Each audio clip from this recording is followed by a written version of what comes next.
Way of the Lawless by Max Brand. Recording by Richard Kilmer. Chapter 1. Beside the rear window of the blacksmith's shop, Jasper Lanning held his withered arms folded against his chest. With the dispassionate eye and the aching heart of an artist, he said to himself that his life work was a failure. That life work was the young fellow who swung the sledge at the forge, and truly it was a strange product for this 70-year-old veteran with his slant oriental eyes and his narrow beard of white. Andrew Lanning was not even his son, but it came about in this way that Andrew became the life work of Jasper. 15 years before, the father of Andy died, and Jasper rode out of the mountain desert like a hawk dropping out of the pale blue sky. He buried his brother without a tear, and then sat down and looked at the slender child who bore his name. Andy was a beautiful boy. He had the black hair and eyes, the well-made jaw, and the bone of the Lannings, and if his mouth was rather soft and girlish, he laid the failing to the weakness of childhood. Jasper had no sympathy for tenderness in men. His own life was as littered with hard deeds as the side of a mountain with boulders. But the black, bright eyes and the well-made jaw of little Andy laid hold on him, and he said to himself, "I'm 55. I'm about through with my saddle days.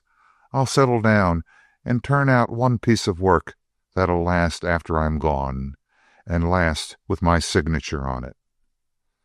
That was 15 years ago, and for 15 years he had labored to make Andy a man according to a grim pattern which was known in the Lanning clan and elsewhere in the mountain desert. His program was as simple as the curriculum of a Persian youth. On the whole, it was even simpler, for Jasper concentrated on teaching the boy how to ride and shoot, and was not at all particular that he should learn to speak the truth. But on the first two and greatest articles of his creed, how Jasper labored. For 15 years he poured his heart without stint into his work. He taught Andy to know a horse from hock to teeth, and to ride anything that wore hair. He taught him to know a gun as if it were a sentient thing. He taught him all the draws of old and new pattern, and labored to give him both precision and speed. That was the work of 15 years, and now, at the end of this time, the old man knew that his life work was a failure, for he had made the hand of Andrew Lanning cunning, had given his muscles strength, but the heart beneath was wrong. It was hard to see Andy at the first glance. A film of smoke shifted and eddied through the shop, and Andy, working the bellows, was a black form against the square of the door, a square filled by the blinding white of the alkali dust in the road outside and the blinding white of the sun above. Andy turned from the forge, bearing in his tongs a great bar of iron, black at the ends but white in the middle. The white place was surrounded by a sparkling radiance. Andy caught up the 8-pound hammer, and it rose and fell lightly in his hand. The sparks rushed against the leather apron of the hammer wielder, and as the blows fell, rapid waves of light were thrown against the face of Andrew. Looking at that face, one wondered how the life work of Jasper was such a failure. For Andy was a handsome fellow, with his blue-black hair and his black, rather slanting eyes, after the Lanning manner. Yet Jasper saw, and his heart was sick. The face was a little too full. The square bone of the chin was rounded with flesh, and above all, the mouth had never changed. It was the mouth of the child, soft, too womanly soft, and Jasper blinked. When he opened his eyes again, the white place on the iron had become a dull red, and the face of the blacksmith was again in shadow. All Jasper could see was the body of Andy, and that was much better. Red light glinted on the sinewy arms and the swaying shoulders, and the hammer swayed and fell tirelessly. For 15 years Jasper had consoled himself with the strength of the boy, smooth as silk and as durable, the light form which would not tire a horse but swelled above the waist into those formidable shoulders. Now the bar was lifted from the anvil and plunged, hissing, into the bucket beside the forge. Above the bucket a cloud of steam rose and showed clearly against the brilliant square of the door, and the peculiar scent which came from the iron went sharply to the nostrils of Jasper. He got up as a horseman entered the shop. He came in a manner that pleased Jasper. There was a rush of hoofbeats, a form darting through the door, and in the midst of the shop the rider leaped out of the saddle, and the horse came to a halt with braced legs. "Hey, you!" cried the rider, as he tossed the reins over the head of his horse. "Here's a hoss that needs iron on his feet. Fix him up. And look here." He lifted a forefoot and showed the scales on the frog and sole of the hoof. "Last time you shoed this hoss, you done a sloppy job, son. You left all this stuff hanging on here. I want it trimmed off nice and neat, you hear?" The blacksmith shrugged his shoulders. "Spoils the hoof to put a knife on the sole, Buck," said the smith. "That peels off natural." Said Buck Heath. "How old are you, son?" "Oh, old enough," answered Andy cheerfully. "Old enough to know that this exfoliation is entirely natural." The big word struck in the craw of Buck Heath, who brought his thick eyebrows together. "I've rid horses off and on come 25 years," he declared, "and I've rid 'em long enough to know how I want 'em shod. This is my hoss, son, and you do it my way. That straight?"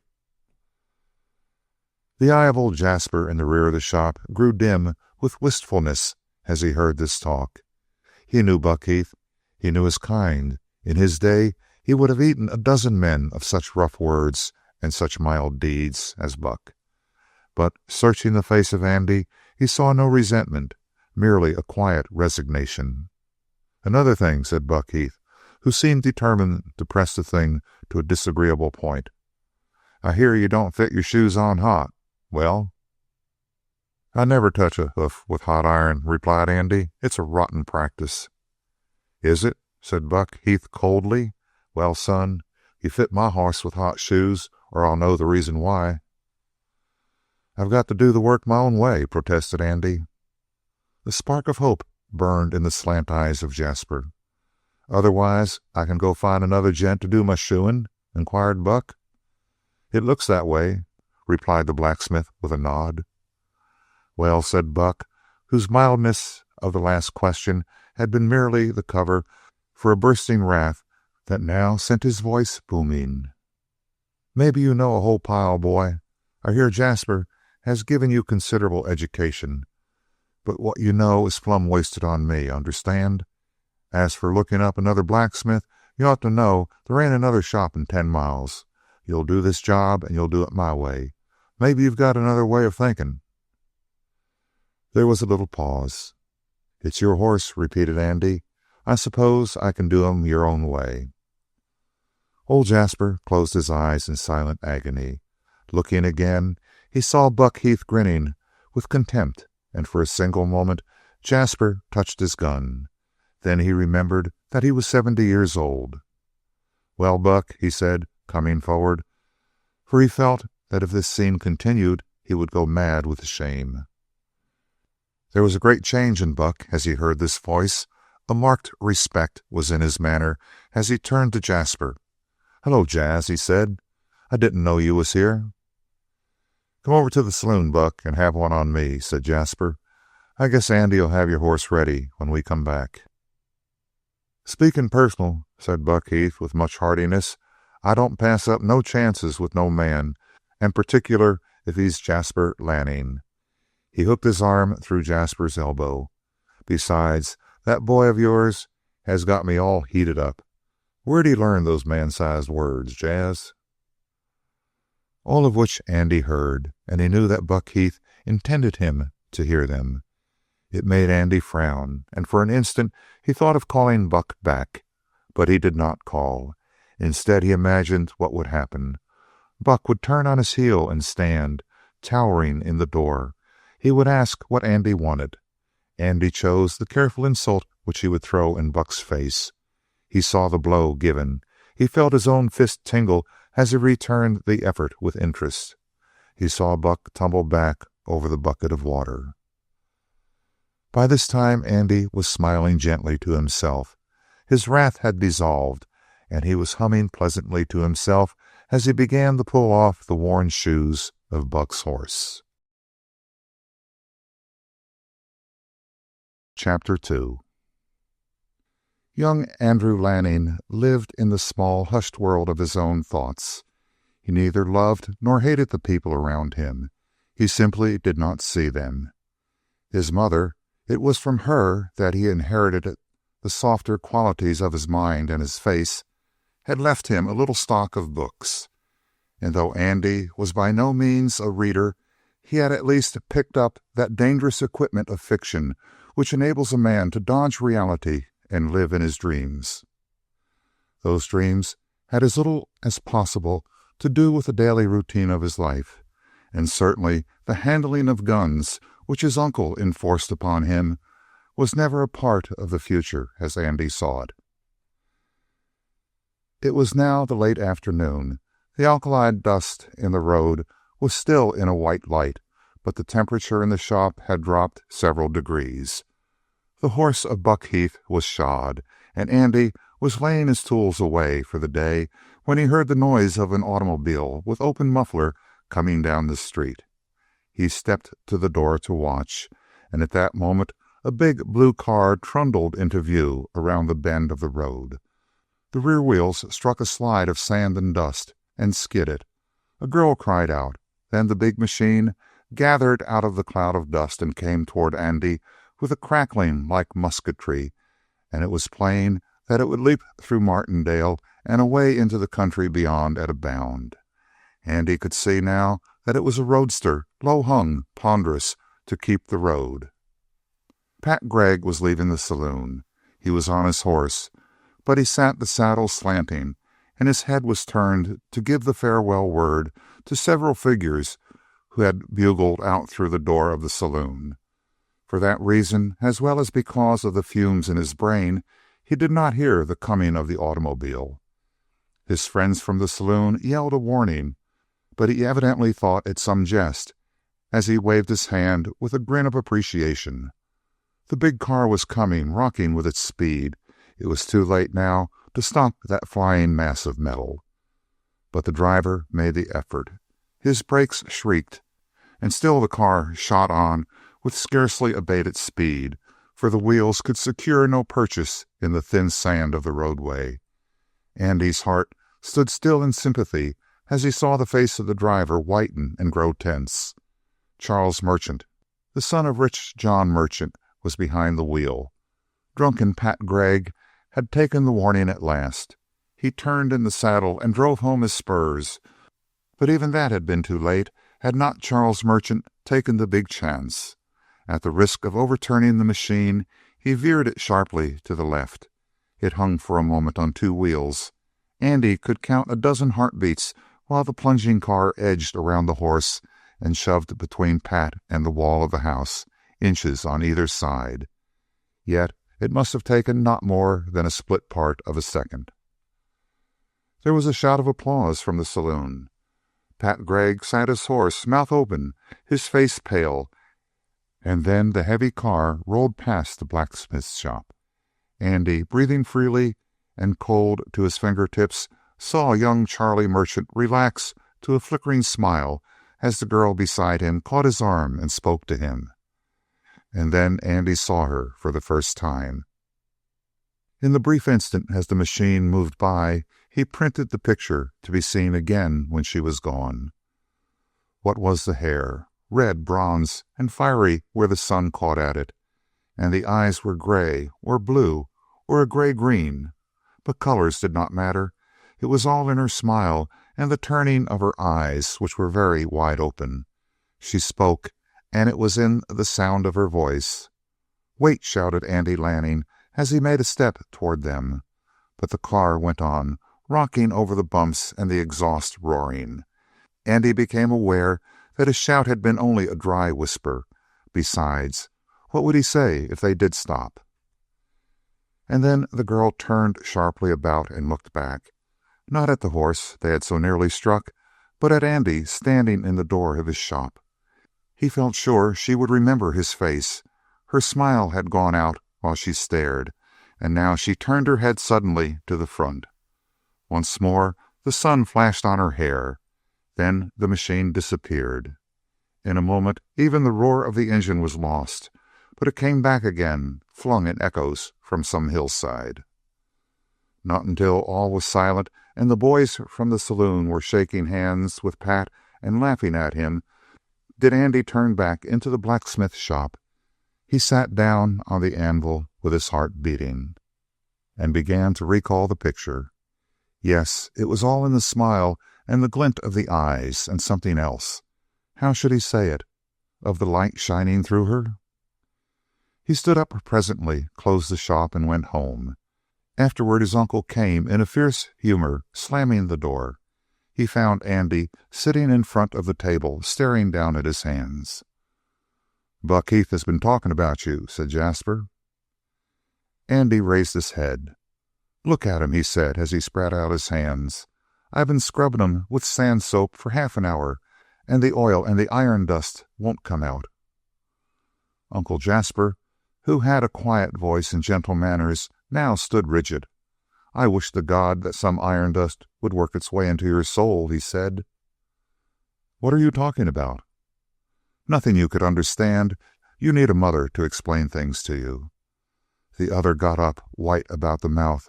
"I think I do," said Andy. "I'm sick inside." "Where's supper?" demanded Jasper. Andy sat down again and began to consider his hands once more. "There's something wrong, something dirty about this life." "Is there?" Uncle Jasper leaned across the table, and once again the old ghost of a hope was flickering behind his eyes. "Who's been talking to you?" He thought of the grinning men of the saloon, the hidden words. Somebody might have gone out and insulted Andy to his face for the first time. There had been plenty of insults in the past 2 years, since Andy could pretend to manhood, but none that might not be overlooked. "Who's been talking to you?" repeated Uncle Jasper. "Confound that Buck Heath. He's the cause of all the trouble." "Buck Heath? Who's he? Oh, I remember. What's he got to do with the rotten life we lead here, Uncle Jas?"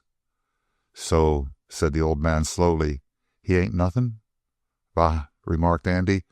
"You want me to go out and fight him? I won't. I've got no love for fighting. Makes me sort of sickish." "Heaven above," the old man invoked. "Ain't you got shame? My blood in you, too." "Don't talk like that," said Andy, with a certain amount of reserve which was not natural to him. "You bother me. I want a little silence and a chance to think things out. There's something wrong in the way I've been living." "You're the last to find it out." "If you keep this up, I'm going to take a walk so I can have quiet." "You'll sit there, son, till I'm through with you. Now, Andrew, these years I've been saving up for this moment when I was sure that—" To his unutterable astonishment, Andy rose and stepped between him and the door.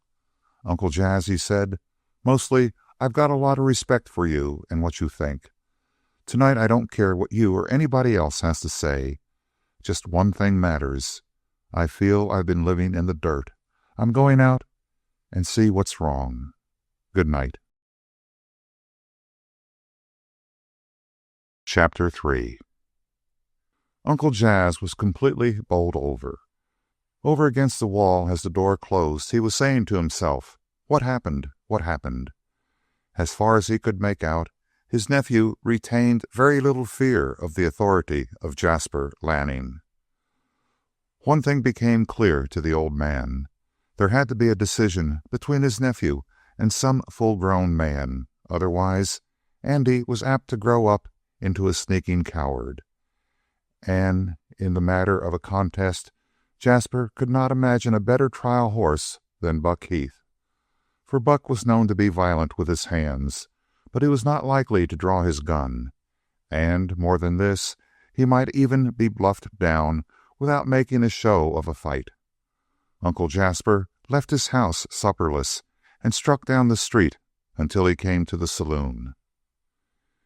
He found Buck Heath warming to his work, resting both elbows on the bar. Bill Dozier was with him. Bill, who was the black sheep in the fine old Dozier family.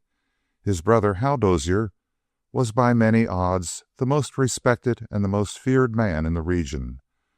But of all the good Dozier qualities, Bill inherited only their fighting capacity.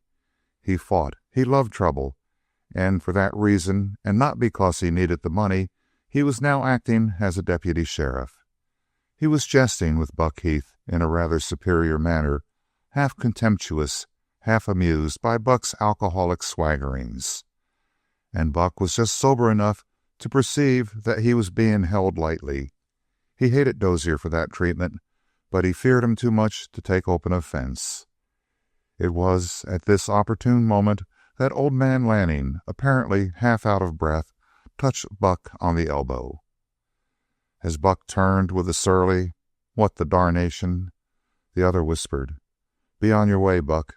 Get out of town and get out of trouble. My boy hears you've been talking about him, and he allows as he'll get you. He's out for you now." The fumes cleared sufficiently from Buck Heath's mind to allow him to remember that Jasper Lanning's boy was none other than the milk-blooded Andy. He told Jasper to lead his boy on. There was a reception committee waiting for him there in the person of one Buck Heath. "Don't be a fool, Buck," said Jasper, glancing over his shoulder. "Don't you know that Andy's a crazy man-killing fool when he gets started? And he's out for blood now. You just slide out of town and come back when his blood's cooled down." Buck Heath took another drink from the bottle in his pocket and then regarded Jasper moodily. "Partner," he declared gloomily, putting his hand on the shoulder of Jasper, "maybe Andy's a man-eater, but I'm a regular Andy-eater, and here's the place where I go and get my feed. Let me loose." He kicked open the door of the saloon. "Where is he?" demanded the roaring Andy-eater. Less savagely, he went on, "I'm looking for my meat." Jasper Lanning and Bill Dozier exchanged glances of understanding. "Partly drunk, but mostly yellow," observed Bill Dozier. "Soon as the air cools him off outside, he'll mount his horse and get on his way. But say, is your boy really out for his scalp?" "Looks that way," declared Jasper, with tolerable gravity. "I didn't know he was that kind," said Bill Dozier, and Jasper flushed, for the imputation was clear. They went together to the window and looked out. It appeared that Bill Dozier was right. After standing in the middle of the street in the twilight for a moment, Buck Heath turned and went straight for his horse. A low murmur passed around the saloon, for other men were at the windows watching. They had heard Buck's talk earlier in the day, and they growled as they saw him turn tail. 2 moments more and Buck would have been on his horse, but in those 2 moments luck took a hand. Around the corner came Andrew Lanning, with his head bowed in thought. At once a roar went up from every throat in the saloon. "There's your man. Go to him." Buck Heath turned from his horse. Andrew lifted his head. They were face to face, and it was hard to tell to which one of them the other was the least welcome. But Andrew spoke first. A thick silence had fallen in the saloon. Most of the onlookers wore careless smiles, for the caliber of these two was known, and no one expected violence. But Jasper Lanning, at the door, stood with a sick face. He was praying in the silence. Everyone could hear Andrew say, "I hear you've been making a talk about me, Buck." It was a fair enough opening. The blood ran more freely in the veins of Jasper. Perhaps the quiet of his boy had not been altogether the quiet of cowardness. "Oh," answered Buck Heath, "don't you be taking everything you hear for gospel. What kind of talk do you mean?" "He's laying down," said Bill Dozier, and his voice was soft but audible in the saloon. "The skunk." "I was about to say," said Andrew, "that I think you had no cause for talk. I've done you no harm, Buck." The hush in the saloon became thicker. Eyes of pity turned on that proved man, Jasper Lanning. He had bowed his head, and the words of the younger man had an instant effect on Buck Heath. They seemed to infuriate him. "You've done me no harm?" he echoed. He let his voice out. He even glanced back and took pleasurable note of the crowded faces behind the dim windows of the saloon. Just then Gary, the saloon keeper, lighted one of the big lamps, and at once all the faces at the windows became black silhouettes. "You done me no harm?" repeated Buck Heath. "Ain't you been going about making a talk that you was after me? Well, son, here I am. Now, let's see you eat." "I've said nothing about you," declared Andy. There was a groan from the saloon. Once more, all eyes flashed across to Jasper Lanning. "Bah!" snorted Buck Heath, and raised his hand. To crown the horror, the other stepped back. A little puff of alkali dust attested the movement. "I'll tell you," roared Buck, "you ain't a fittin' for a man's hand to touch. You ain't. A horsewhip is more your style." From the pommel of his saddle he snatched his quirt. It whirled, hummed in the air, and then cracked on the shoulders of Andrew. In the dimness of the saloon door, a gun flashed in the hand of Jasper Lanning. It was a swift draw, but he was not in time to shoot, for Andy, with a cry, ducked in under the whip when it raised for the second blow and grappled with Buck Heath. They swayed, then separated, as though they had been torn apart. But the instant of contact had told Andy 100 things. He was much smaller than the other, but he knew that he was far and away stronger after that grapple. It cleared his brain, and his nerves ceased jumping. "Keep off," he said. "I've no wish to harm you." "You hound dog," yelled Buck, and leaped in with a driving fist. It bounced off the shoulder of Andrew. At the same time, he saw those banked heads at the windows of the saloon and knew it was a trap for him. All the scorn and the grief which had been piling up in him, all the cold hurt, went into the effort as he stepped in and snapped his fist into the face of Buck Heath.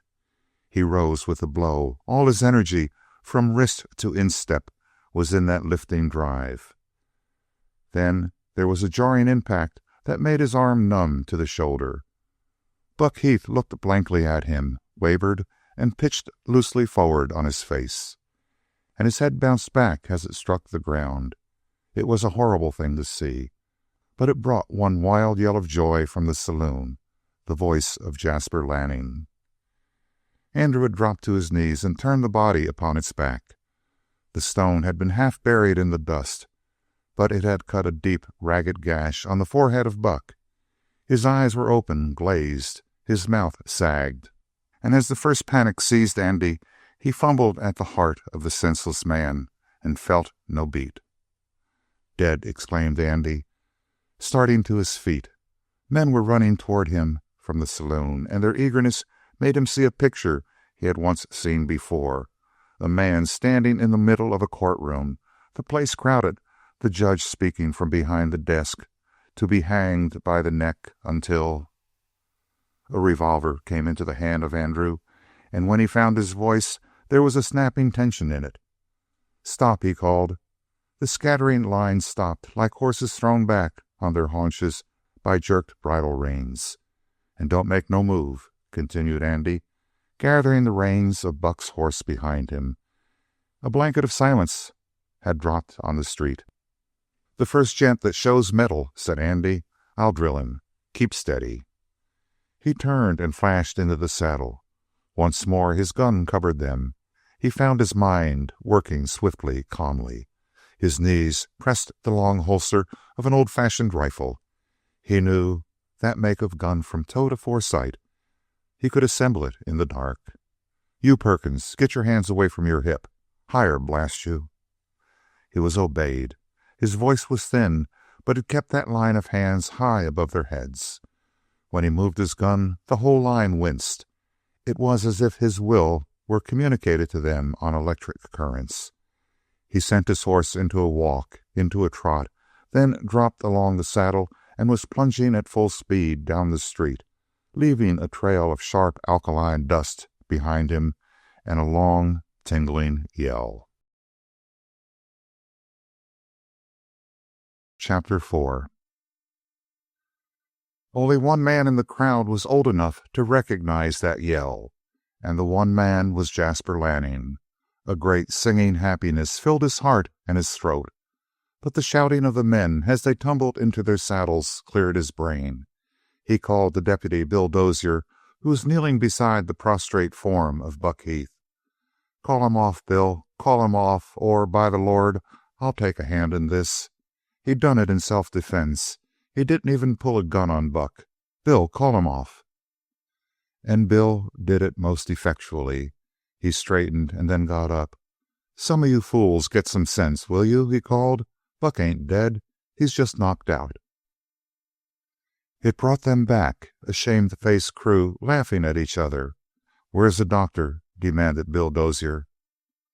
Someone who had an inkling of how wounds should be cared for was instantly at work over Buck. "He's not dead," pronounced this authority, "but he's danged close to it. Fractured skull, that's what he's got. And a fractured jaw, too, looks to me. Yep, you can hear the bone grate." Jasper Lanning was in the midst of a joyous monologue. "You seen it, boys. One punch done it. That's the way Lannings are, the one-punch kind. And you seen him get to his gun, handy. Lord, but it done me good to see him mosey that piece of iron off his hip. And see him take that saddle. Where was you with your gal, Joe?" "Nowhere, looked to me like." The voice of Bill Dozier broke in. "I want a posse. Who'll ride with Bill Dozier tonight?" It sobered Jasper Lanning. "What do you mean by that?" he asked. "Didn't the boy fight clean?" "Maybe," admitted Dozier. "But Buck may kick out, and if he dies, they got to be a judge talk to your boy. Come on, I want volunteers." "Dozier, what's all this fool talk?" "Don't bother me, Lanning. I've got a duty to perform, ain't I? Think I'm going to let him say later on that anybody done this and then got away from Bill Dozier? Not me." "Bill," said Jasper, "I read in your mind. You're looking for action, and you want to get it out of Andy." "I want nothing but to get him back." "Think he'll let you come close enough to talk?" "He'll think you want him for murder, that's what. Keep off this boy, Bill. Let him hear the news, then he'll come back well enough."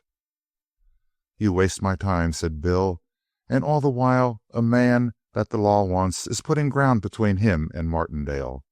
Now, boys, you hear me talk. Who's with Bill Dozier to bring back this milk-fed kid?" It brought a snarl from Jasper Lanning. "Why don't you go after him by yourself, Dozier? I had your job once, and I didn't ask no helpers on it." But Bill Dozier apparently had no liking for a lonely ride. He made his demand once more, and the volunteers came out.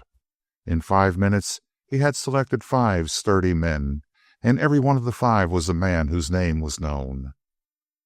They went down the street of Martindale without shouting, and at a steady lope which their horses could keep up indefinitely. Old Jasper followed them to the end of the village and kept on watching through the dusk until the 6 horsemen loomed on the hill beyond against the skyline. They were still cantering, and they rode close together like a tireless pack of wolves. After this, old Jasper went back to his house. When the door closed behind him, a lonely echo went through the place. "Bah," said Jasper, "I'm getting soft." In the meantime, the posse went on, regardless of direction. There were only 2 possible paths for a horseman out of Martindale, east and west. The mountains blocked the way, and young Lanning had started north. Straight ahead of them, the mountains shot up on either side of Grant's Pass, and toward this natural landmark Bill Dozier led the way. Not that he expected to have to travel as far as this. He felt fairly certain that the fugitive would ride out his horse at full speed, and then he would camp for the night and make a fire. Andrew Lanning was town-bred and soft of skin from the work at the forge. When the biting night air got through his clothes, he would need warmth from a fire. Bill Dozier led on his men for 3 hours at a steady pace, until they came to Sullivan's ranch house in the valley. The place was dark, but the deputy threw a loose circle of his men around the house, and then knocked at the front door. Old man Sullivan answered in his bare feet. Did he know of the passing of young Lanning? Not only that, but he had sold Andrew a horse. It seemed that Andrew was making a hurried trip, that Buck Heath had loaned him his horse for the first leg of it, and that Buck would call later for the animal. It had sounded strange, but Sullivan was not there to ask questions. He had led Andrew to the corral and told him to make his choice. "There was an old pinto in there," said Sullivan. "All leather in that horse. You know him, Joe. Well, the boy runs his eye over the bunch and then picks the pinto right off. I said he wasn't for sale, but he wouldn't take anything else. I figured a stiff price and then added 100 to it. Lanning didn't wink. He took the horse, but he didn't pay cash. Told me I'd have to trust him." Bill Dozier bade Sullivan farewell, gathered his five before the house, and then made a speech. Bill had a long, lean face, a misty eye, and a pair of drooping, sad mustaches. As Jasper Lanning once said, Bill Dozier always looked like he was just away from a funeral or just going to one. This night, the dull eye of Bill was alight. "Gents," he said, "maybe you all is disappointed. I heard some talk coming up here that maybe the boy had laid over for the night in Sullivan's house. Which he may be a fool, but he sure ain't a plumb fool. But speaking personal, this trail looks more and more interesting to me. Here he's left Buck's horse, and so he ain't exactly a horse thief yet. And he promised to pay for the pinto, so that don't make him a crook. But when the pinto gives out, Andy'll be in country where he mostly ain't known. He can't take things on trust, and he'll mostly take 'em anyway. Boys, looks to me like we was after the real article.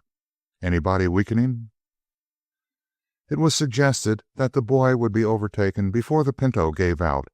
It was even suggested that this waiting for Andrew Lanning to commit a crime was perilously like forcing him to become a criminal. To all of this the deputy listened sadly, combing his mustaches. The hunger for the manhunt is like the hunger for food, and Bill Dozier had been starved for many a day. "Partner," said Bill to the last speaker, "ain't we making all the speed we can? Ain't it what I want to come up to the fool kid and grab him before he makes a horse thief or something out of himself? You gents, feed your horses the spur and leave the thinking to me. I've got a pile of hunches." There was no questioning of such a known man as Bill Dozier. The six went rattling up the valley at a smart pace. Yet Andy's change of horses at Sullivan's place changed the entire problem. He had ridden his first mount to a stagger at full speed, and it was to be expected that, having built up a comfortable lead, he would settle his second horse to a steady pace and maintain it. All night the six went on, with Bill Dozier's long-striding chestnut setting the pace. He made no effort toward a spurt now. Andrew Lanning led them by a full hour's riding on a comparatively fresh horse, and unless he were foolish enough to indulge in another wild spurt, they could not wear him down in this first stage of the journey. There was only the chance that he would build a fire recklessly near to the trail, but still they came to no sign of light, and then the dawn broke, and Bill Dozier found unmistakable signs of a trotting horse which went straight up the valley. There were no other fresh tracks pointing in the same direction, and this must be Andy's horse. And the fact that he was trotting told many things. He was certainly saving his mount for a long grind. Bill Dozier looked about at his men in the gray morning. They were a hard-faced lot. He had not picked them for tenderness. They were weary now, but the fugitive must be still wearier, for he had feared to keep him company and burden his shoulders. And now they came to a surprising break in the trail. It twisted from the floor of the valley up a steep slope, crossed the low crest of the hills, and finally came out above a broad and open valley. "What does he mean," said Bill Dozier aloud, "by breaking for Jack Merchant's house?" Chapter 5. The yell with which Andrew Lanning had shot out of Martindale, and which only Jasper Lanning had recognized, was no more startling to the men of the village than it was to Andrew himself. Mingled in an ecstasy of emotion, there was fear, hate, anger, grief, and the joy of freedom in that cry, but it froze the marrow of Andy's bones to hear it. Fear, most of all, was driving him out of the village. Just as he rushed around the bend of the street, he looked back to the crowd of men tumbling upon their horses. Every hand there would be against him. He knew them. He ran over their names and faces. 30 seconds before, he would rather have walked on the edge of a cliff than rouse the anger of a single one among these men. And now, by one blow, he had started them all after him. Once as he topped the rise, the folly of attempting to escape from their long-proved cunning made him draw in on the rein a little bit. But the horse only snorted and shook his head and burst into a greater effort of speed. After all, the horse was right, Andy decided. For the moment, he thought of turning and facing that crowd, but he remembered stories about men who had killed the enemy in fair fight, but who had been tried by a mob jury and strung to the nearest tree. Any sane man might have told Andrew that those days were some distance in the past, but Andy made no distinction between periods. He knew the most exciting events which had happened around Martindale in the past 50 years, and he saw no difference between one generation and the next. Was not Uncle Jasper himself continually dining into his ears the terrible possibility of trouble? Was not Uncle Jasper, even in his old age, religiously exacting in his hour or more of gun exercise each day? Did not Uncle Jasper force Andy to go through the same maneuvers for twice as long between sunset and sunrise?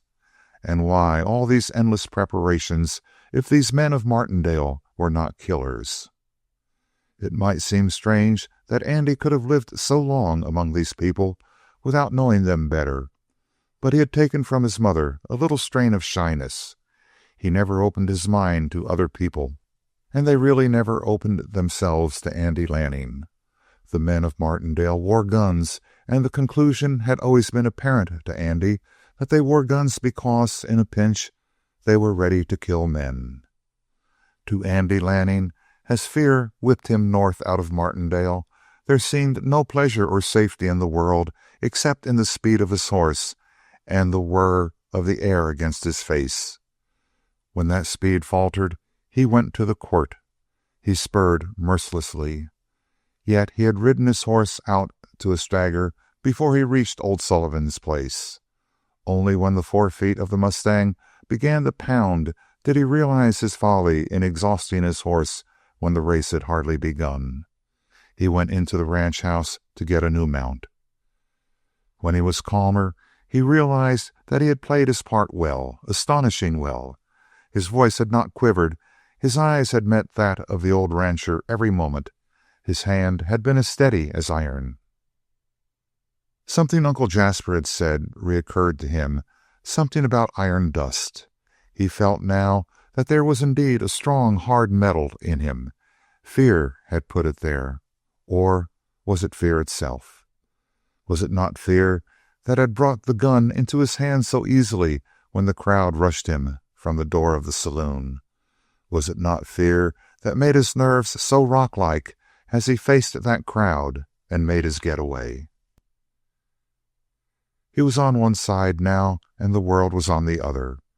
He turned in the saddle and probed the thick blackness with his eyes. Then he sent the pinto on an easy, ground-devouring lope. Sometimes, as the ravine narrowed, the close walls made the creaking of the saddle leather loud in his ears, and the puffing of the pinto, who hated work.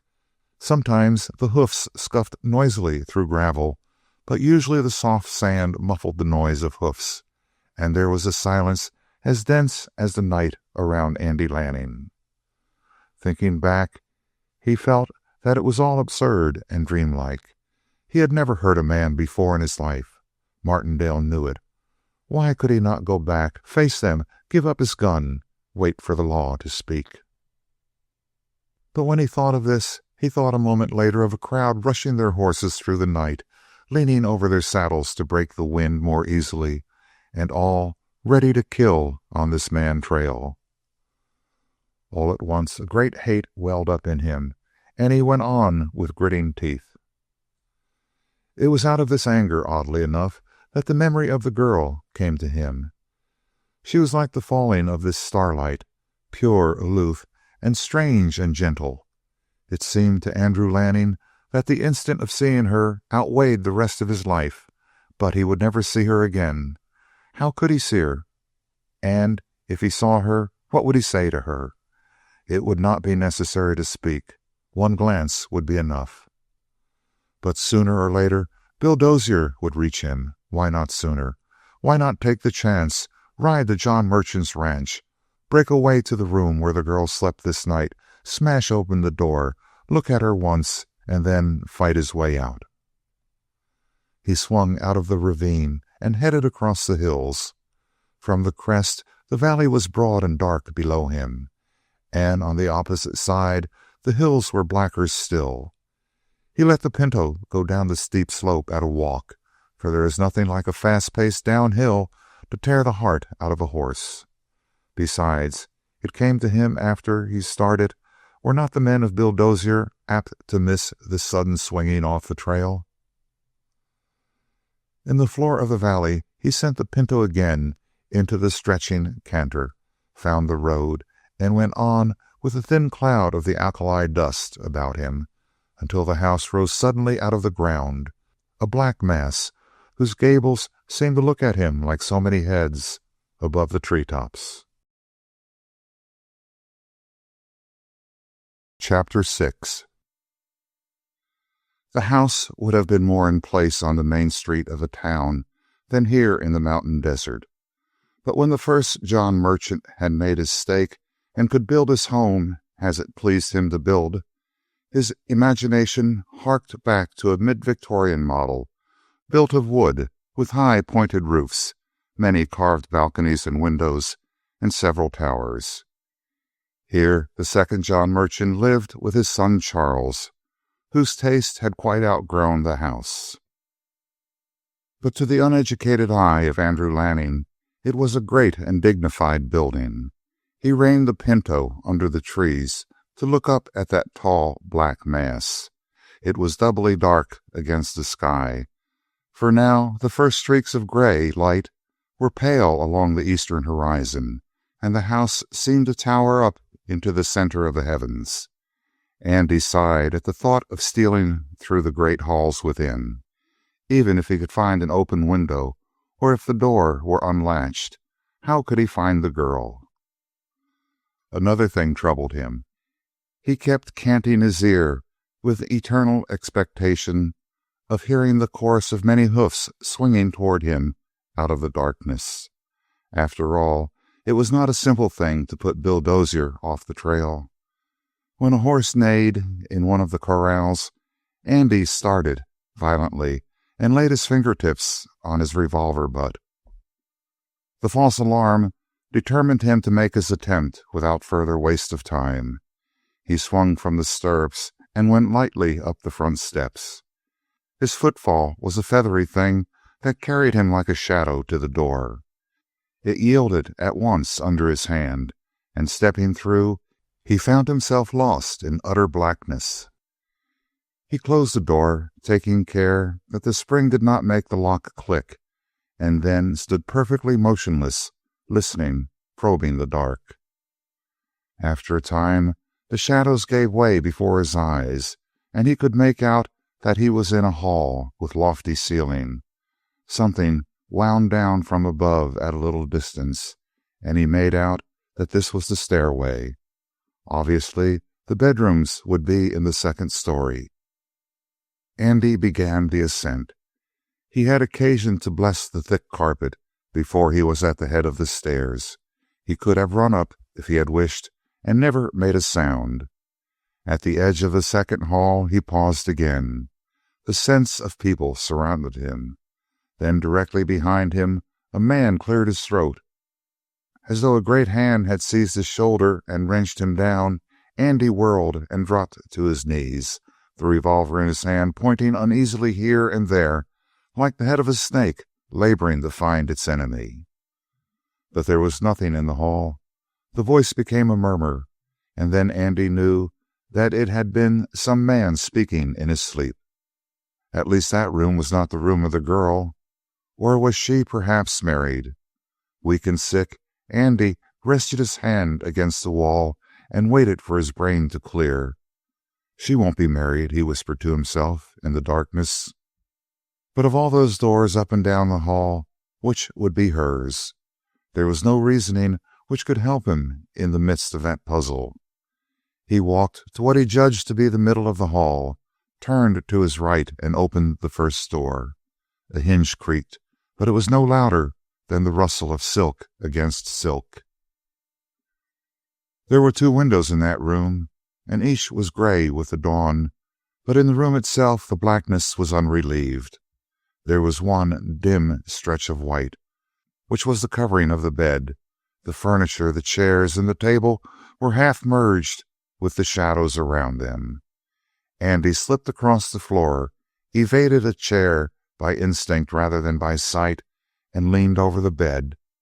It was a man, as he could tell by the heavy breathing, yet he leaned closer in a vain effort to make surer by the use of his eyes. Then something changed in the face of the man in the bed. It was an indescribable change, but Andy knew that the man had opened his eyes. Before he could straighten or stir, hands were thrown up. One struck at his face, and the fingers were stiff. One arm was cast over his shoulders, and Andy heard the intake of breath which precedes a shriek.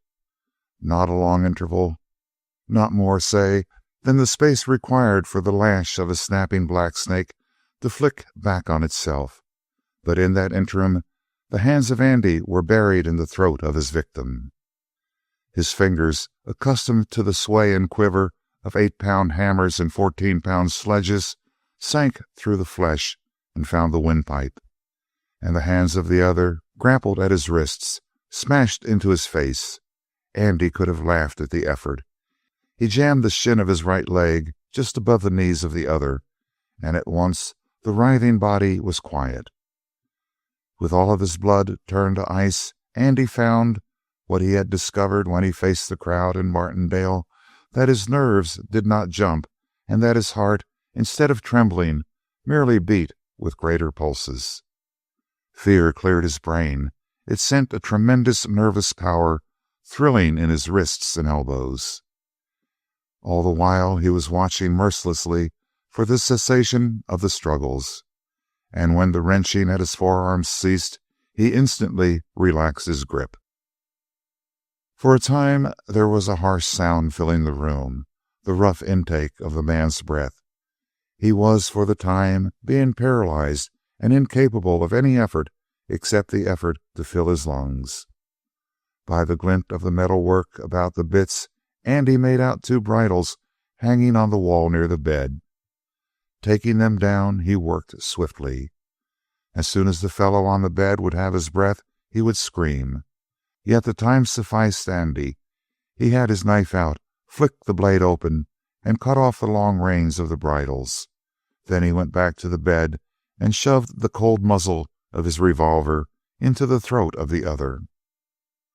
There was a tremor through the whole body of the man, and Andy knew that at that moment the senses of his victim had cleared. He leaned close to the ear of the man and whispered, "Don't make no loud talk, partner. Keep cool and steady. I don't aim to hurt you unless you play the fool." Instantly the man answered in a similar whisper, though it was broken with panting. "Get that coat of mine out of the closet. There, the door is open.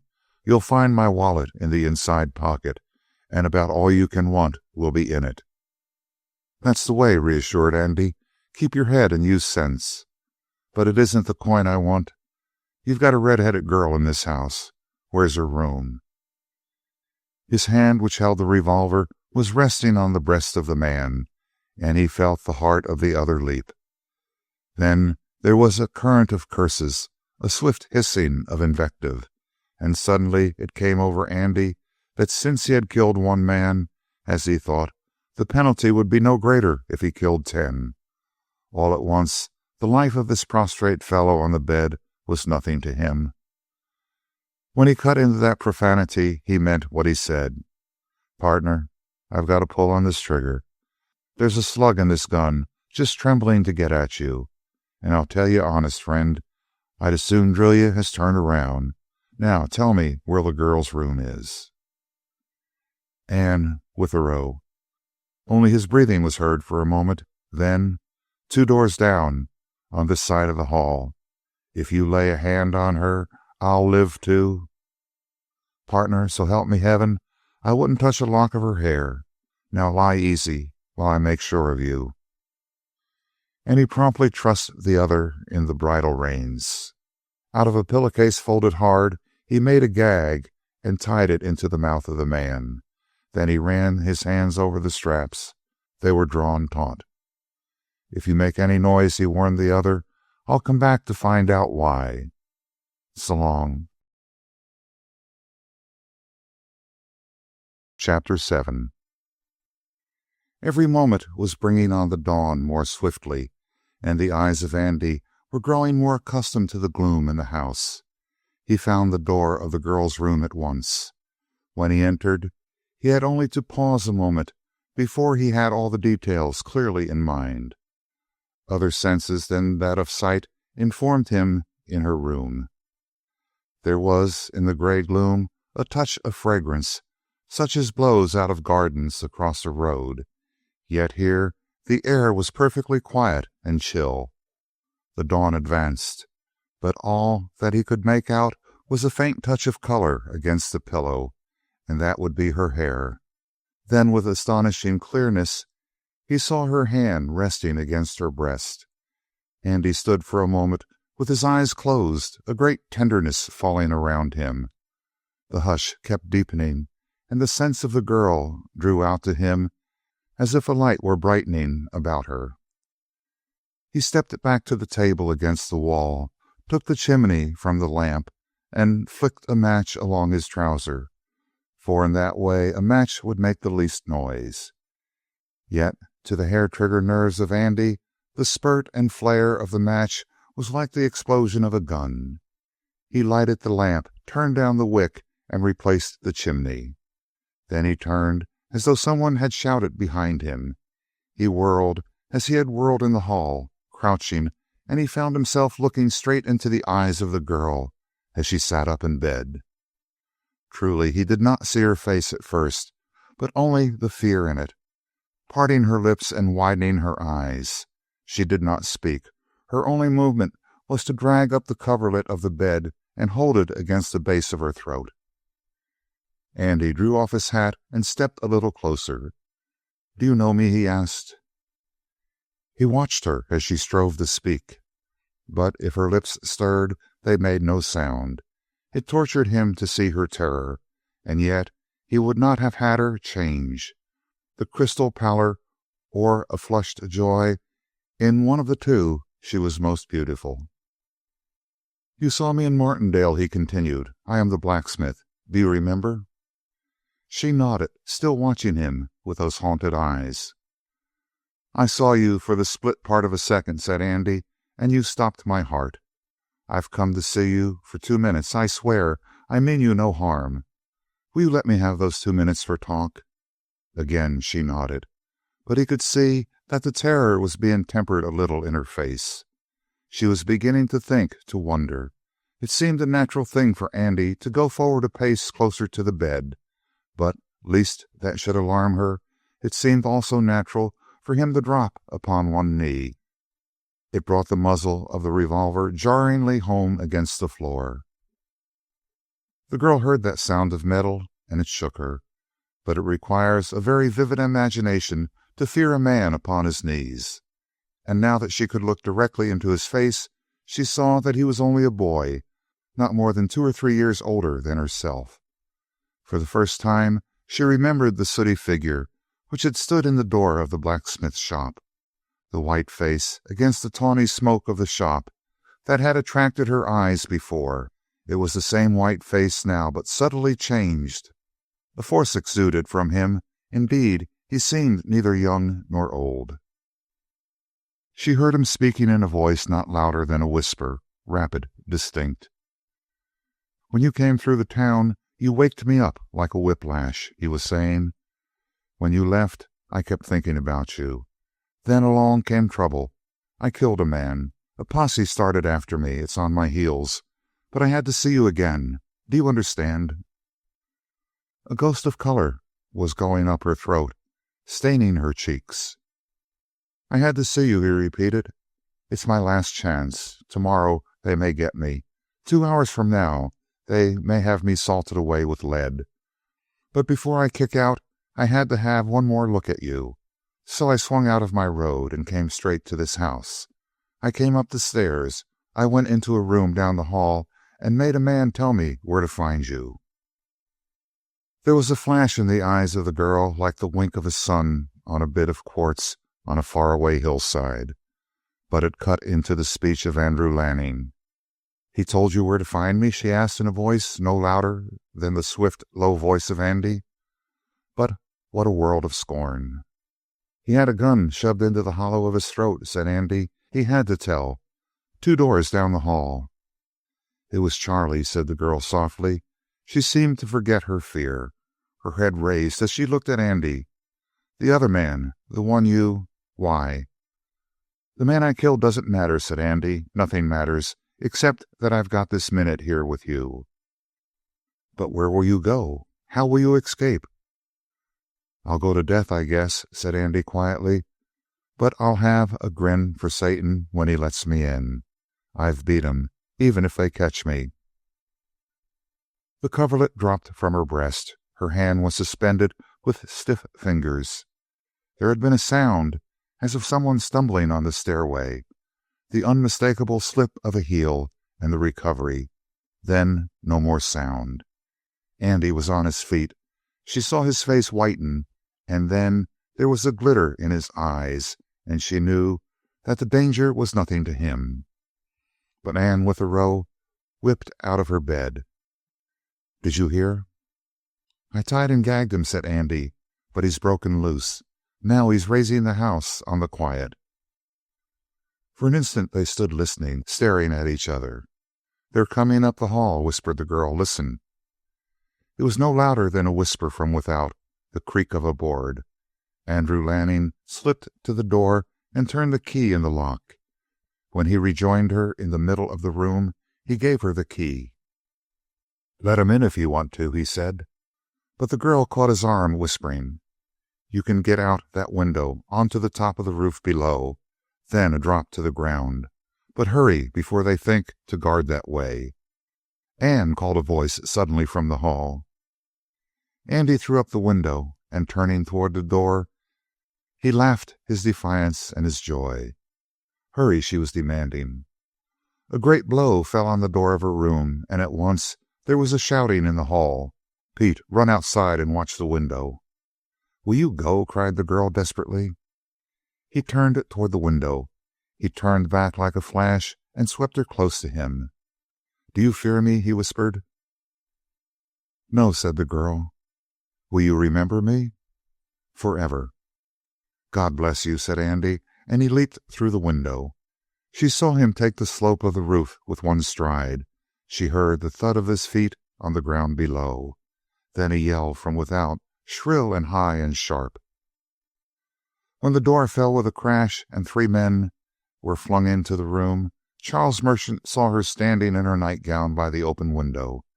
Her head was flung back against the wall, her eyes closed, and one hand was pressed across her lips. "He's out the window, down around the other way," cried Charles Merchant.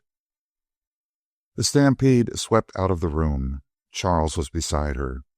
She knew that vaguely, and that he was speaking, but not until he touched her shoulder did she hear the words. "Anne, are you unhurt? For heaven's sake, speak, Anne. What happened?" She reached up and put his hand away.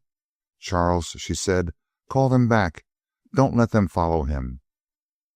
"Are you mad, dear?" he asked. "That murdering—" He found a tigress in front of him.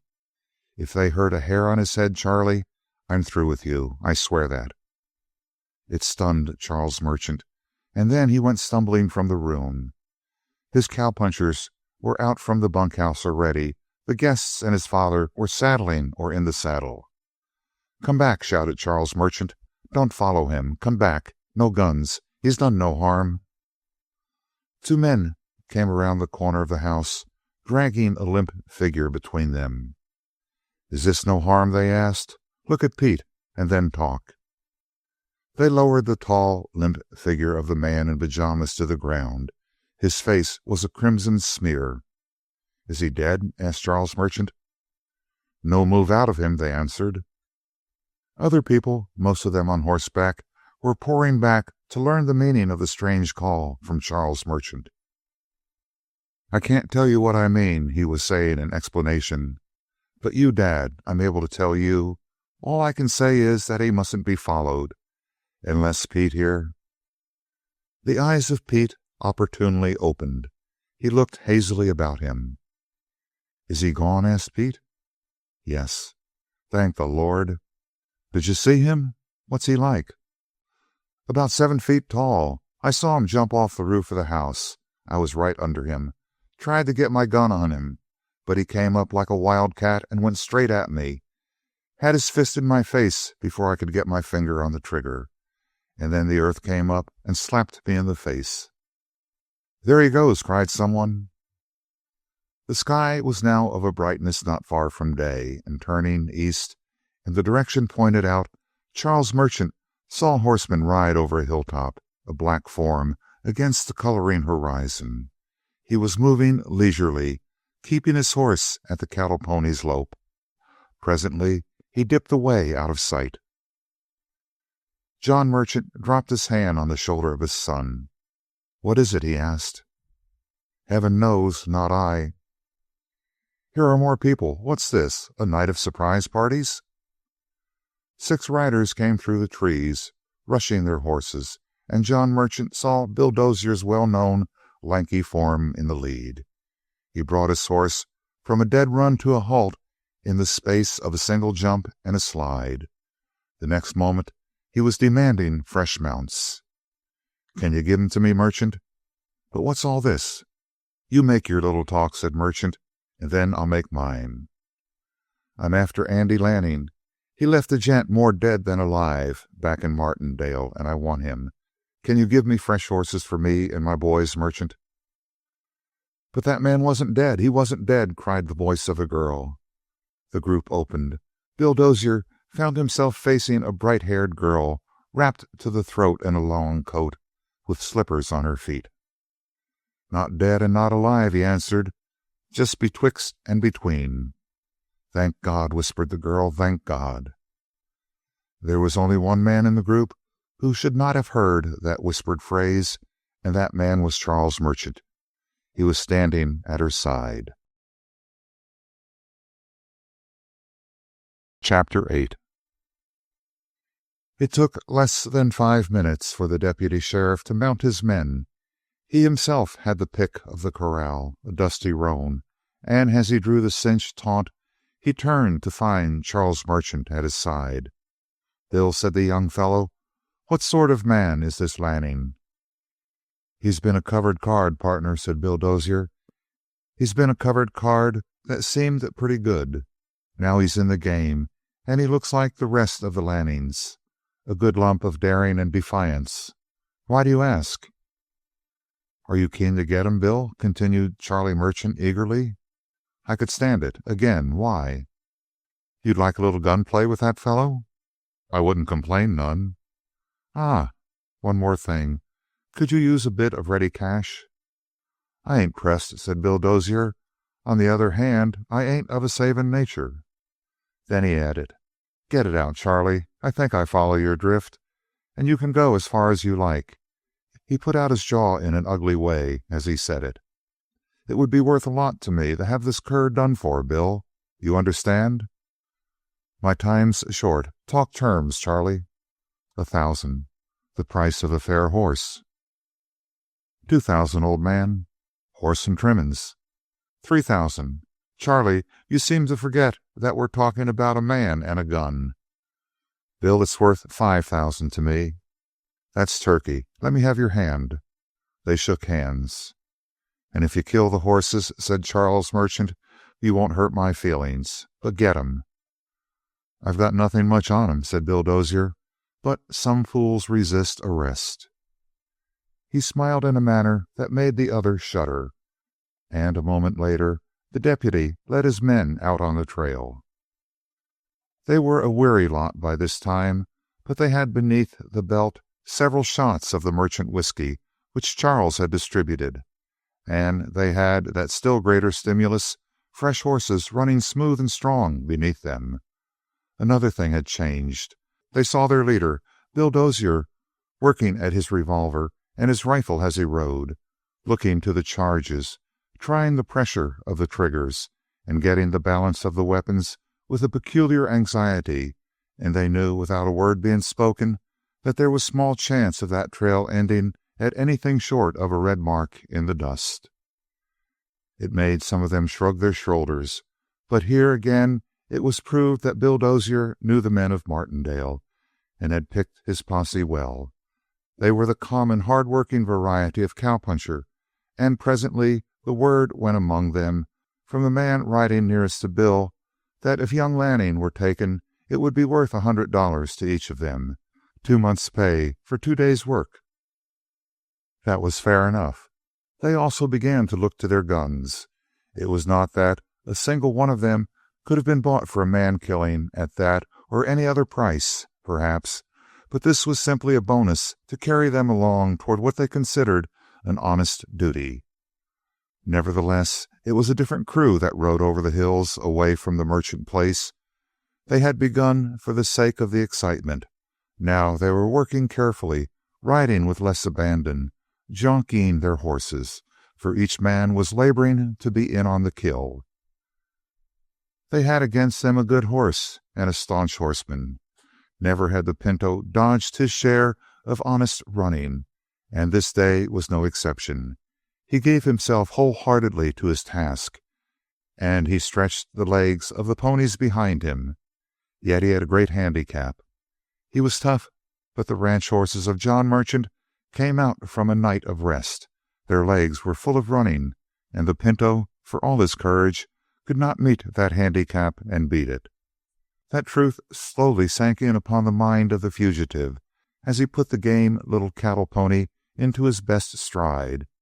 He tried the Pinto into the level going.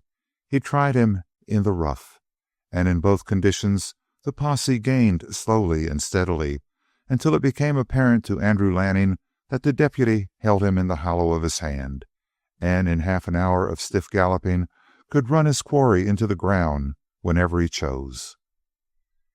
Andy turned in the saddle and grinned back at the followers. He could distinguish Bill Dozier almost distinctly. The broad brim of Bill's hat was blown up stiffly, and the sun glinted now and again on those melancholy mustaches of his. Andy was puzzled. Bill had horses which could outrun the fugitive, and why did he not use them? Almost at once Andy received his answer. The deputy sheriff sent his horse into a hard run, and then brought him suddenly to a standstill. Looking back, Andy saw a rifle pitched to the shoulder of the deputy. It was a flashing line of light which focused suddenly in a single glinting dot. That instant something hummed evilly beside the ear of Andy. A moment later the report came barking and echoing in his ear, with the little metallic ring in it which tells of the shiver of a gun barrel. That was the beginning of a running fusillade. Technically, these were shots fired to warn the fugitive that he was wanted by the law, and to tell him that if he did not halt, he would be shot at to be killed. But the deputy did not waste warnings. He began to shoot to kill, and so did the rest of the posse. They saw the deputy's plan at once, and they grinned at it. If they rode down in a mob, the boy would no doubt surrender. But if they goaded him in this manner from a distance, he would probably attempt to return the fire. And if he fired one shot in reply, unwritten law and strong public opinion would be on the side of Bill Dozier in killing this criminal without quarter. In a word, the whiskey and the little promise of money were each taking effect on the posse. They spurted ahead in pairs, halted, and delivered their fire. Then the next pair spurted ahead and fired. Every moment or so 2 bullets winged through the air nearer and nearer Andy. It was really a wonder that he had not been cleanly drilled by a bullet long before that fusillade had continued for 10 minutes. But it was no easy thing to hit a man on a galloping horse when one sits on the back of another horse, and that horse heaving from a hard run. Moreover, Andy watched, and when the pairs halted, he made the pinto weave. At the first bullet, he felt his heart come into his throat. At the second, he merely raised his head. At the next, he smiled, and thereafter he greeted each volley with a yell and a wave of his hat. It was like dancing, but greater fun. The cold, still terror was in his heart every moment, but yet he felt like laughing, and when the posse heard him, their own hearts went cold. It disturbed their aim. They began to snarl at each other, and they also pressed their horses closer and closer before they even attempted to fire. And the result was that Andy, waving his hat, felt it twitch sharply in his hand, and then he saw a neat little hole clipped out of the very edge of the brim.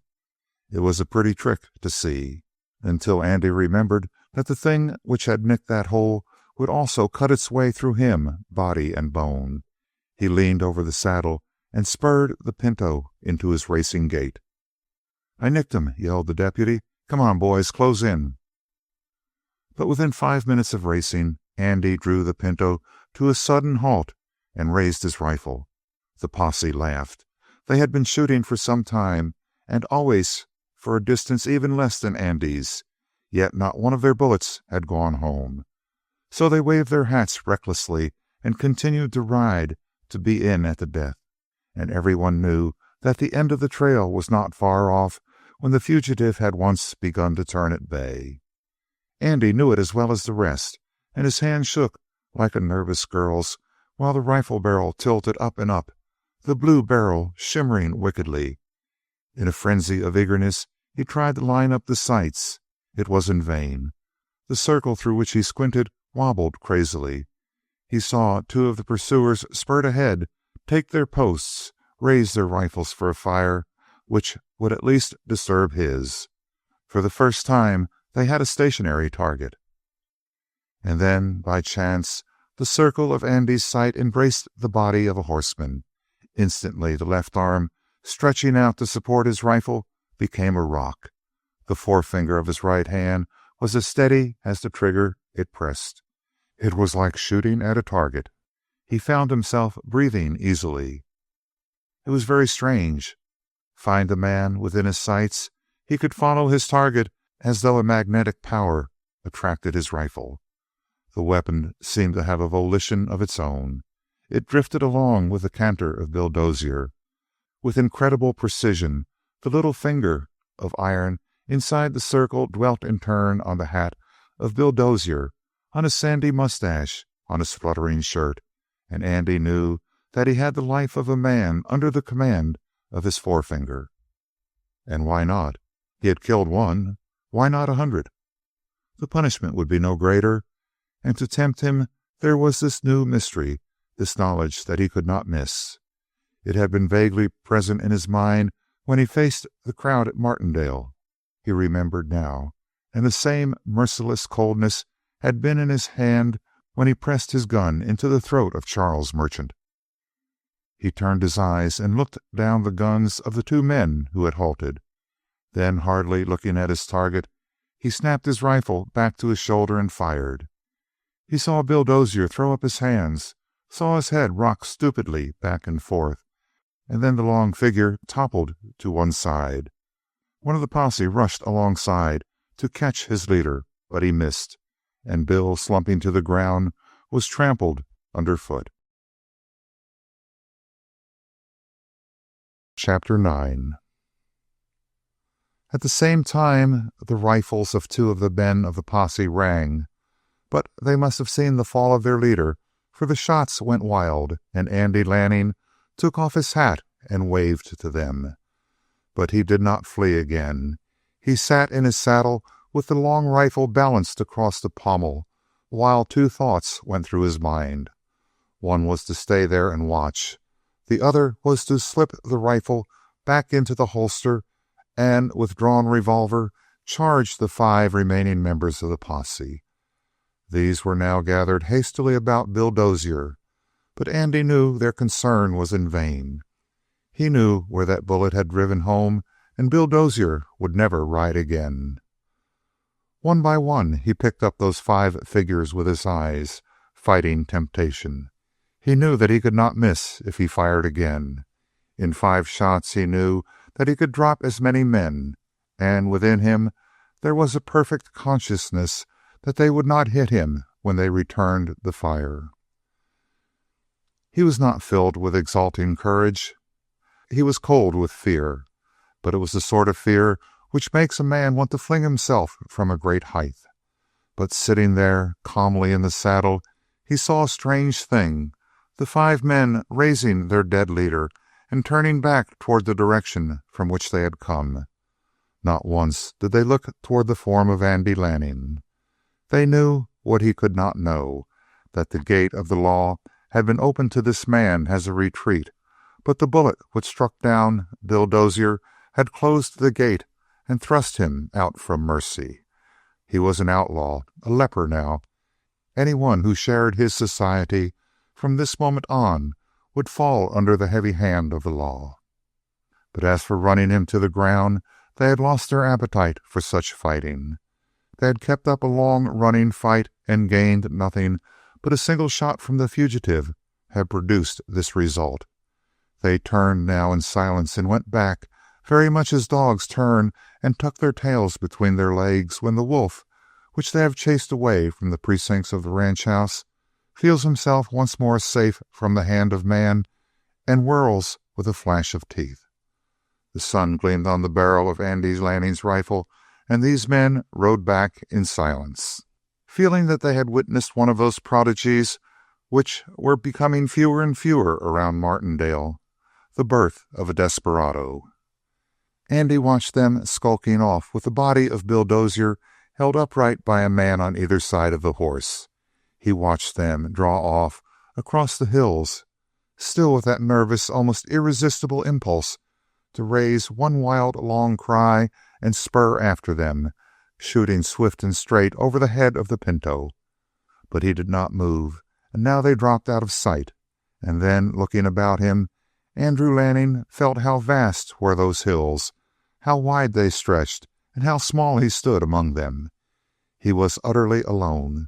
There was nothing but the hills and the sky growing pale with heat, and the patches of olive-gray sagebrush in the distance. A great melancholy dropped upon Andy. He felt a childish weakness. Dropping his elbows upon the pommel of the saddle, he buried his face in his hands. In that moment, he needed desperately something to which he could appeal for comfort. The weakness passed slowly. He dismounted and looked his horse over carefully. The pinto had many good points. He had ample girth of chest at the cinches, where lung capacity is best measured. He had rather short forelegs, which promised weight-carrying power and some endurance, and he had a fine pair of sloping shoulders. But his croup sloped down too much, and he had a short neck. Andy knew perfectly well that no horse with a short neck can run fast for any distance. He had chosen the pinto for endurance, and endurance he undoubtedly had, but he would need a horse which could put him out of short shooting distance and do it quickly. There were no illusions in the mind of Andrew Lanning about what lay before him. Uncle Jasper had told him too many tales of his own experiences on the trail in enemy country. There's 3 things, the old man had often said, that a man needs when he's in trouble: a gun that's smooth as silk, a horse full of running, and a friend. For the gun, Andy had his Colt in the holster, and he knew it like his own mind. There were newer models and trickier weapons, but none which worked so smoothly under the touch of Andy. Thinking of this, he produced it from the holster with a flick of his fingers. The sight had been filed away. When he was a boy in short trousers, he had learned from Uncle Jasper the 2 main articles of a gunfighter's creed: that a revolver must be fired by pointing, not sighting, and that there must be nothing about it liable to hang in the holster to delay the draw. The great idea was to get the gun on your man with lightning speed, and then fire from the hip with merely a sense of direction to guide the bullet. He had a gun, therefore, and one necessity was his. Sorely he needed a horse of quality, as few men needed one. And he needed still more a friend, a haven in time of crisis, an adviser in difficulties. And though Andy knew that it was death to go among men, he knew also that it was death to do without these two things. He believed that there was one chance left to him, and that was to outdistance the news of the two killings by riding straight north. There he would stop at the first town, in some manner fill his pockets with money, and in some manner find both horse and friend. Andrew Lanning was both simple and credulous, but it must be remembered that he had led a sheltered life, comparatively speaking. He had been brought up between a blacksmith's shop on the one hand and Uncle Jasper on the other, and the gaps in his knowledge of men were many and huge. The prime necessity now was to speed to the northward, so Andy flung himself into the saddle and drove his horse north at the jogging, rocking lope of the cattle pony. He was in a shallow basin, which luckily pointed in the right direction for him. The hills sloped down from it from either side in long fingers, with narrow gullies between. But as Andy passed the first of these pointing fingers, a new thought came to him. It might be, why not, that the posse had made only a pretense of withdrawing at once with the body of the dead man. Perhaps they had only waited until they were out of sight and then had circled swiftly around, leaving one man with the body. They might be waiting now at the mouth of any of these gullies. No sooner had the thought come to Andy than he whitened. The pinto had been worked hard that morning and all the night before, but now Andy sent the spurs home without mercy as he shot up the basin at full speed, with his revolver drawn, ready for a snapshot and a drop behind the far side of his horse. For half an hour he rode in this fashion, with his heart beating at his teeth, and each canyon as he passed was empty, and each had some shrub, like a crouching man, to startle him and upraise the revolver. At length, with the pinto wheezing from his new effort, he drew back to an easier gait. But still he had a companion ceaselessly following, like the shadow of the horse he rode. It was fear, and it would never leave him. Chapter 10. After that forced and early rising, the rest of the house had remained awake, but Anne Withero was gifted with an exceptionally strong set of nerves. She had gone back to bed and had fallen promptly into a pleasant sleep, and when she awakened, all that happened in the night was filmed over and had become dreamlike. No one disturbed her rest, but when she went down to a late breakfast, she found Charles Merchant lingering in the room. He had questioned her closely, and after a moment of thought, she told him exactly what had happened, because she was perfectly aware that he would not believe a word of it, and she was right. He had sat opposite her, drumming his fingers without noise on the table, with a smile now and then which was tinged, she thought, with insolence. Yet he seemed oddly undisturbed. She had expected some jealous outburst, some keen questioning of the motives which had made her beg them not to pursue this man. But Charles Merchant was only interested in what the fellow had said and done when he talked with her. He was just like a man out of a book, said the girl in conclusion, and I'll wager that he's been raised on romances. He had the face for it, you know, and the wild look. A blacksmith in Martindale, raised on romances, Charles had said, as he fingered his throat, which was patched with black and blue. A blacksmith in Martindale, she repeated slowly, and it brought a new view of the affair home to her. Now that they knew from Bill Dozier that the victim in Martindale had been only injured and not actually killed, the whole matter became rather a farce. It would be an amusing tale. But now, as Charles Merchant repeated the words blacksmith, Martindale, The new idea shocked her. The new idea of Andrew Lanning, for Charles had told her the name. The new thought stayed with her when she went back to her room after breakfast, ostensibly to read, but really to think. Remembering Andrew Lanning, she got past the white face and the brilliant black eyes. She felt, looking back, that he had shown a restraint which was something more than boyish. When he took her in his arms just before he fled, he had not kissed her, though, for that matter, she had been perfectly ready to let him do it. That moment kept reoccurring to her, the beating on the door, the voices in the hall, the shouts, and the arms of Andrew Lanning around her, and his tense, desperate face close to hers. It became less dreamlike that moment. She began to understand that if she lived to be 100, she would never find that memory dimmer. A half-sad, half-happy smile was touching the corners of her mouth when Charles Merchant knocked at her door. She gave herself one moment in which to banish the queer pain of knowing that she would never see this wild Andrew again, and then she told Charles to come in. In fact, he was already opening the door. He was calm of face, but she guessed an excitement beneath the surface. "I've got something to show you," he said. A great thought made her sit up in the chair, but she was afraid just then to stand up. "I know. The posse has reached that silly boy and brought him back, but I don't want to see him again, handcuffed and all that." "The posse is here at least," said Charles noncommittally. She was finding something new in him.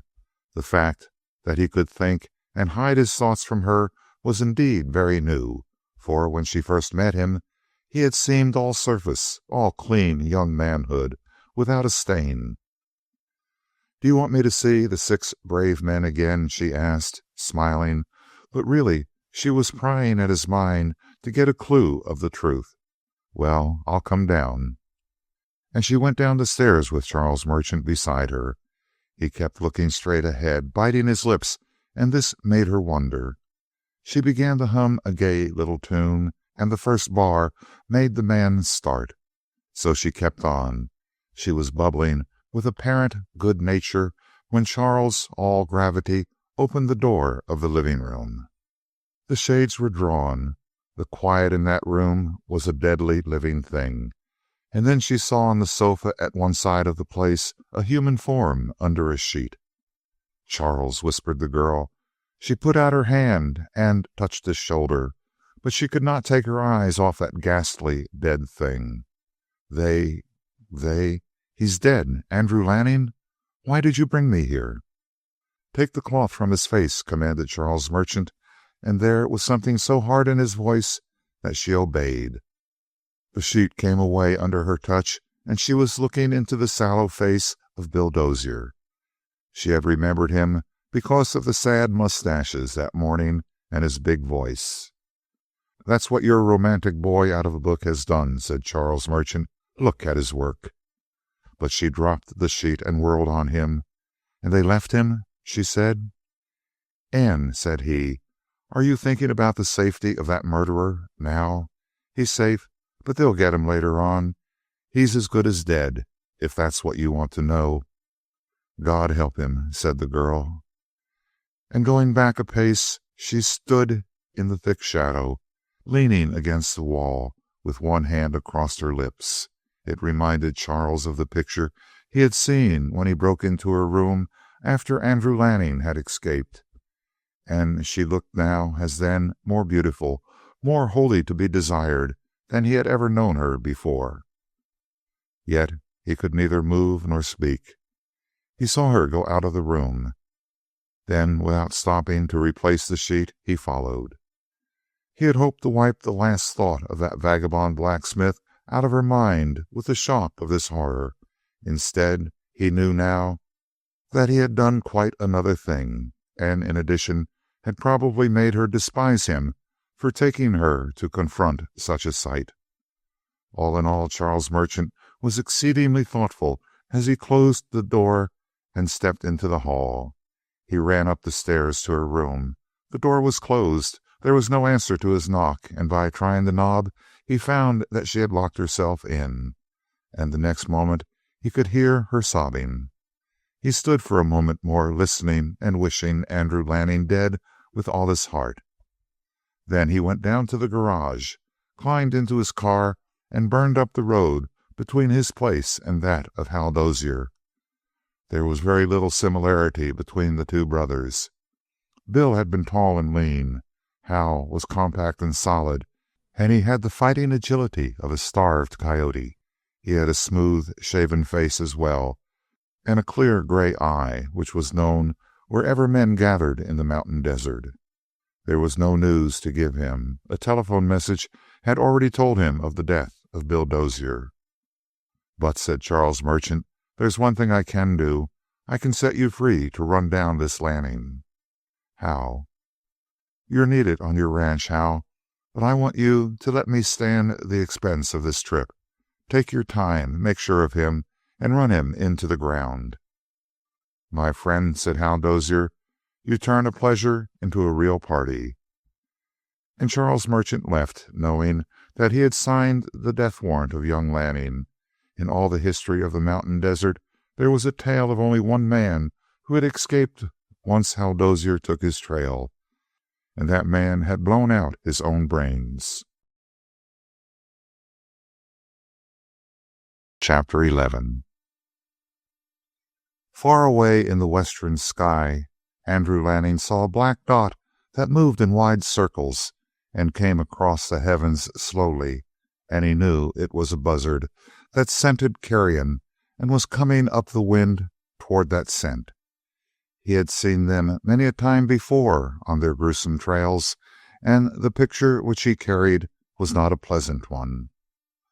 But now the picture that drifted through his mind was still more horrible. It was a human body lying face down in the sand, with the wind ruffling in the hair, and the hat rolled a few paces off, and the gun close to the outstretched hand.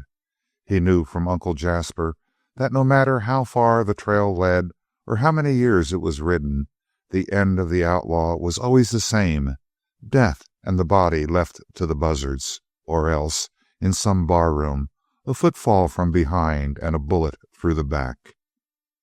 The flesh of Andy crawled. It was not possible for him to relax in vigilance for a moment, lest danger come upon him when he least expected it. Perhaps in some open space like this. He went on until the sun was low in the west and all the sky was rimmed with color.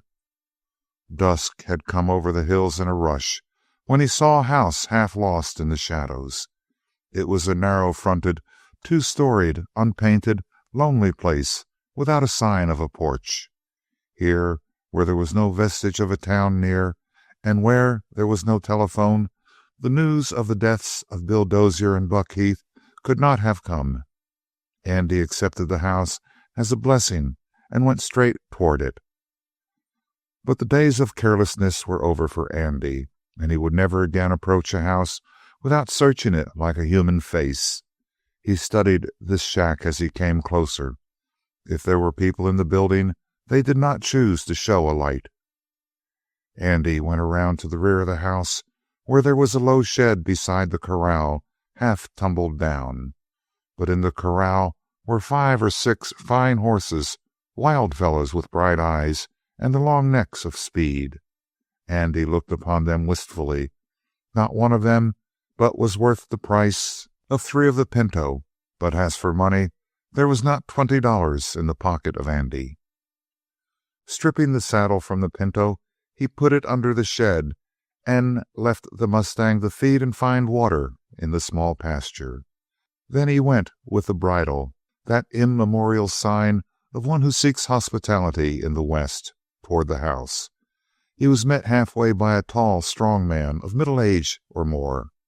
There was no hat on his head, which was covered with a shock of brown hair much younger than the face beneath it. He beheld Andy without enthusiasm. "You figure on laying over here for the night, stranger?" he asked. "That's it," said Andy. "I'll tell you how it is," said the big man, in the tone of one who is willing to argue a point. "We ain't got a very big house. You see it. And it's pretty well filled right now. If you was to slope over the hills there, you'd find Gainerville inside of 10 miles. Andy explained that he was at the end of a hard ride. 10 more miles would kill the pinto, he said. But if you don't mind, I'll have a bit of chow and then turn in out there in the shed. That won't crowd you in your sleeping quarters, and it'll be fine for me. The big man opened his mouth to say something more, then turned on his heel. I guess we can fix you up, he said. Come on along. At another time, Andy would have lost a hand rather than accept such churlish hospitality, but he was in no position to choose. The pain of hunger was like a voice speaking in him. It was a 4-room house. The rooms on the ground floor were the kitchen, where Andy cooked his own supper of bacon and coffee and flapjacks, and the combination living room, dining room, and from the bunk covered with blankets on one side, bedroom.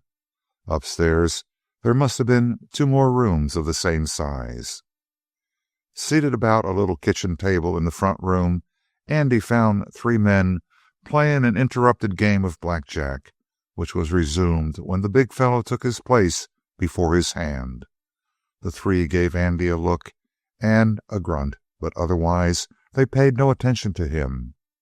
And if they had consulted him, he could have asked for no greater favor. Yet he had an odd hunger about seeing them. They were the last men in many a month, perhaps, whom he could permit to see him without fear. He brought his supper into the living room and put his cup of coffee on the floor beside him. While he ate, he watched them.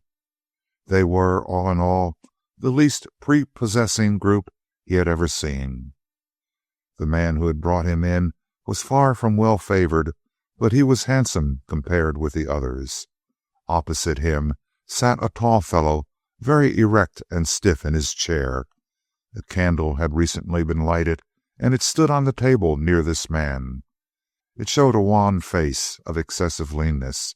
His eyes were deep under bony brows, and they alone of the features showed any expression as the game progressed, turning now and again to the other faces with glances that burned. He was winning steadily. A red-headed man was on his left, with his back to Andy, but now and again he turned, and Andy saw a heavy jowl and his skin blotched with great rusty freckles. His shoulders overflowed the back of his chair, which creaked whenever he moved. The man who faced the redhead was as light as his companion was ponderous. His voice was gentle, his eyes large and soft, and his profile was exceedingly handsome.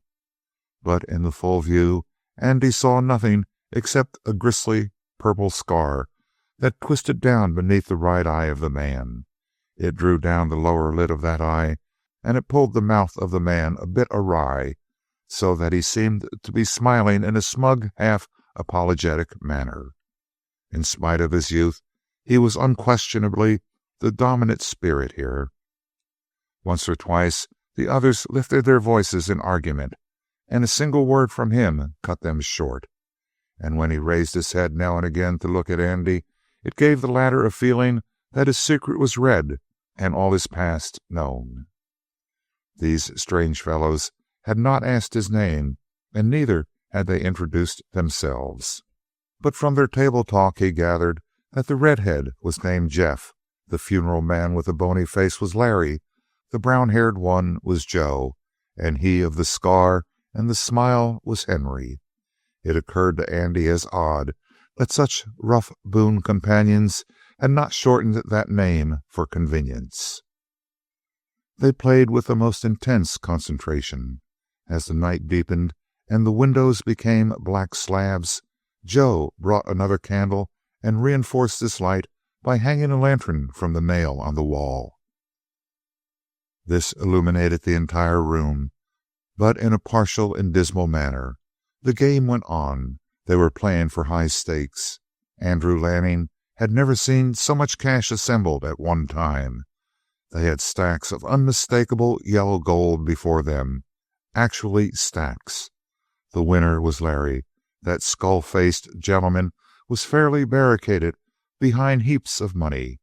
Andy estimated swiftly that there must be well over $2,000 in those stacks.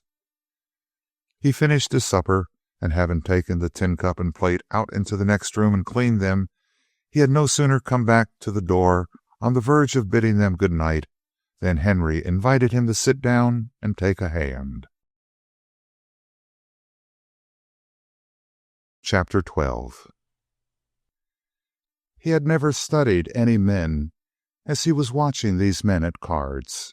Andrew Lanning had spent most of his life quite indifferent to the people around him, but now it was necessary to make quick and sure judgments. He had to read unreadable faces. He had to guess motives. He had to sense the coming of danger before it showed its face. And, watching them with close intentness, he understood that at least 3 of them were cheating at every opportunity. Henry alone was playing a square game. As for the heavy winner, Larry, Andrew had reason to believe that he was adroitly palming an ace now and then. Luck ran too consistently his way. For his own part, he was no card expert, and he smiled as Henry made his offer. "I've got $11.50 in my pocket," Andrew said frankly. "I won't sit in at that game." "Then the game is free-handed," said Henry as he got up from his chair. "I've fed you boys enough," he continued in his soft voice. "I know a three-handed game is no good, but I'm through. Unless you'll try a round or 2 with 'em, stranger. They've made enough money. Maybe they'll play for silver for the fun of it, boys?" There was no enthusiastic assent. The 3 looked gravely at a victim with $11.50, the chair of Big Jeff creaking noisily as he turned. "Sit in," said Jeff. He made a brief gesture like one wiping an obstacle out of the way. "All right," nodded Andy, for the thing began to excite him. He turned to Henry. "Suppose you deal for us." The scar on Henry's face changed color, and his habitual smile broadened. "Well," exclaimed Larry, "maybe the gent don't like the way we've been running this game in other ways. Maybe he's got a few more suggestions to make. Sittin' in? I'd like to be obligin'." He grinned, and the effect was ghastly.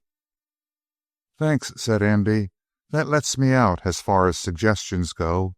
He paused with his hand on the back of the chair, and something told him that Larry would as soon run a knife into him as take a drink of water. The eyes burned up at him out of the shadow of the brows, but Andy, though his heart leaped, made himself meet the stare. Suddenly it wavered, and only then would Andy sit down. Henry had drawn up another chair. "The idea looks good to me," he said. "I think I shall deal." And forthwith, as one who may not be resisted, he swept up the cards and began to shuffle. The others at once lost interest. Each of them nonchalantly produced silver, and they began to play negligently, careless of their stakes. But to Andy, who had only played for money half a dozen times before, this was desperately earnest. He kept to a conservative game, and slowly but surely he saw his silver being converted into gold. Only Larry noticed his gains.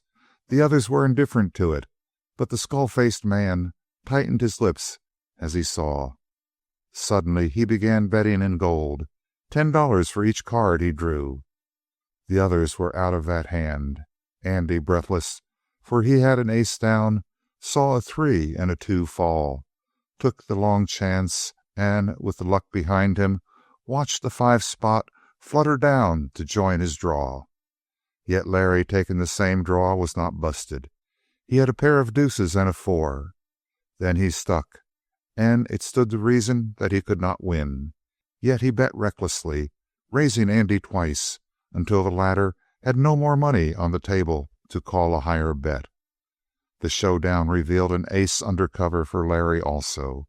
Now he leaned across the table, smiling at Andrew. "I like the hand you show," said Larry, "but I don't like your face behind it, my friend." His smile went out, his hand jerked back, and then the lean, small hand of Henry shot out and fastened on the tall man's wrist. "You skunk," said Henry. Do you want to get the kid for that beggarly mess? Bah!" Andy, colorless, his blood cold, brushed aside the arm of the intercessor.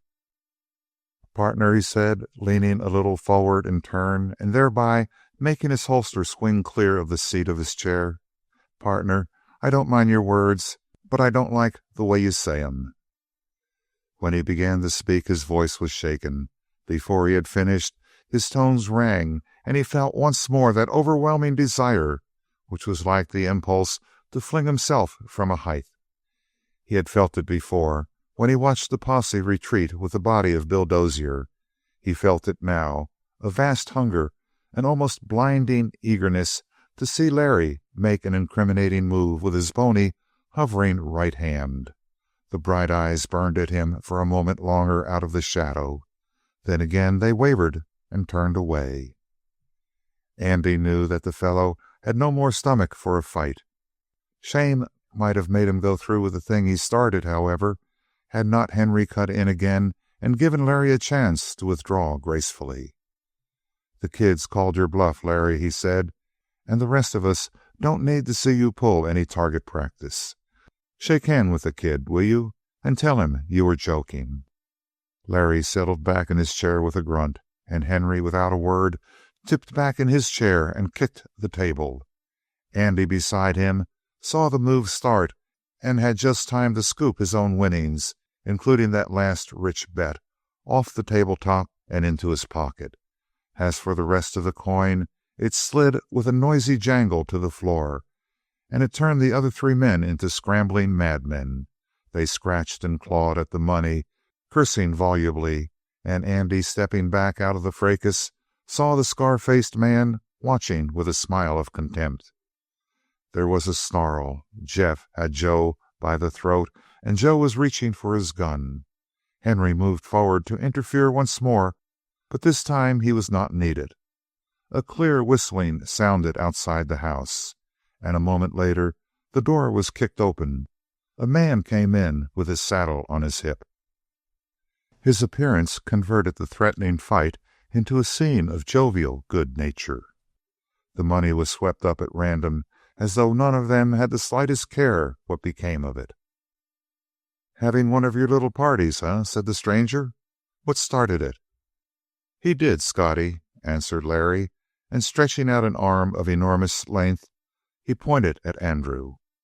Again it required the intervention of Henry to explain matters, and Scotty, with his hands on his hips, turned and surveyed Andrew with considering eyes. He was much different from the rest, whereas they had one and all a peculiarly unhealthy effect upon Andy. This newcomer was a cheery fellow, with an eye as clear as crystal and color in his tanned cheeks. He had one of those long faces which invariably imply shrewdness, and he canted his head to one side while he watched Andy. "You're him that put the pinto in the corral, I guess," he said. Andy nodded. There was no further mention of the troubles of that card game. Jeff and Joe and Larry were instantly busied about the kitchen and in arranging the table, while Scotty, after the manner of a guest, bustled about and accomplished little. But the eye of Andy, then and thereafter, whenever he was near the five, kept steadily upon the scar-faced man. Henry had tilted his chair back against the wall. The night had come on chill, with a rising wind that hummed through the cracks of the ill-built wall and tossed the flame in the throat of the chimney. Henry draped the coat like a cloak around his shoulders and buried his chin in his hands, separated from the others by a vast gulf. Presently Scotty was sitting at the table. The others were gathered round him in expectant attitudes. "What's new?" they exclaimed in one voice. "Oh, about a million things. Let me get some of this ham into my face, and then I'll talk. I've got a batch of newspapers yonder. There's a gold rush on up to Tolliver's Creek." Andy blinked, for that news was at least 4 weeks old. But now came a tide of other news, and almost all of it was stale stuff to him. But the men drank it all in, all except Henry, silent in his corner. He was relaxed, as if he slept. But the most news is about the killing of Bill Dozier. Chapter 13. "Old Bill," grunted red-headed Jeff. "Well, I'll be hung. There's one good deed done. He was overdue, anyways." Andy, waiting breathlessly, watched lest the eye of the narrator should swing toward him for the least part of a second. But Scotty seemed utterly oblivious to the fact that he sat in the same room with the murderer. "Well, he got it," said Scotty, "and he didn't get it from behind. Seems there was a young gent in Martindale. All you boys know old Jasper Lanning." There was an answering chorus. "Well, he's got a nephew, Andrew Lanning. This kid was sort of a bashful kind, they say. But yesterday he up and bashed a fellow in the jaw, and the man went down, whacked his head on a rock, and young Lanning thought his man was dead. So he holds off the crowd with a gun, hops a horse, and beats it."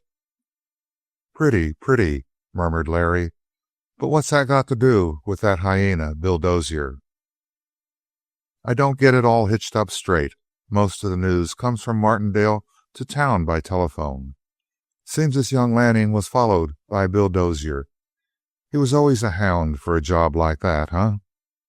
There was a growl of assent. "He handpicked 5 rough ones and went after Lanning. Chased him all night. Landed at Joe Merchant's place. The kid had dropped in there to call on a girl. Can you beat that for cold nerve? Him figuring that he killed a man and Bill Dozier and 5 more on his trail to bring him back, to wait and see whether the buck he dropped lived or died, and then to slide over and call on a lady. No, you can't raise that." But the tidings were gradually breaking in upon the mind of Andrew Lanning. Buck Heath had not been dead. The pursuit was simply to bring him back on some charge of assault, and now Bill Dozier, the head of Andrew, swam. Seems he didn't know her either. Just paid a call round about dawn and then rode on. Bill comes along a little later on the trail, gets new horses from Merchant, and runs down Lanning early this morning. Runs him down, and then Lanning turns in the saddle and drills Bill through the head at 500 yards. Henry came to life. "How far?" he said. "That's what they got over the telephone," said Scotty apologetically. Then the news got to Hal Dozier from Merchant's house. Hal hops on the wire and gets in touch with the governor, and in about 10 seconds they make this Lanning kid an outlaw and stick a price on his head. 5,000, I think, and they say Merchant is behind it. The telephone was buzzing with it when I left town, and most of the boys were oiling up their gats and getting ready to make a play. Pretty easy money, huh, for putting the rollers under a kid? Andrew Lanning muttered aloud, "An outlaw." "Not the first time Bill Dozier has done it," said Henry calmly. "That's an old maneuver of his, to hound a man from a little crime to a big one." The throat of Andrew was dry. "Did you get a description of young Lanning?" he asked. "Sure," nodded Scotty. 23 years old, about 5 feet 10, black hair and black eyes, good looking, big shoulders, quiet spoken. Andy made a gesture and looked carelessly out the back window, but from the corner of his eyes he was noting the 5 men. Not a line of their expressions escaped him. He was seeing literally with eyes in the back of his head, and if by the interchange of one knowing glance or by a significant silence even these fellows had indicated that they remotely guessed his identity, he would have been on his feet like a tiger, gun in hand and backing for the door. $5,000? What would not one of these men do for that sum?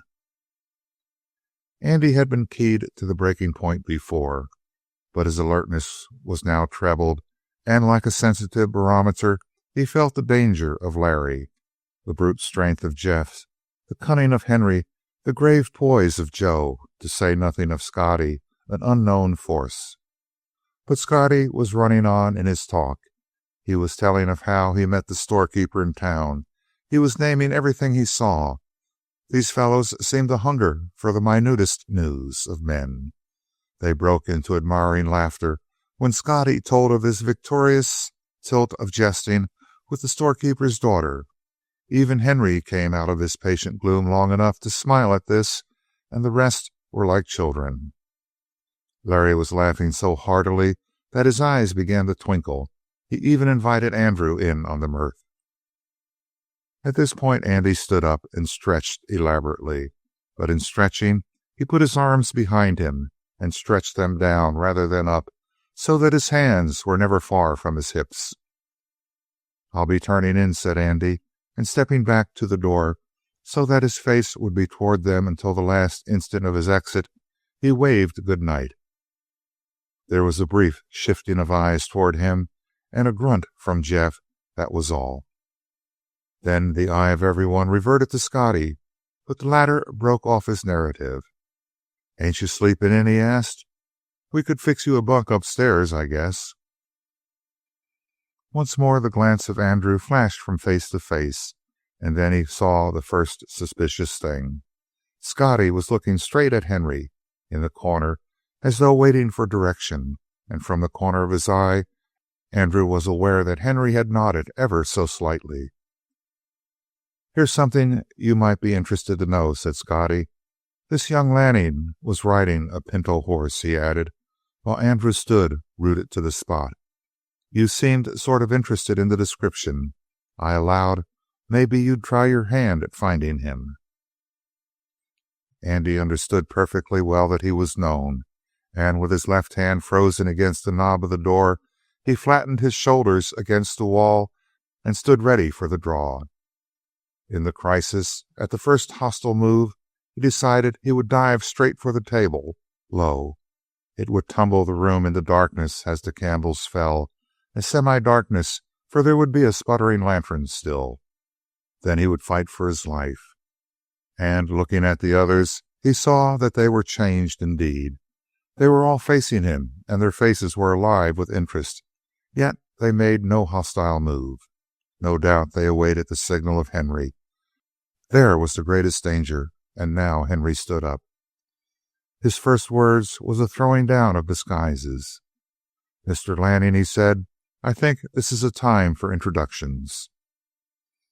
That cold exultation, that wild impulse to throw himself into the arms of danger, was sweeping over Andrew. He made no gesture toward his gun, though his fingers were curling, but he said, "Friends, I've got you all in my eye. I'm going to open this door and go out. No harm to any of you. But if you try to stop me, it means trouble, a lot of trouble, quick." Just a split second of suspense.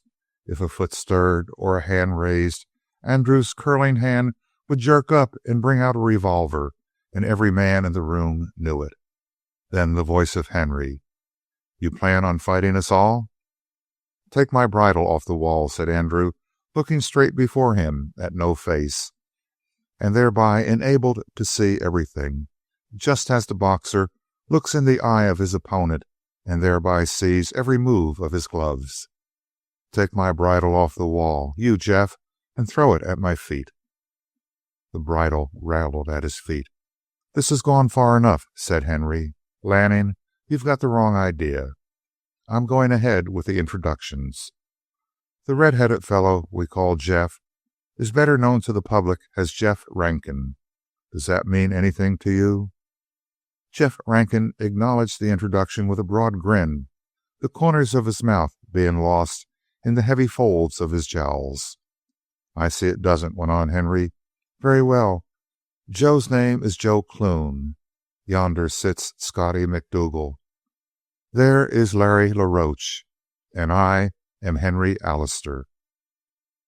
The edge of Andrew's alertness was suddenly dulled.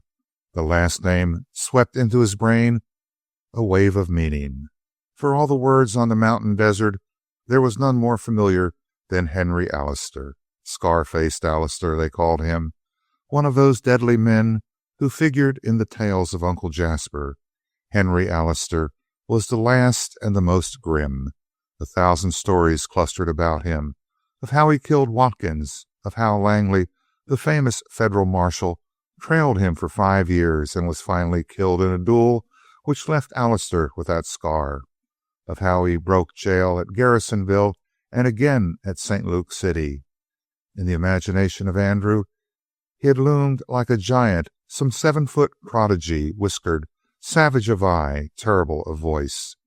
And, turning toward him, Andrew saw him in profile with the scar obscured, and his face was of almost feminine refinement. $5,000? A dozen rich men in the mountain desert would each pay more than that for the apprehension of Alistair, dead or alive. And bitterly it came over Andrew that this genius of crime, this heartless murderer, as story depicted him, was no danger to him, but almost a friend. And the other 4 ruffians of Alistair's band were smiling cordially at him, enjoying his astonishment.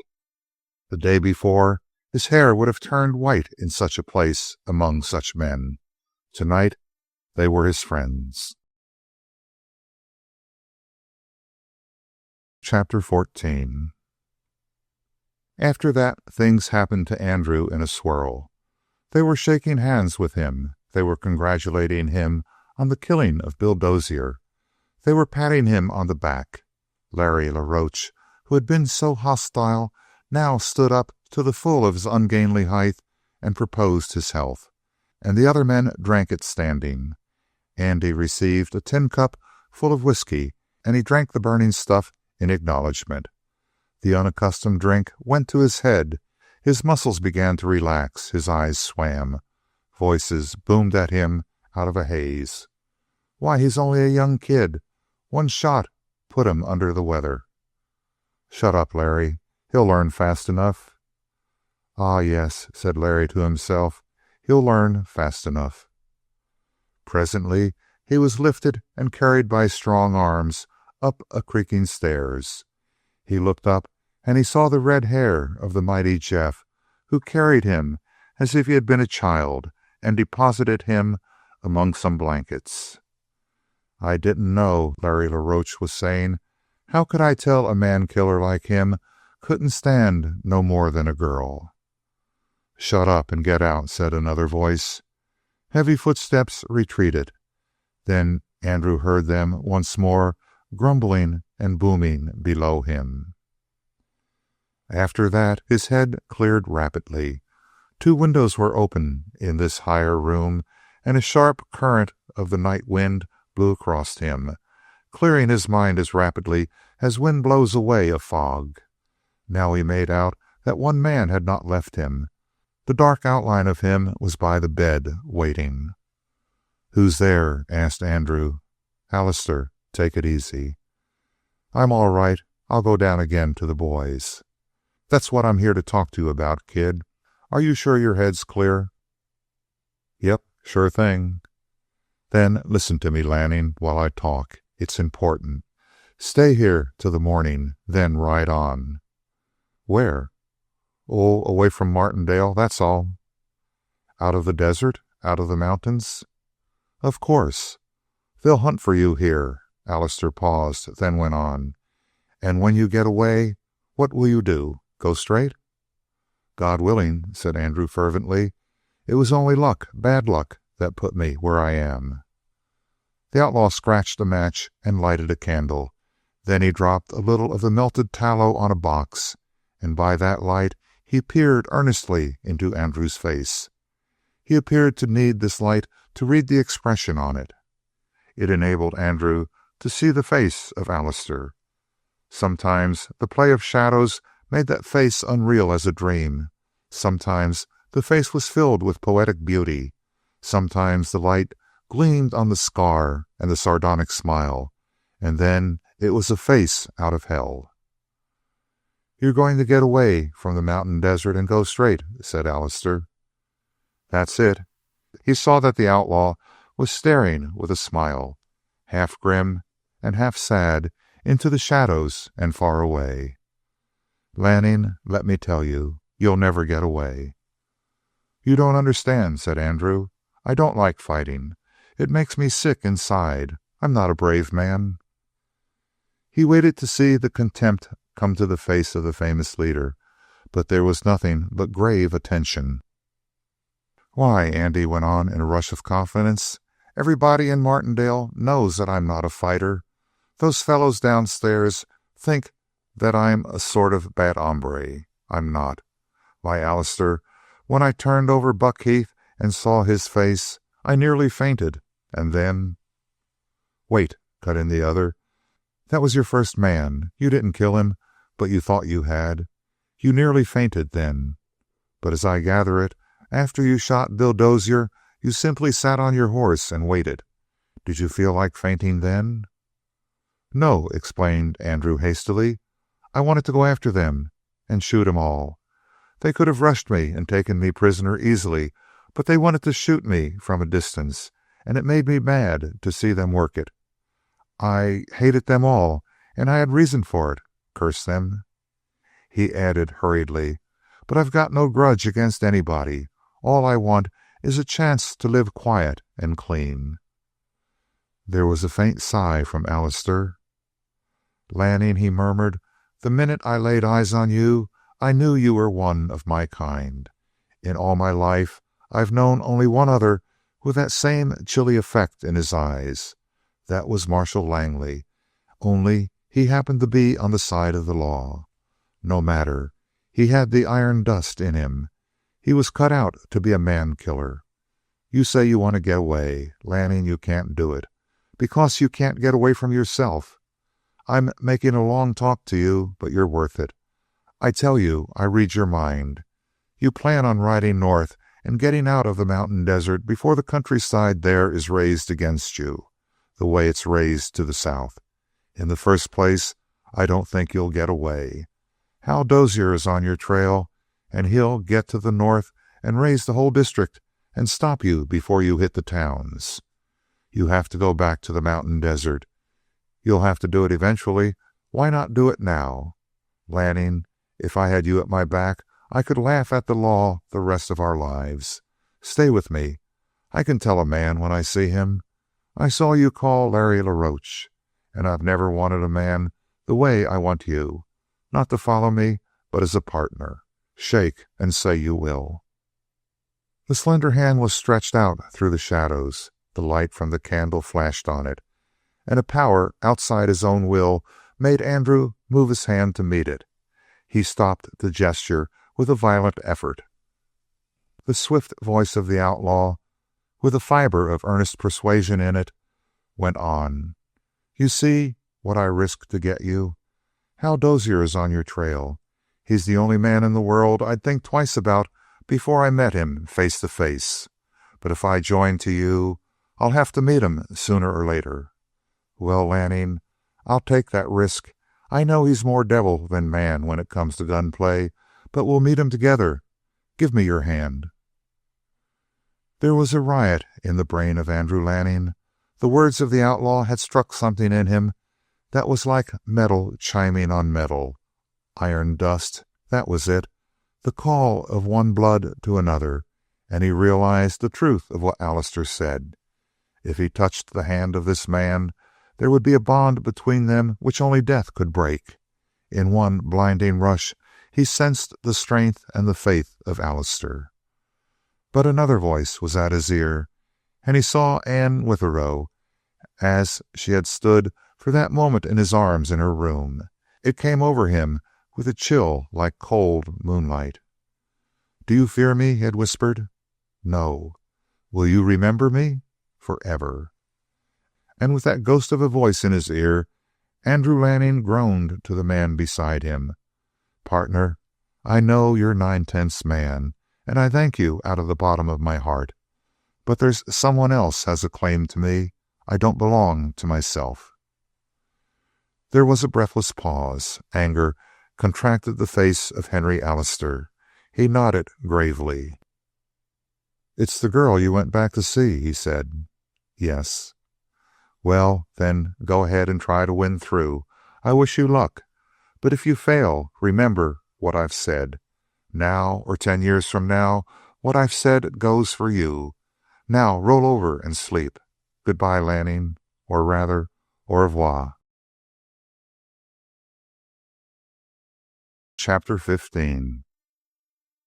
The excitement kept Andrew awake for a little time, but then the hum of the wind, the roll of voices below him, and the weariness of the long ride rushed on him like a wave and washed him out into an ebb of sleep. When he wakened, the aches were gone from his limbs, and his mind was a happy blank. Only when he started up from his blankets and rapped his head against the slanting rafters just above him, he was brought to a painful realization of where he was. He turned, scowling, and the first thing he saw was a piece of brown wrapping paper held down by a shoe and covered with a clumsy scrawl. "These blankets are yours and the slicker along with them, and here's wishing you luck while you're beating it back to civilization. Your friend, Jeff Rankin." Andy glanced swiftly about the room and saw that the other bunks had been removed. He swept up the blankets and went down the stairs to the first floor. The house reeked of emptiness, broken bottles, a twisted tin plate in which someone had set his heel, were the last signs of the outlaws of Henry Allister's gang. A bundle stood on the table with another piece of wrapping paper near it. The name of Andrew Lanning was on the outside. He unfolded the sheet and read in a precise, rather feminine writing: "Dear Lanning, we are, in a manner, sneaking off. I've already said good-bye, and I don't want to tempt you again. Now you're by yourself, and you've got your own way to fight. The boys agree with me.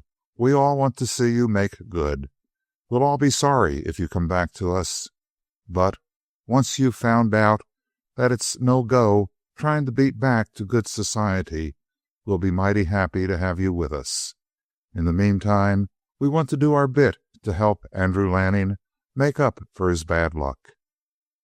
For my part, I've put a chamois sack on top of the leather coat with the fur lining. You'll find a little money in that purse. Don't be foolish. Take the money I leave you, and when you're back on your feet, I know that you'll repay it at your own leisure. And here's best of luck to you and the girl. Henry Allister." Andrew lifted the chamois sack carelessly, and out of its mouth tumbled a stream of gold. One by one he picked up the pieces and replaced them. Then he hesitated, and then put the sack in his pocket. How could he refuse a gift so delicately made?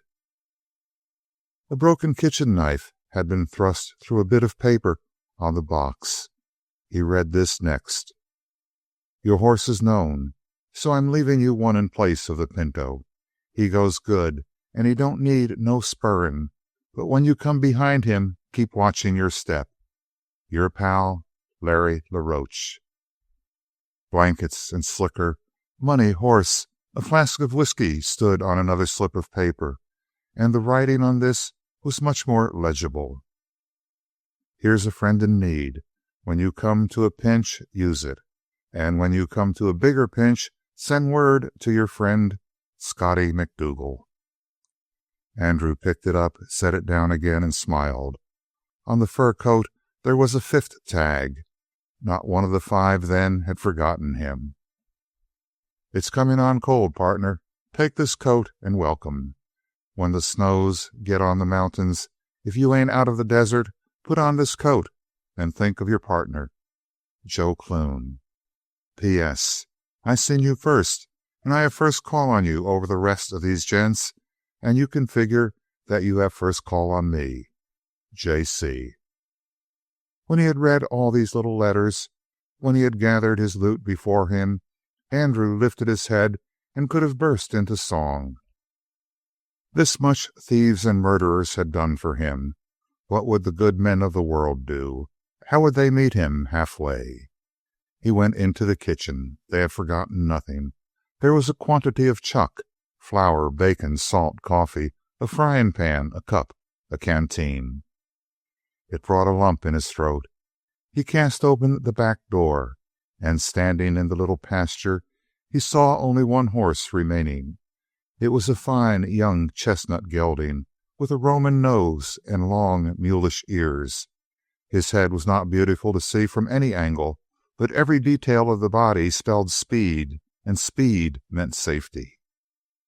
What wonder, then, that Andrew began to see the world through a bright mist? What wonder that when he had finished his breakfast, he sang while he roped the chestnut, built the pack behind the saddle, and filled the saddlebags. When he was in the saddle, the gelding took at once the cattle path with a long and easy canter. With his head cleared by sleep, his muscles and nerves relaxed, Andrew began to plan his escape with more calm deliberation than before. The first goal was the big blue cloud on the northern horizon, a good week's journey ahead of him, the little Canover Mountains. Among the foothills lay the cordon of small towns which it would be his chief difficulty to pass. For if the printed notices describing him were circulated among them, the countryside would be up in arms, prepared to intercept his flight. Otherwise, there would be nothing but telephoned and telegraphed descriptions of him, which at best could only come to the ears of a few, and these few would be necessarily put out by the slightest difference between him and the description. Such a vital difference, for instance, as the fact that he now rode a chestnut, while the instructions called for a man on a pinto. Moreover, it was by no means certain that Hal Dozier, great trailer though he was, would know that the fugitive was making for the northern mountains. With all these things in mind, in spite of the pessimism of Henry Allister, Andrew felt that he had far more than a fighting chance to break out of the mountain desert and into the comparative safety of the crowded country beyond. He made one mistake in the beginning. He pushed the chestnut too hard the first and second days, so that on the third day he was forced to give the gelding his head and go at a jarring trot most of the day. On the fourth and fifth days, however, he had the reward for his caution. The chestnut's ribs were beginning to show painfully, but he kept doggedly at his work with no sign of faltering. The sixth day brought Andrew Lanning in close view of the lower hills, and on the seventh day he put his fortune boldly to the touch and jogged into the first little town before him. Chapter 16. It was just after the hot hour of the afternoon. The shadows from the hills to the west were beginning to drop across the village.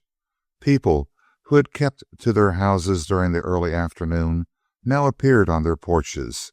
Small boys and girls returning from school were beginning to play. Their mothers were at the open doors exchanging shouted pieces of news and greetings, and Andrew picked his way with care along the street. It was a town flung down in the throat of a ravine, without care or pattern. There was not even one street, but rather a collection of straggling paths which met about a sort of open square, on the sides of which were the stores and the inevitable saloons and hotels. But the narrow path along which Andrew rode was a gantlet to him. For all he knew, the placards might be already out. One of the least of those he passed might have recognized him. He noticed that one or two women in their front doors stopped in the midst of a word to watch him curiously. It seemed to Andrew that a buzz of comment and warning preceded him and closed behind him. He felt sure that the children stood and gaped at him from behind, but he dared not turn in his saddle to look back. And he kept on, reining in the gelding and probing every face with one swift, resistless glance that went to the heart. He found himself literally taking the brains and hearts of men into the palm of his hand and weighing them. Yonder old man, so quiet, with the bony fingers clasped around the bowl of his corncob, sitting under the awning by the watering trough. That would be an ill man to cross in a pinch. That hand would be steady as a rock on the barrel of a gun. But the big, square man, with the big, square face who talked so loudly on the porch of yonder store, there was a bag of wind that could be punctured by one threat and turned into a figure of tallow by the sight of a gun. Andrew went on with his lightning summary of the things he passed, but when he came to the main square, the heart of the town, it was quite empty. He went across to the hotel, tied the gelding at the rack, and sat down on the veranda. He wanted with all his might to go inside, to get a room, to be alone and away from this battery of searching eyes. But he dared not. He must mingle with these people and learn what they knew. He went in and sought the bar. It should be there, if anywhere, the poster with the announcement of Andrew Lanning's outlawry and the picture of him. What picture would they take? The old snapshot of the year before, which Jasper had taken? No doubt that would be the one. But much as he yearned to do so, he dared not search the wall. He stood up to the bar and faced the bartender. The latter favored him with one searching glance and then pushed across the whiskey bottle. "Do you know me?" asked Andrew with surprise, and then he could have cursed his careless tongue. "I know you need a drink," said the bartender, looking at Andrew again. Suddenly he grinned. When a man's been dry that long, he gets a hungry look around his eyes that I know. Hit her hard, boy. Andrew brimmed his glass and tossed off the drink, and to his astonishment there was none of the shocking effect of his first drink of whiskey. It was like a drop of water tossed on a huge blotter. To his tired nerves the alcohol was a mere nothing. Besides, he dared not let it affect him. He filled a second glass, pushing across the bar one of the gold pieces of Henry Allister. Then, turning casually, he glanced along the wall. There were other notices up, many written ones, but not a single face looked back at him. All at once he grew weak with relief. But in the meantime, he must talk to this fellow. "What's the news?" "What kind of news?" "Any kind.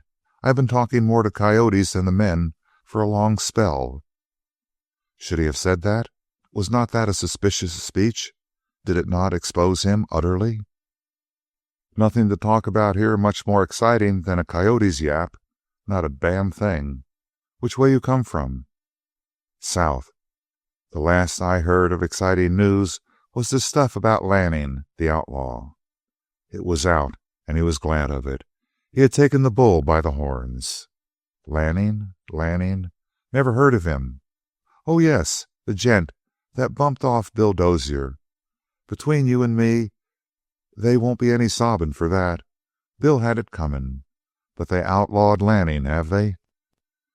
"That's what I hear." But sweet beyond words had been this speech from the bartender. They had barely heard of Andrew Lanning in this town.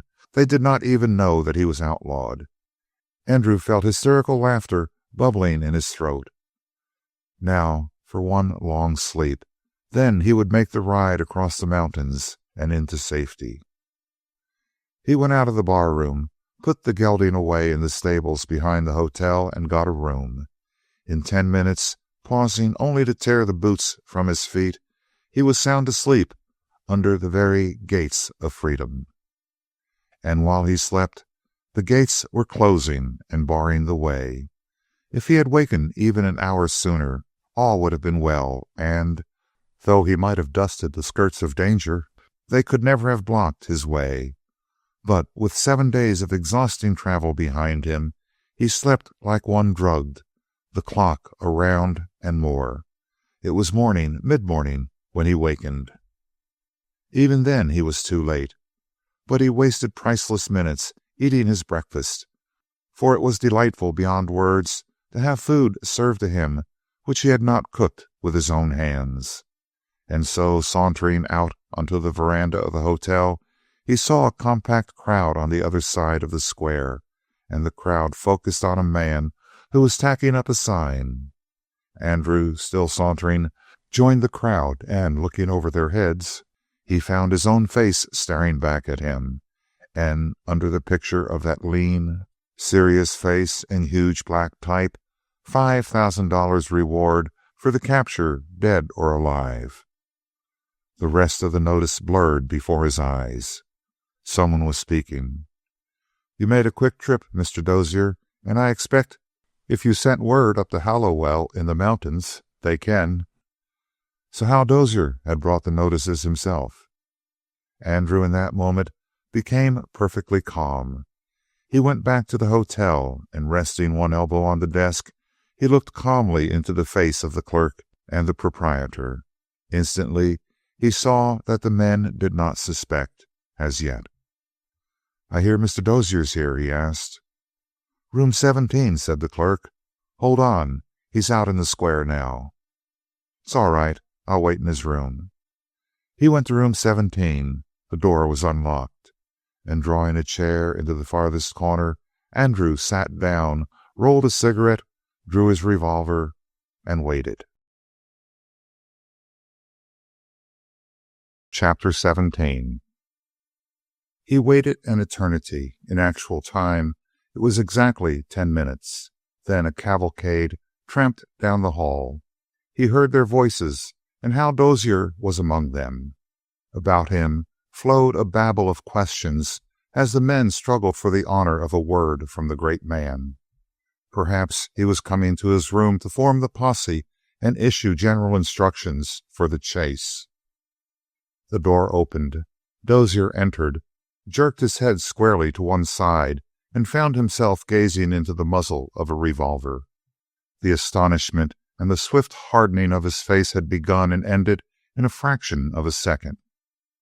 "It's you, huh?" he said, still holding the door. "Right," said Andrew. "I'm here for a little chat about this Lanning you're after." Hal Dozier paused another heartbreaking second. Then he saw that caution was the better way. "I'll have to shut you out for a minute or two, boys.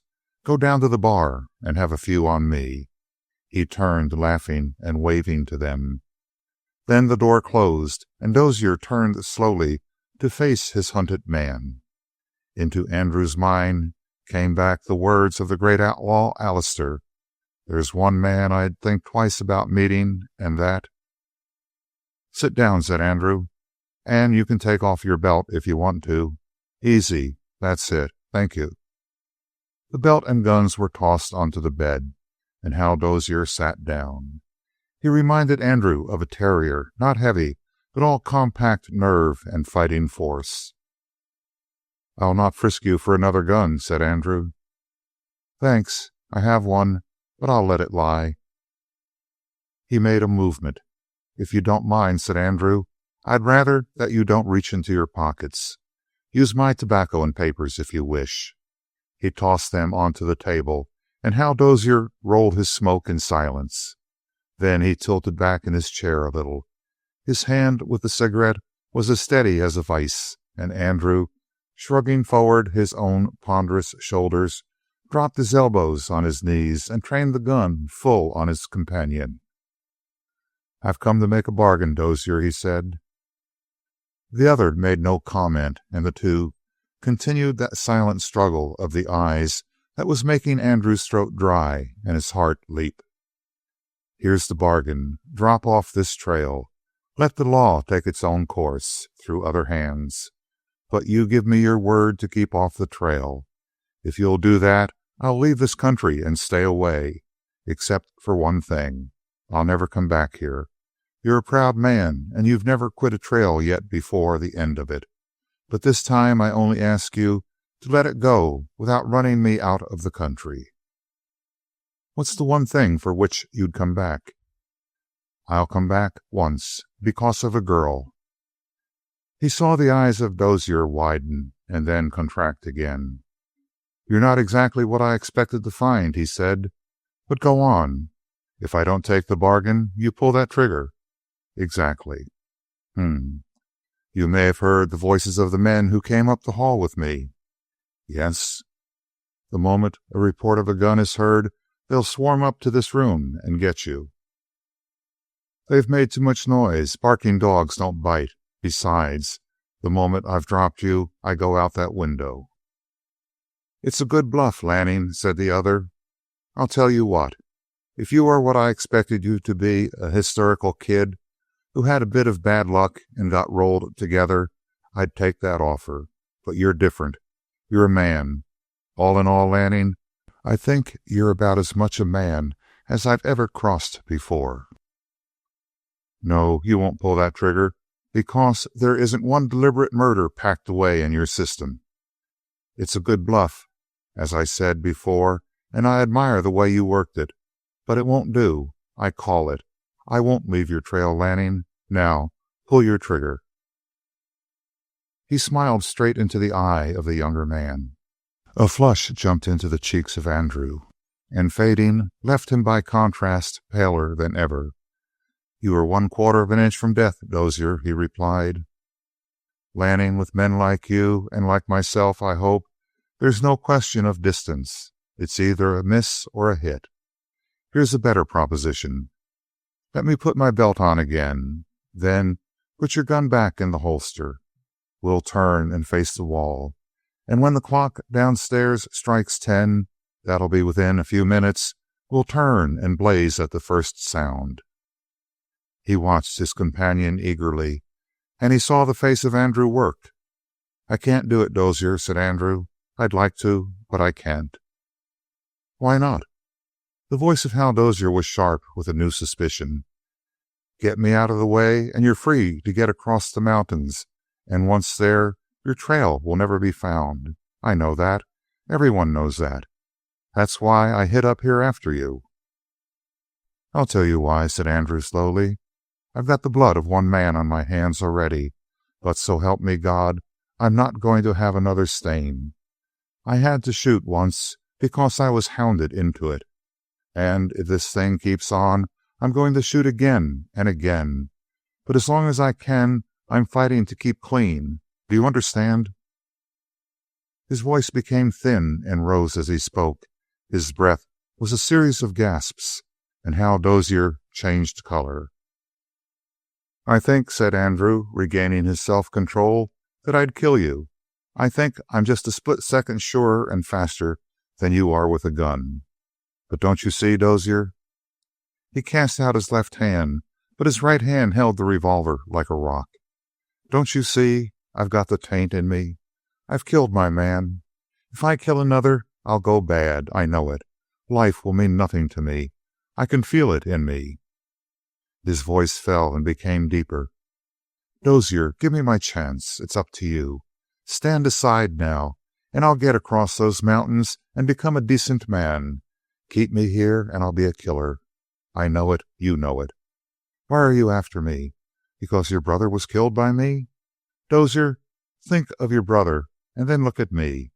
Was his life worth my life? You're a cool-headed man. You knew him, and you knew what he was worth. His killings were as long as the worst bad man that ever stepped, except that he had the law behind him. When he got on my trail, he knew that I was just a scared kid who thought he'd killed a man. Why didn't he let me run until I found out that I hadn't killed Buck Heath? Then he knew, and you know, that I'd have come back. But he wouldn't give me the chance. He ran me into the ground, and I shot him down. And that minute, he turned me from a scared kid into an outlaw, a killer. Tell me, man to man, Dozier, if Bill hasn't already done me more wrong than I've done him." As he finished that strange appeal, he noted that the famous fighter was white about the mouth and shaken. He added with a burst of appeal, "Hal, you know I'm straight. You know I'm worth a chance." The older man lifted his head at last. "Andy, I can't leave the trail." At that sentence, every muscle of Andrew's body relaxed, and he sat like one in a state of collapse, except that the right hand and the gun in it were steady as rocks. "Here's something between you and me that I'd swear I never said if I was called in a court," went on Hal Dozier in a solemn murmur.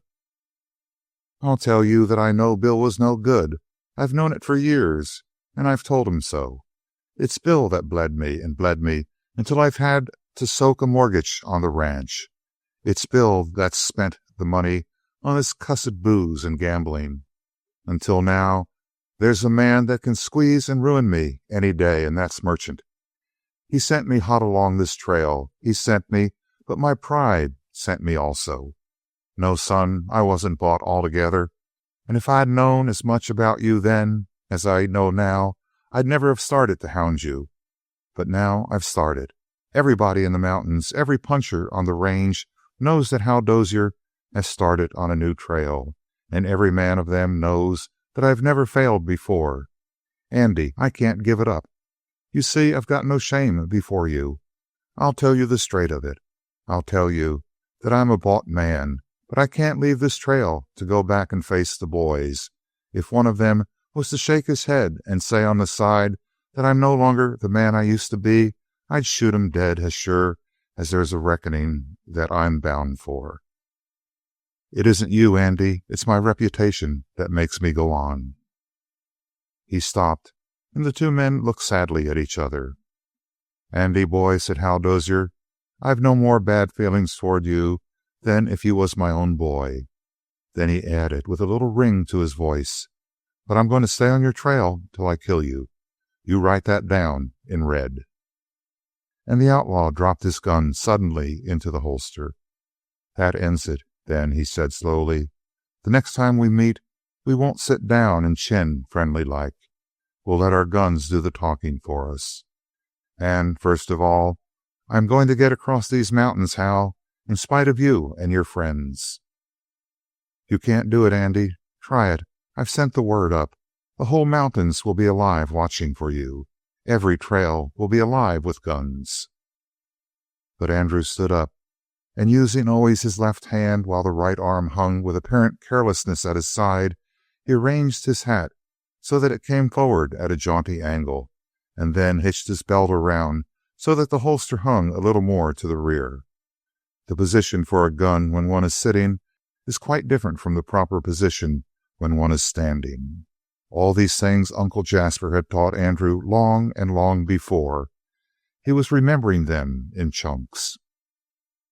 Give me 3 minutes to get my saddle on my horse and out of town, said Andrew. Is that fair? Considering that you could have filled me full of lead here, said Hal Dozier with a wry smile, I think that's fair enough. Chapter 18. As Andrew went down the stairs and through the entrance hall, he noticed it was filled with armed men. At the door, he paused for the least fraction of a second, and during that breathing space, he had seen every face in the room. Then he walked carelessly across to the desk and asked for his bill. Someone, as he crossed the room, whirled to follow him with a glance. Andy heard, for his ears were sharpened. I thought for a minute, but it does look like him. Aw, Mike, I seen that gent in the barroom the other day. Besides, he's just a kid. So's this Lanning. I'm going out to look at the poster again.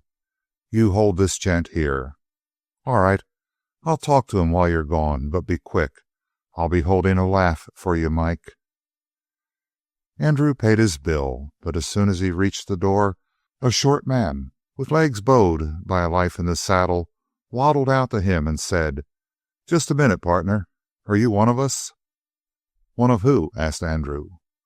One of the posse Hal is getting together. Well, come to think of it, I guess you're a stranger around here, ain't you? Me? Asked Andrew.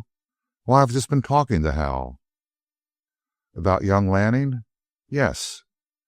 By the way, if you're out of Hal's country, maybe you know Lanning too. Sure, I've stood as close to him as I am to you. You don't say. What sort of looking fellow is he? Well, I'll tell you, said Andrew, and he smiled in an embarrassed manner. They say he's a ringer for me. Not much of a compliment, is it? The other gasped, and then laughed heartily. No, it ain't at that, he replied. Say, I've got a pal that wants to talk to you. Sort of a job on him, at that. I'll tell you what, said Andy calmly. Take him into the bar, and I'll come in and have a drink with him and you in about 2 minutes. So long. He was gone through the door while the other half reached a hand toward him, but that was all. In the stables, he had the saddle on the chestnut in 20 seconds and brought him to the watering trough before the barroom. He found his short, bow-legged friend in the barroom in the midst of excited talk with a big blond man. He looked a German, with his parted beard and his imposing front, and he had the stern blue eye of a fighter. "Is this your friend?" asked Andrew, and walked straight up to them. He watched the eyes of the big man expand and then narrow.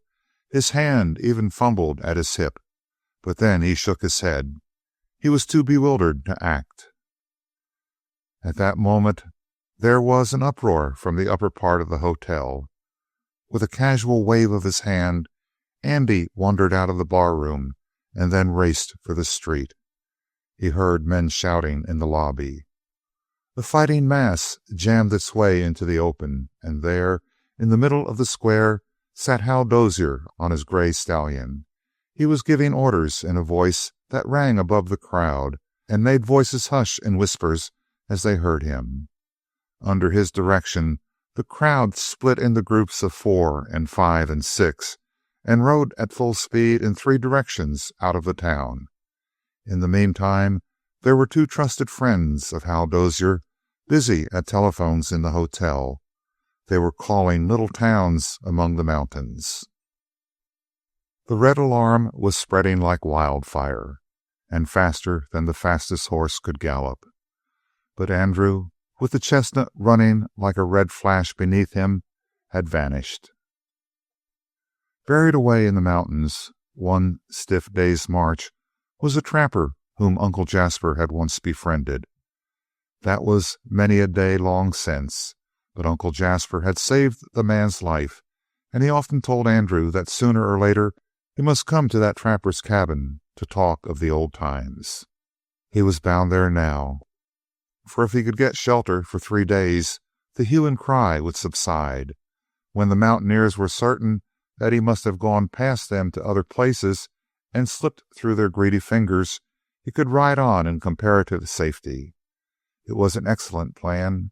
It gave Andrew such a sense of safety as he trotted the chestnut up a steep grade that he did not hear another horse coming in the opposite direction until the latter was almost upon him. Then, coming about a sharp shoulder of the hill, he almost ran upon a bare-legged boy who rode without saddle upon the back of a bay mare. The mare leaped cat-like to one side, and her little rider clung like a piece of her hide. "You might holler, coming around a turn," shrilled the boy, and he brought the mare to a halt by jerking the rope around her neck. He had no other means of guiding her, no sign of a bridle, but Andrew looked with hungry eyes. He knew something of horses, and this bay fitted into his dreams of an ideal perfectly. She was beautiful, quite heavily built in the body, with a great spread of breast that surely told of an honest heart beneath a glorious head, legs that fairly shouted to Andrew of good blood, and, above all, she had that indescribable thing which is to a horse what personality is to a man. She did not win admiration, she commanded it. And she stood alert at the side of the road, looking at Andrew like a queen. Horse stealing is the cardinal sin in the mountain desert, but Andrew felt the moment he saw her that she must be his. At least, he would first try to buy her honorably. "Son," he said to the urchin, "how much for that horse?" "Why," said the boy, "anything you'll give." "Don't laugh at me," said Andrew sternly. "I like her looks, and I'll buy her. I'll trade this chestnut, and he's a fine traveler, with a good price to boot. If your father lives up the road and not down, turn back with me, and I'll see if I can't make a trade."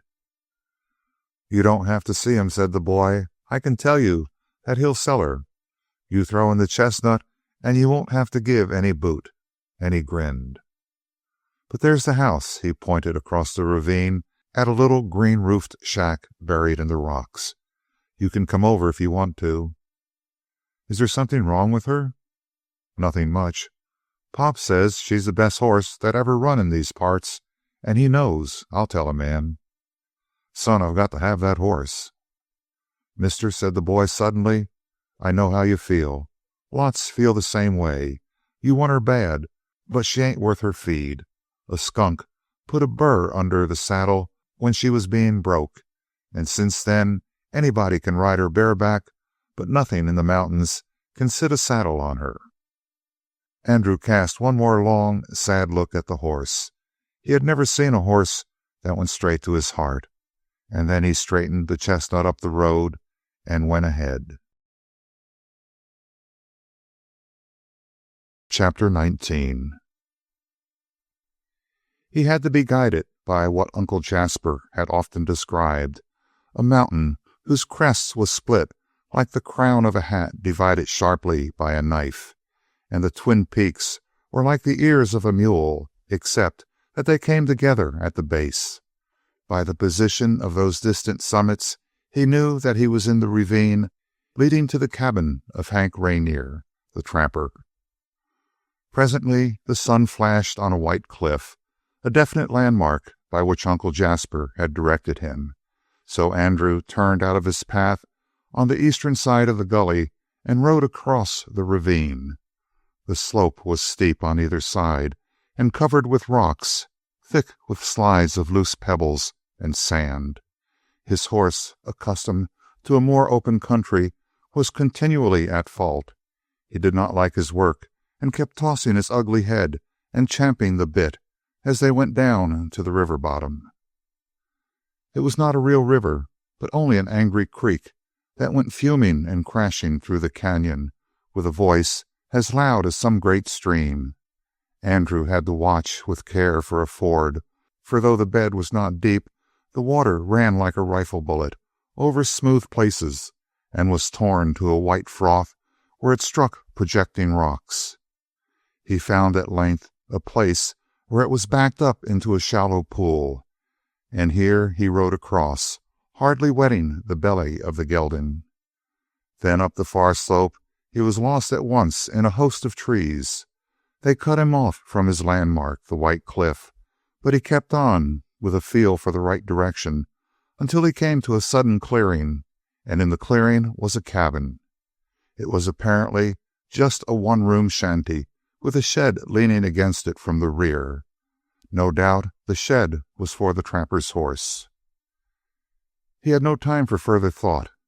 In the open door of the cabin appeared a man so huge that he had to bend his head to look out, and Andrew's heart fell. It was not the slender, raw-boned youth of whom Uncle Jasper had told him, but a hulking giant. And then he remembered that 20 years had passed since Uncle Jasper rode that way, and in 20 years the gaunt body might have filled out. The shock of bright red hair of which Jasper spoke might well have been the original of the red flood which now covered the face and throat of the big man. "Hello," called the trapper. "Are you one of the boys on the trail?" "Well, I ain't seen anything. Been about 6 others here already." The blood leaped in Andrew and then ran coldly back to his heart. Could they have outridden the gelding to such an extent as that? "From Tomo?" he asked. "Tomo? No. They come down from Gunter City up yonder, and Twin Falls." And Andrew understood. Well indeed had Hal Dozier fulfilled his threat of rousing the mountains against his quarry. He glanced westward. It was yet an hour lacking of sundown, but since mid-morning Dozier had been able to send his messages so far and so wide. Andrew set his teeth. What did cunning of head and speed of horse count against the law when the law had electricity for its agent? "Well," said Andrew, slipping from his saddle, "if he hasn't been by this way, I may as well stay over for the night. If they've hunted the woods around here all day, no use in me doing it by night. Can you put me up?" "Can I put you up? I'll tell a man. Glad to have you, stranger. Give me your horse. I'll take care of him. Looks like he was kind of ganted up, don't it? Well, I'll give him a feed of oats that'll thicken his ribs." Still talking, he led the gelding into his shed. Andrew followed, took off the saddle, and having led the chestnut out and down to the creek for a drink, he returned and tied him to a manger which the trapper had filled with a liberal supply of hay, to say nothing of a feed box stuffed with oats. A man who was kind to a horse could not be treacherous to a man, Andrew decided. "You're Hank Rainier, aren't you?" he asked. "That's me. And you?" I'm the unwelcome guest, I'm afraid, said Andrew. I'm the nephew of Jasper Lanning. I guess you'll be remembering him. I'll forget my right hand sooner, said the big red man calmly, but he kept on looking steadily at Andrew. Well, said Andrew, encouraged and at the same time repulsed by this calm silence, my name is one you've heard. I am... The other broke in hastily. You are Jasper Lanning's nephew. That's all I know. What's a name to me? I don't want to know names. It puzzled Andrew, but the big man ran on smoothly enough. Lanning ain't a popular name around here, you see. Suppose somebody was to come around and say, "Seen Lanning?" What could I say? If you was here. I've got a Lanning here. I don't know, but he's the one you want. But suppose I don't know anything except you're Jasper's nephew. Maybe you're related on the mother's side, huh? He winked at Andrew. You come along and don't talk too much about names. He led the way into the house and picked up one of the posters which lay on the floor. They've sent those things through the mountains already? Asked Andrew gloomily. Sure, these came down from Twin Falls. Now a gent with a special fine eye might find that you looked like the gent on this poster, but my eyes are terribly bad mostly. Besides, I need to quicken up that fire. He crumpled the poster and inserted it beneath the lid of his iron stove. There was a rush and a faint roar of the flame going up the chimney as the cardboard burned. And now, said Hank Rainier, turning with a broad smile, I guess there ain't any reason why I should recognize you.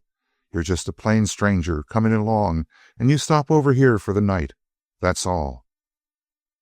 Andrew had followed this involved reasoning with a rather bewildered mind, but he smiled faintly in return. He was bothered in a way by the extreme mental caution of this fellow. It was as if the keen-eyed trapper were more interested in his own foolish little subterfuge than in preserving Andrew. Now tell me, how is Jasper? I've got to tell you one thing first. Dozier has raised the mountains, and I could never cross them now. Going to turn back into the plains? No, the ranges are wide enough, but they're a prison just the same. I've got to get out of 'em now, or stay a prisoner the rest of my life, only to be trailed down in the end. No, I want to stay right here in your cabin until the men are quieted down again and think I've slipped away from 'em. Then I'll sneak over the summit and get away unnoticed. Man, stay here. Why, they'll find you right off. I wonder you got the nerve to sit there now with maybe 10 men trailing you to this cabin. But that's up to you. There was a certain careless calm about this that shook Andrew to his center again, but he countered. No, they won't look, especially in houses, because they won't figure that any man would toss up that reward. 5,000 is a pile of money. It sure is, agreed the other. He parted his red beard and looked up to the ceiling. 5,000 is a considerable pile, all in hard cash, but mostly they hunt for this Andrew Lanning a dozen at a time. Well, you divide 5,000 by 10, and you've got only 500 left. That ain't enough to tempt a man to give up Lanning, so bad as all that.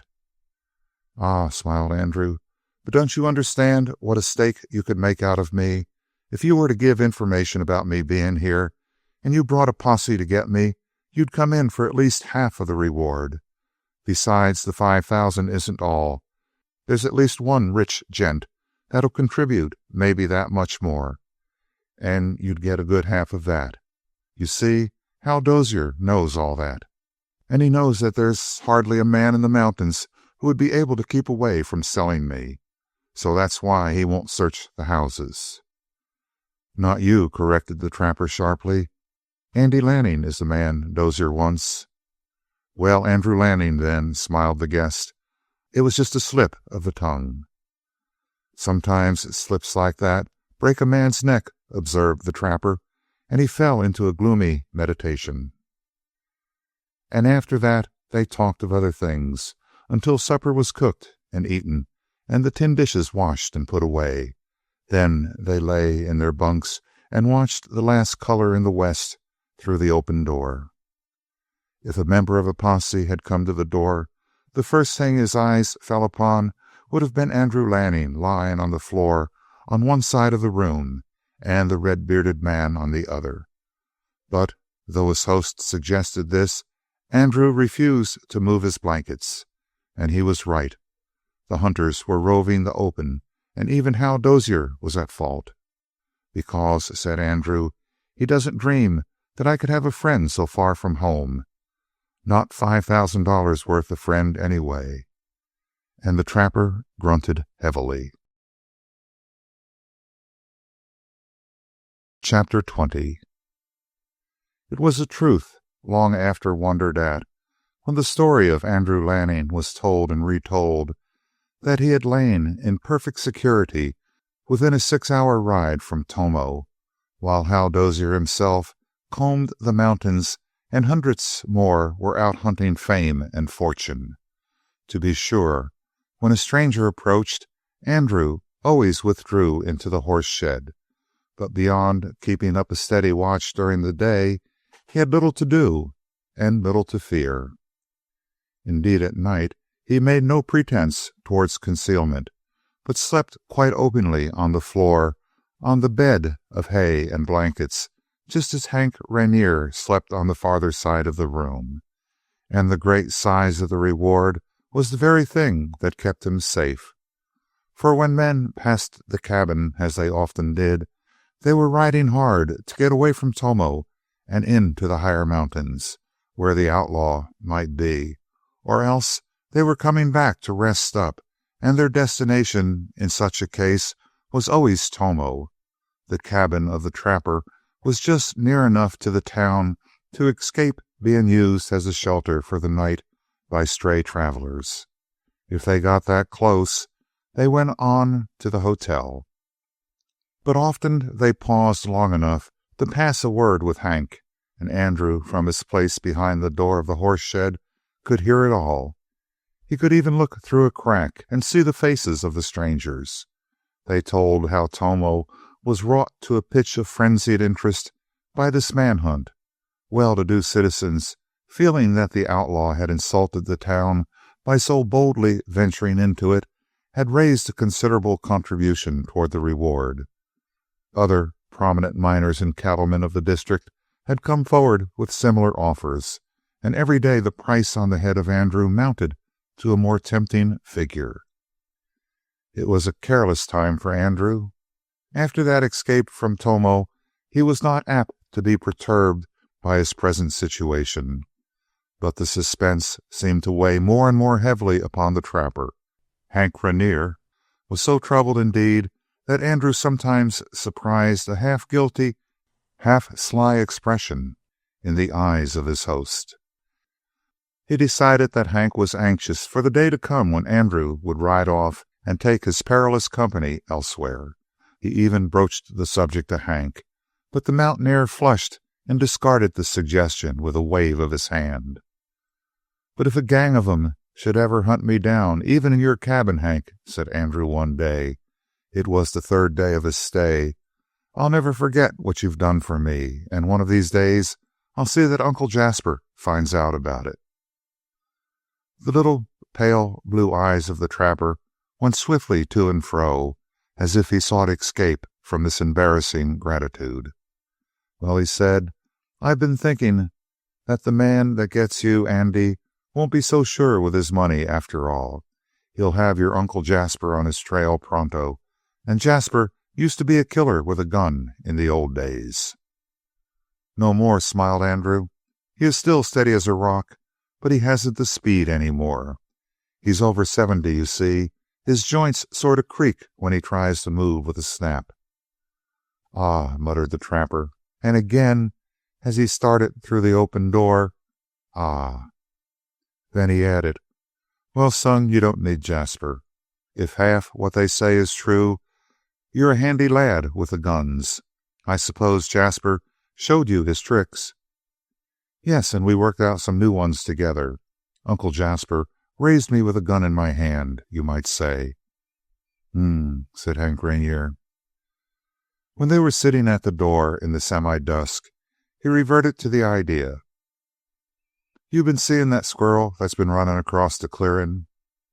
"Yes." "I'd like to see you work your gun, Andy. It was a sight to talk about to watch Jasper, and I'm thinking you could go him one better. Suppose you stand up there in the door with your back to the clearing. The next time that squirrel comes scooting across, I'll say, 'Now,' and you try to turn and get your gun on him before he's out of sight. Will you try that?" "Suppose someone hears it?" "Oh, they're used to me plugging away for fun over here. Besides, there ain't anybody lives in hearing." And Andrew, falling into the spirit of the contest, stood up in the door, and the old tingle of nerves, which never failed to come over him in the crises, was thrilling through his body again. Then Hank barked the word, "Now," and Andrew whirled on his heel. The word had served to alarm the squirrel as well. As he heard it, he twisted about like the snapping lash of a whip and darted back for cover 3 yards away. He covered that distance like a little gray streak in the shadow, but before he reached it the gun spoke, and the .45 caliber slug struck him in the middle and tore him in two. Andrew, hearing a sharp crackling, looked down at his host and observed that the trapper had bitten clean through the stem of his corncob. "That," said the red man huskily, "is some shooting." But he did not look up, and he did not smile, and it troubled Andrew to hear this rather grudging praise. In the meantime, 3 days had put the gelding in very fair condition. He was enough mustang to recuperate swiftly, and that morning he had tried with hungry eagerness to kick the head from Andrew's shoulders. This had decided the outlaw. Besides, in the last day there had been fewer and fewer riders up and down the ravine, and apparently the hunt for Andrew Lanning had journeyed to another part of the mountains. It seemed an excellent time to begin his journey again, and he told the trapper his decision to start on at dusk the next day. The announcement brought with it a long and thoughtful pause. "I wish I could send you on your way with something worthwhile," said Hank Rainier at last, "but I ain't rich. I've lived plain and worked hard, but I ain't rich. So what I can give you, Andy, won't be much."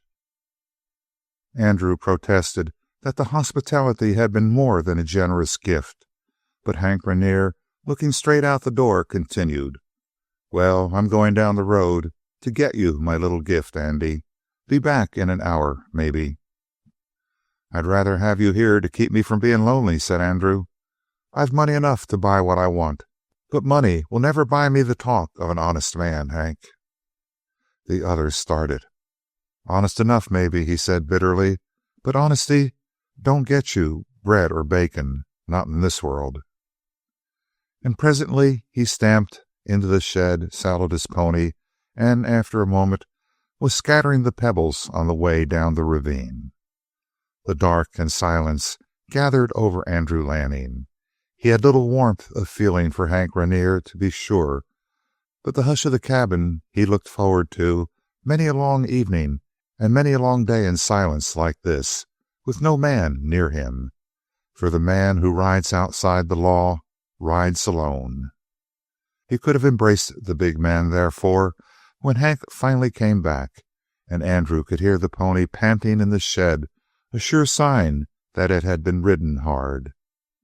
"It ain't much," said Hank, "but it's yours, and I hope you get a chance to use it in a pinch."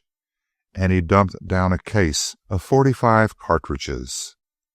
After all, there could have been no gift more to the point, but it gave Andrew a little chill of distaste, this reminder of the life that lay ahead of him, and in spite of himself he could not break the silence that began to settle over the cabin again.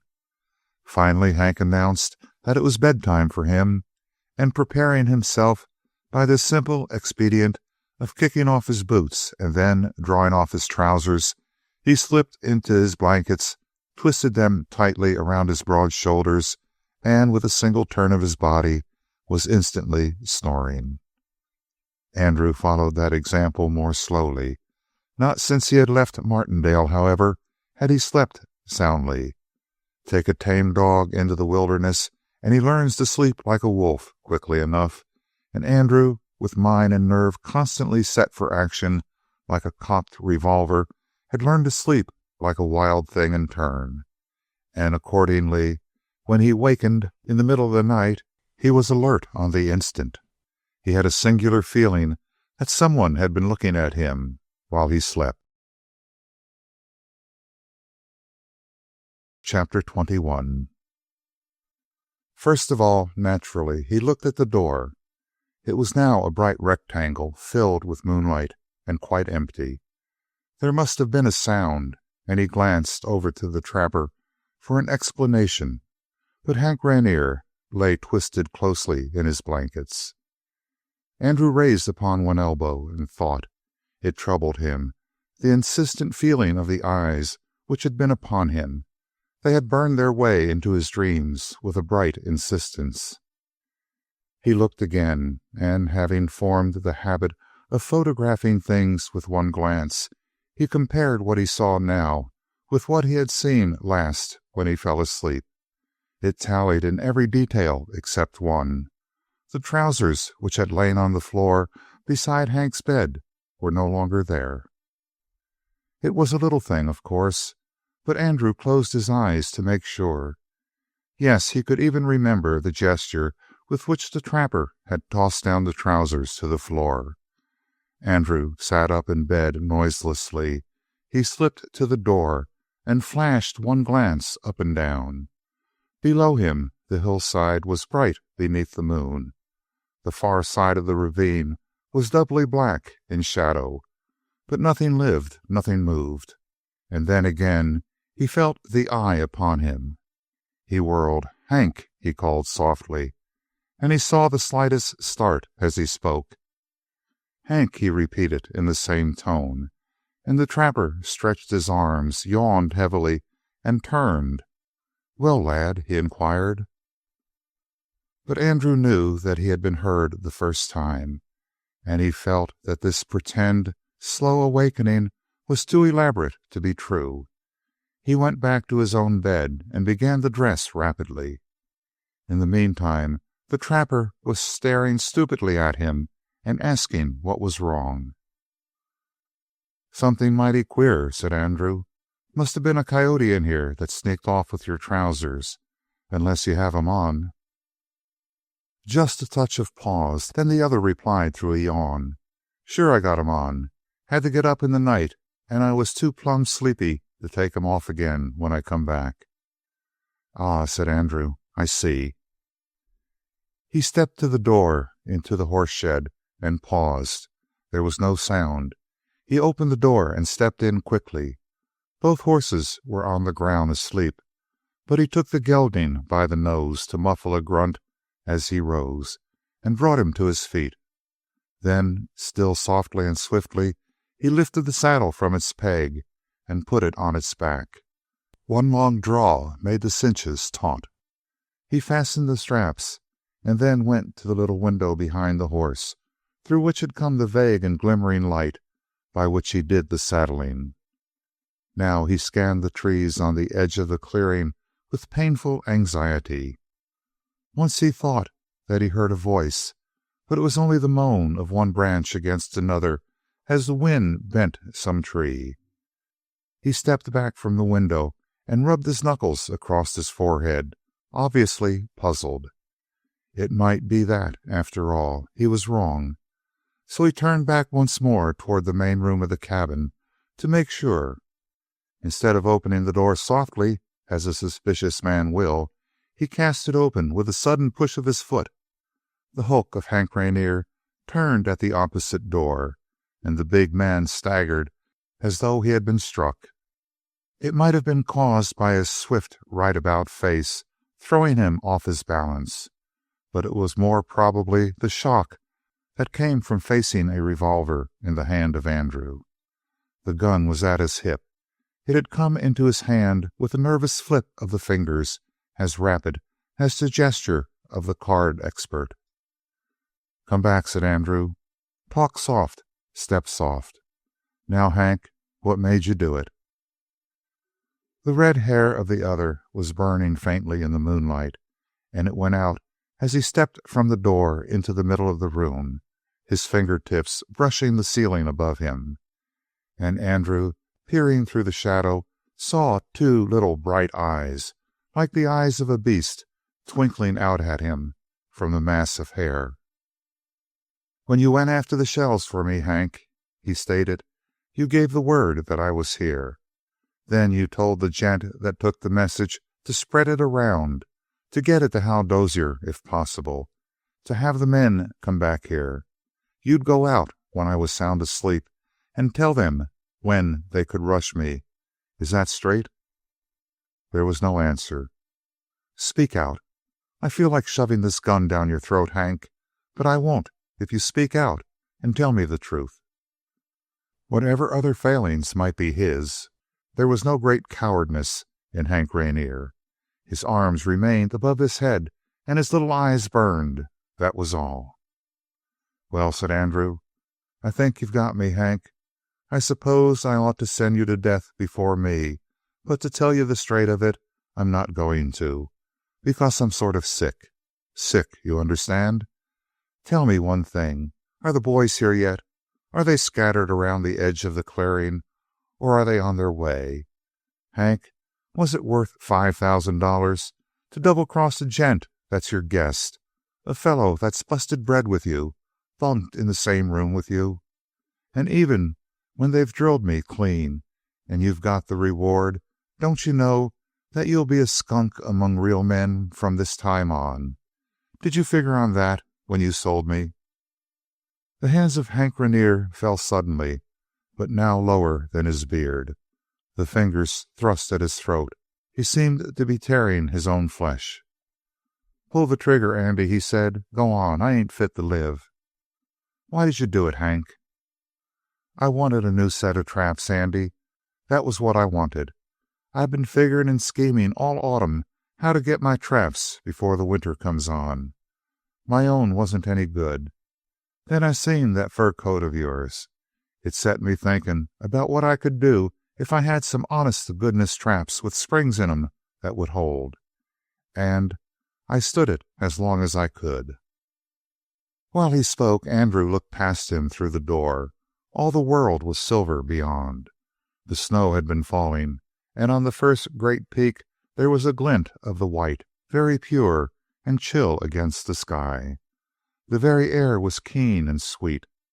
Ah, it was a world to live in, and he was not ready to die. He looked back to Hank Rainier.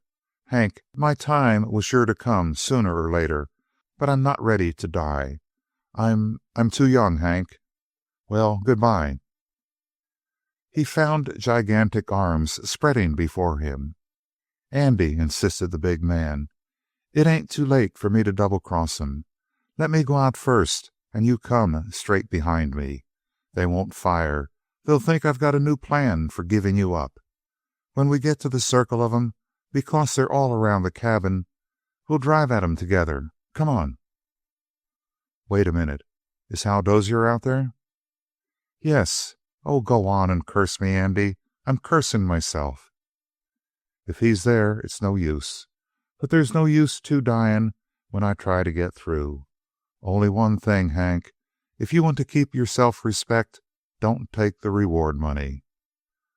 "I'll see it burn first, and I'm going with you, Andy." "You stay where you are. This is my party. Before the finish of the dance, I'm going to see if some of those sneaks out yonder, lying so snug, won't like to step right out and do a caper with me." And before the trapper could make a protest, he had drawn back into the horse shed. There he led the chestnut to the door, and looking through the crack, he scanned the surface of the ground. It was sadly broken and chopped with rocks, but the gelding might make headway fast enough. It was a short distance to the trees, 25 to 40 yards perhaps, and if he burst out of that shed on the back of the horse, spurred to full speed, he might take the watchers, who perhaps expected a signal from the trapper before they acted, quite unawares, and he would be among the sheltering shadows of the forest while the posse was getting up its guns. There was an equally good chance that he would ride straight into a nest of the waiting men, and even if he reached the forest, he would be riddled with bullets. Now, all these thoughts and all this weighing of the chances occupied perhaps half a second, while Andrew stood looking through the crack. Then he swung into the saddle, leaning far over to the side so that he would have clearance under the doorway, kicked open the swinging door, and sent the chestnut leaping into the night. Chapter 22. If only the night had been dark, if the gelding had had a fair start, but the moon was bright, and in the thin mountain air it made a radiance almost as keen as day, and just sufficiently treacherous to delude a horse, which had been sent unexpectedly out among rocks by a cruel pair of spurs. At the end of the first leap, the gelding stumbled to his knees with a crash and snort among the stones. The shock hurled Andrew forward, but he clung with spurs in hand, and as he twisted back into the saddle, the gelding rose valiantly and lurched ahead again. Yet that double sound might have roused an army, and for the keen-eared watchers around the clearing it was more than an ample warning. There was a crash of musketry, so instant and so close together that it was like a volley delivered by a line of soldiers at command. Bullets sang shrill and small around Andrew, but that first discharge had been a burst of snap shooting, and by moonlight it takes a rare man indeed to make an accurate snapshot. The first discharge left both Andrew and the horse untouched, and for the moment the wild hope of unexpected success was raised in his heart. And he had noted one all-important fact: the flashes, widely scattered as they were, did not extend across the exact course of his flight toward the trees. Therefore, none of the posse would have a point-blank shot at him. For those in the rear and on the sides, the weaving course of the gelding, running like a deer and swerving agilely among the rocks, as if to make up for his first blunder, offered the most difficult of all targets. All this in only the space of a breath, yet the ground was already crossed, and the trees were before him, when Andrew saw a ray of moonlight flash on the long barrel of a rifle to his right, and he knew that one man at least was taking a deliberate aim. He had his revolver on the fellow in the instant, and yet he held his fire. God willing, he would come back to Anne Withrow with no more stains on his hands. And that noble, boyish impulse killed the chestnut. For a moment later, a stream of fire sprouted out, long and thin, from the muzzle of the rifle, and the gelding struck at the end of a stride like a ship going down in the sea. His limbs seemed to turn to tallow under him, and he crumpled on the ground. The fall flung Andrew clean out of the saddle. He landed on his knees and leaped for the woods. But now there was a steady roar of guns behind him. He was struck heavily behind the left shoulder, staggered. Something gashed his neck like the edge of a red-hot knife. His whole left side was numb. And then the merciful dark of the trees closed around him. For 50 yards he raced through an opening in the trees, while a yelling like wild Indians rose behind him. Then he leaped into cover and waited. One thing favored him still. They had not brought horses, or at least they had left their mounts at some distance for fear of the chance noises they might make when the cabin was stalked. And now, looking down the lane among the trees, he saw men surge into it. All his left side was covered with a hot bath, but balancing his revolver in his right hand, he felt a queer touch of joy and pride at finding his nerve still unshaken. He raised the weapon, covered their bodies, and then something like an invisible hand forced down the muzzle of his gun. He could not shoot to kill. He did what was perhaps better. He fired at the massive legs, and even a child could not have failed to strike the target. Once, twice, and again, then the crowd melted to either side of the path, and there was a shrieking and forms twisting and writhing on the ground. Someone was shouting orders from the side. He was ordering them to the right and left to surround the fugitive. He was calling out that Lanning was hit. At least they would go with caution down his trail after that first check. He left his sheltering tree and ran again down the ravine. By this time the first shock of the wounds and the numbness were leaving him, but the pain was terrible. Yet he knew that he was not fatally injured if he could stop that mortal drain of his wounds. He heard pursuit in the distance more and more. Every now and then there was a spasmodic outburst of shooting, and Andrew grinned in spite of his pain. They were closing round the place where they thought he was making his last stand, shooting at shadows which might be the man they wanted. Then he stopped, tore off his shirt, and ripped it with his right hand and his teeth into strips. He tied one around his neck, knotting it until he could only draw his breath with difficulty. Several more strips he tied together, and then wound the long bandage around his shoulder and pulled. The pain brought him close to a swoon, but when his senses cleared, he found that the flow from his wounds had eased. But not entirely. There was still some of that deadly trickling down his side, and, with the chill of the night biting into him, he knew that it was life or death to him if he could reach some friendly house within the next 2 miles. There was only one dwelling straight before him, and that was the house of the owner of the bay mare. They would doubtless turn him over to the posse instantly, but there was one chance in 100 that they would not break the immemorial rule of mountain hospitality. For Andrew there was no hope except that tenuous one. The rest of that walk became a nightmare. He was not sure whether he heard the yell of rage and disappointment behind him as the posse discovered that the bird had flown, or whether the sound existed only in his own ringing head. But one thing was certain: they would not trail Andrew Lanning recklessly in the night, not even with the moon to help them. So he plodded steadily on. If it had not been for that ceaseless drip, he would have taken the long chance and broken for the mountains above him, trying through many a long day ahead to cure the wounds and in some manner sustain his life. But the drain continued.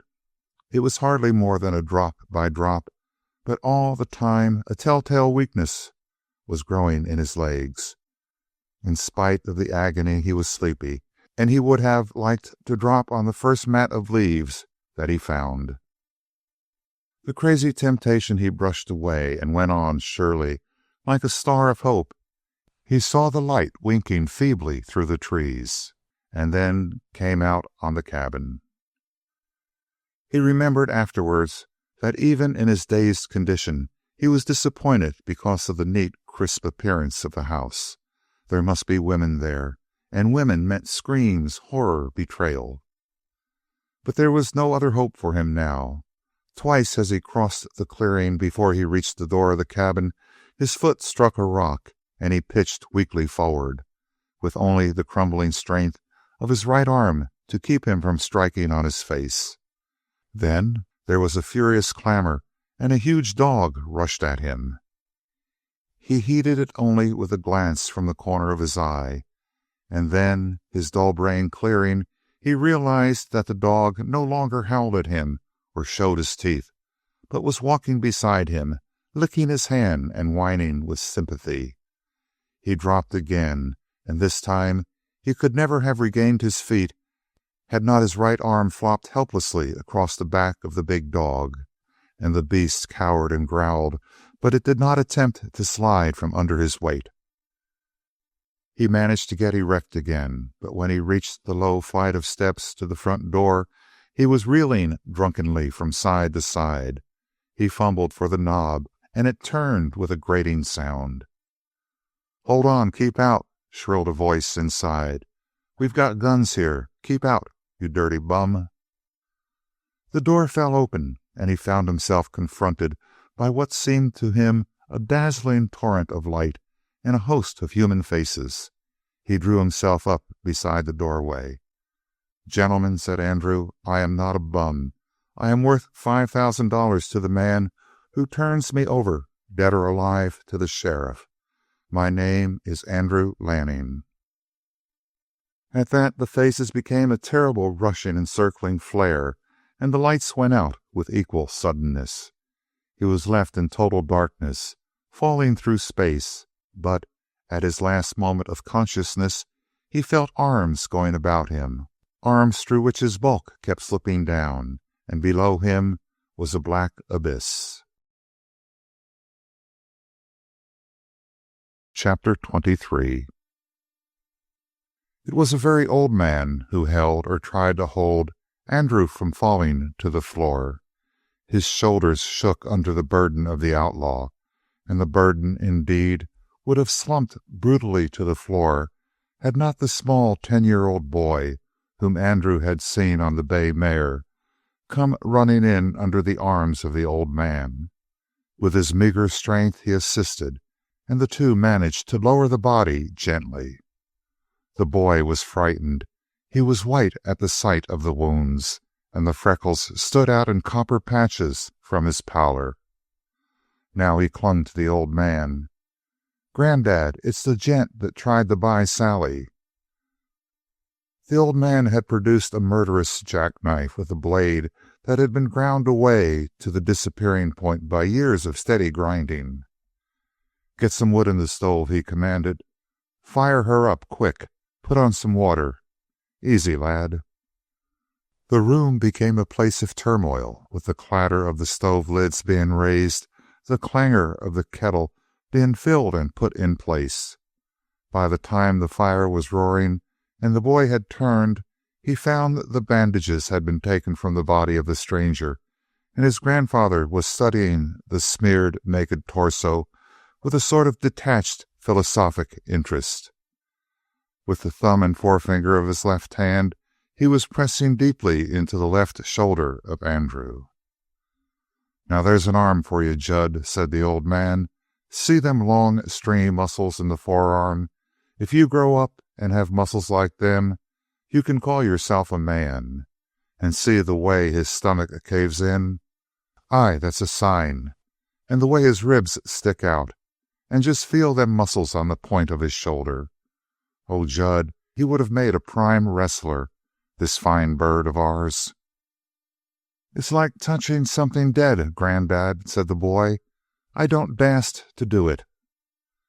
"Judd, there's sometimes when I just about want to give you up. Dead? He ain't nowheres near dead. Just bled a bit, that's all. 2 as pretty little wounds as was ever drilled clean by a powerful rifle at short range. Dead? Why, inside 2 weeks he'll be fit as a fiddle, and inside a month he'll be his own self. Dead? Judd, you make me tired. Give me that water." He went to work busily. Out of a sort of first-aid chest he took homemade bandages, and after cleansing the wounds he began to dress them carefully. He talked with every movement. "So this here is the lion, is it?" nodded Granddad. "This here's the raving, tearing, screeching man-eater. Why, he looks mostly plain kid to me." He's been shot, ain't he, Granddad?" asked the child in a whisper. "Well, boy, I'd say that the lion has been chawed up considerable by dogs." He pointed. "See them holes? The big one in front? That means they sneaked up behind him and shot him while his back was turned." "He's waking up, Granddad," said Judd, more frightened than before. The eyes of Andrew were indeed opening. He smiled up at them. "Uncle Jas," he said, "I don't like to fight. It makes me sick inside to fight." He closed his eyes again. Now, murmured Pop. "This boy has a way with him. And he killed Bill Dozier, did he? Son, give me the whiskey." He poured a little down the throat of the wounded man, and Andrew frowned and opened his eyes again. He was conscious at last.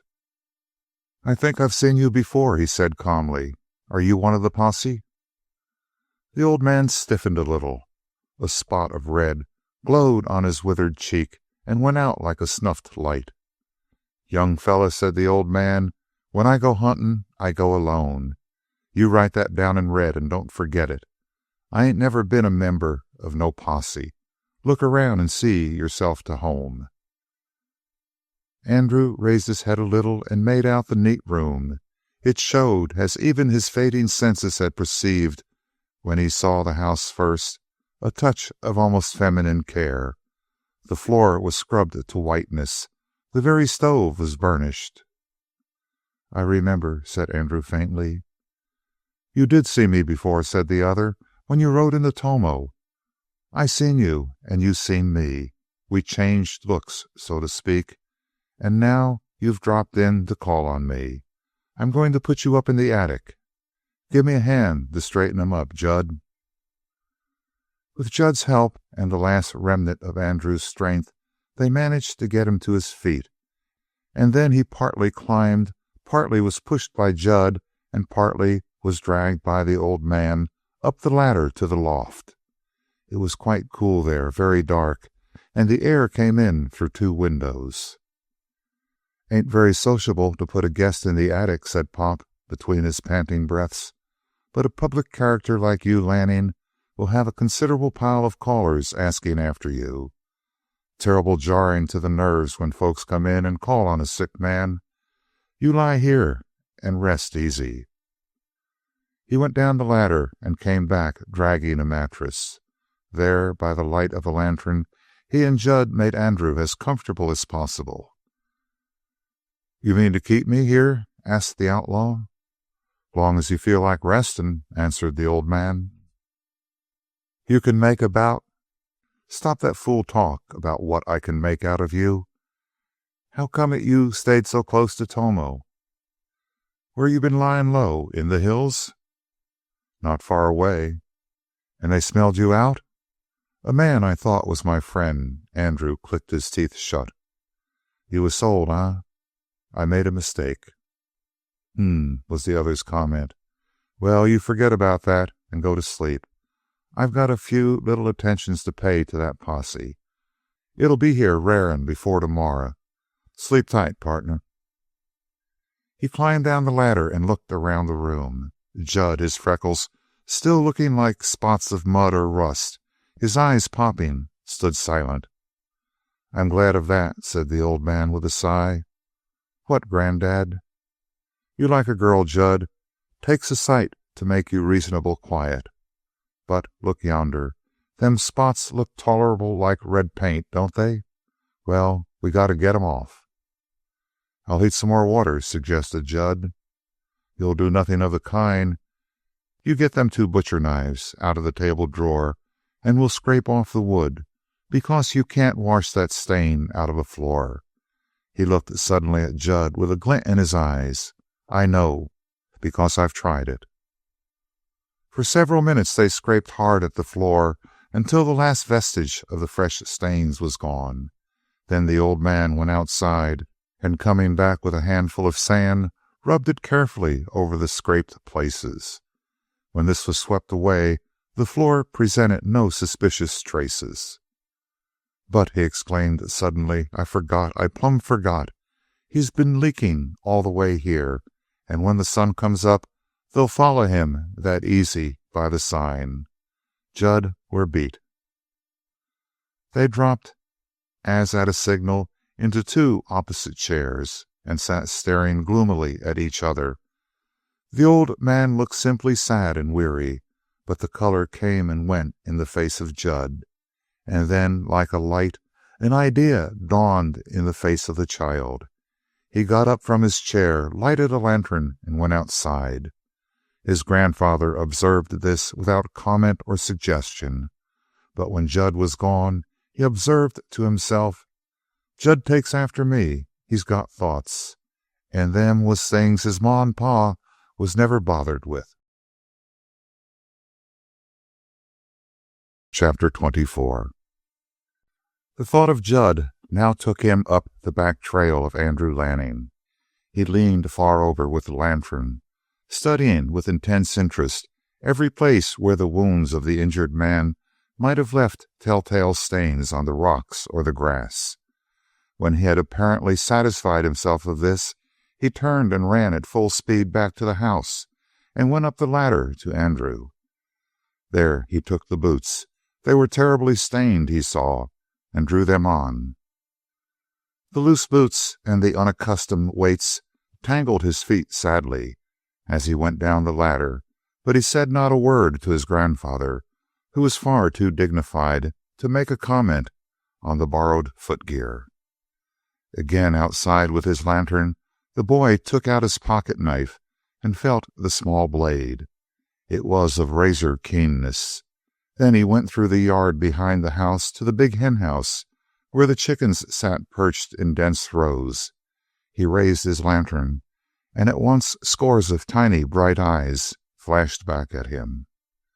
But Judd, with a twisted face of determination, kept on with his survey until he saw the red comb and the arched tail plumes of a large Plymouth Rock rooster.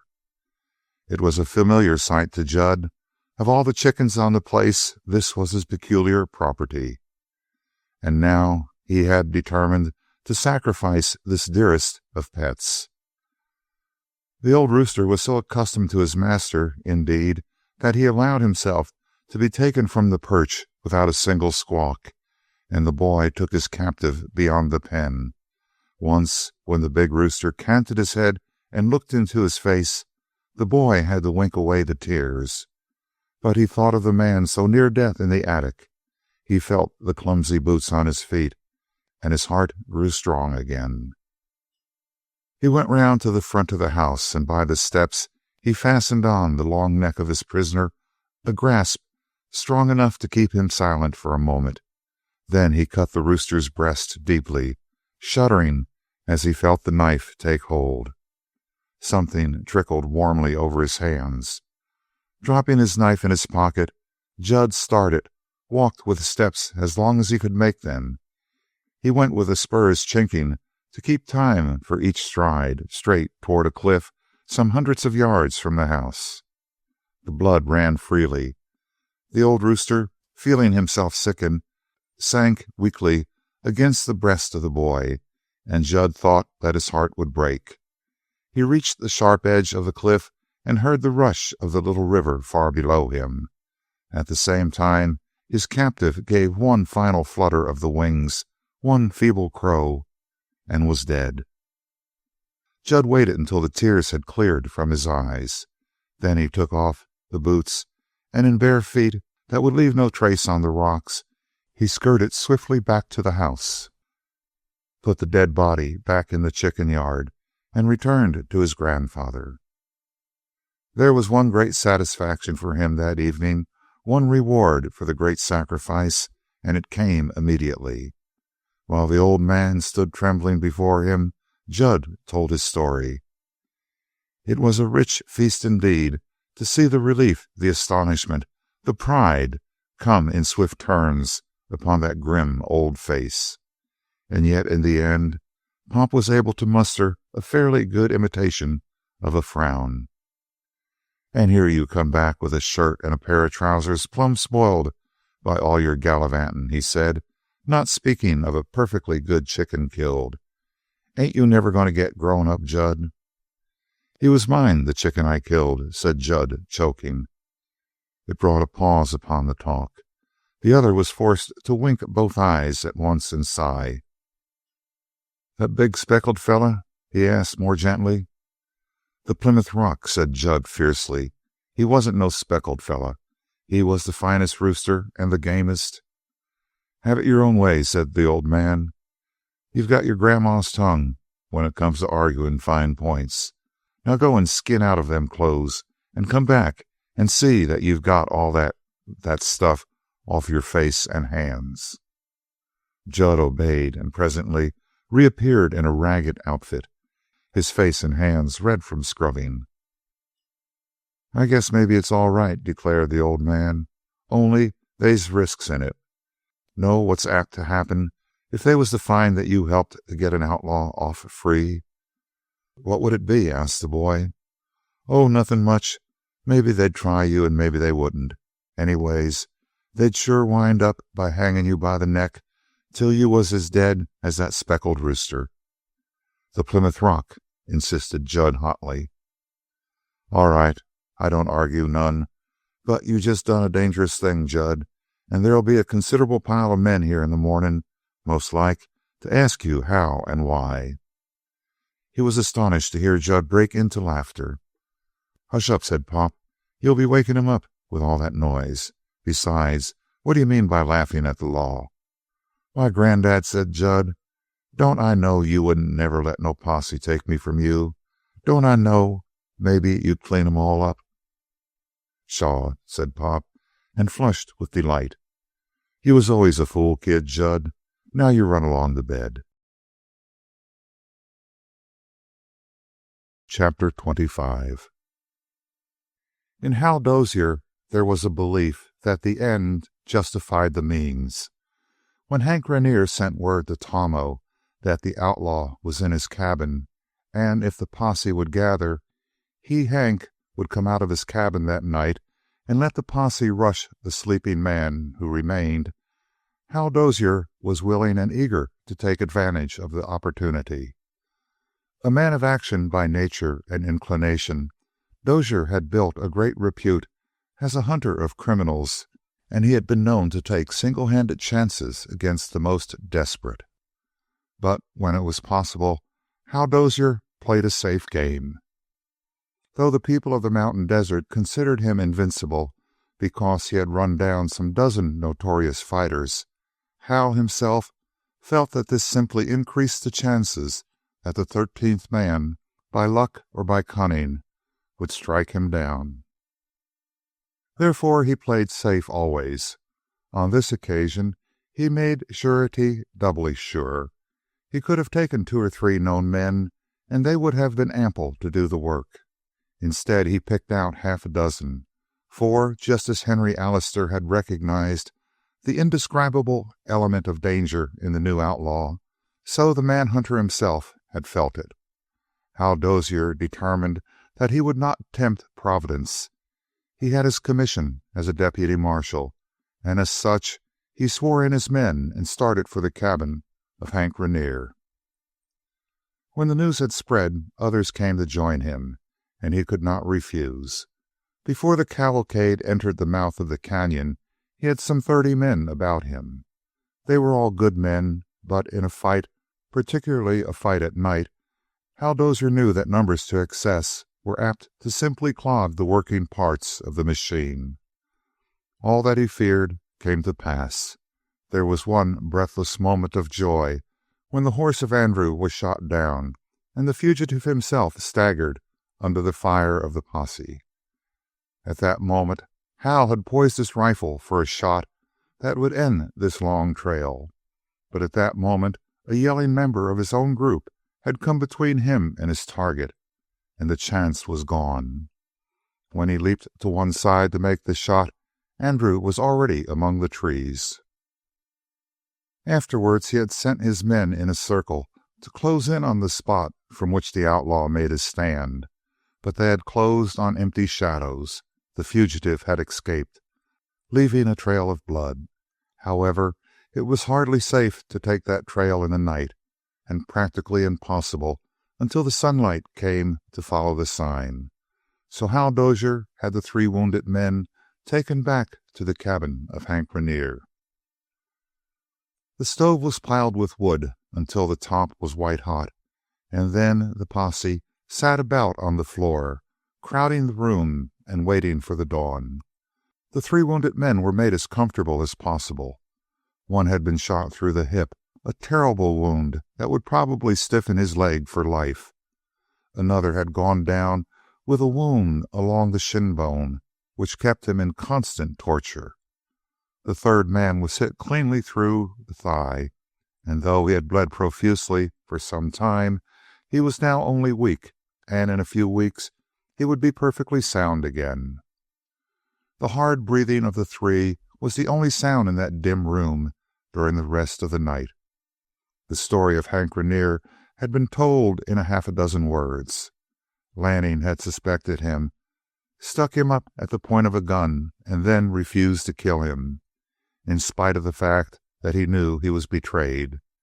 After his explanation, Hank withdrew to the darkest corner of the room and was silent. From time to time, looks went toward that corner, and one thought was in every mind. This fellow, who had offered to take money for a guest, was damned for life and branded. Thereafter, no one would trust him. No one would change words with him. He was an outcast, a social leper, and Hank Rainier knew it as well as any man. A cloud of tobacco smoke became dense in the room, and a halo surrounded the lantern on the wall. Then, one by one, men got up and muttered something about being done with the party, or having to be at work in the morning, and stamped out of the room and went down the ravine to the place where the horses had been tethered. The first thrill of excitement was gone. Moreover, it was no particular pleasure to close in on a wounded man who lay somewhere among the rocks, without a horse to carry him far, and too badly wounded to shift his position. Yet he could lie in his shelter, whatever clump of boulders he chose, and would make it hot for the men who tried to rout about. The heavy breathing of the three wounded men gave point to these thoughts, and the men of family and the men of little heart got up and left the posse.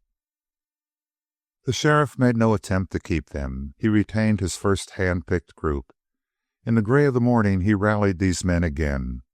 They went first to the dead, stiff body of the chestnut gelding and stripped it of the saddle and the pack of Lanning.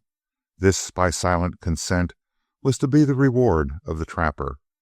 This was his in lieu of the money which he would have earned if they had killed Lanning on the spot. Hal Dozier swiftly invited Hank to join them in the manhunt. He was met by a solemn silence, and the request was not repeated. Dozier had done a disagreeable duty, and the whole posse was glad to be free of the traitor. In the meantime, the morning was brightening rapidly, and Dozier led out his men. They went to their horses, and coming back to the place where Andrew had made his halt and fired his 3 shots, they took up the trail. It was as easy to read as a book. The sign was never wanting for more than 3 steps at a time, and Hal Dozier, reading skillfully, watched the decreasing distance between heel indentations, a sure sign that the fugitive was growing weak from the loss of the blood that spotted the trail. Straight onto the doorstep of Pop's cabin went the trail.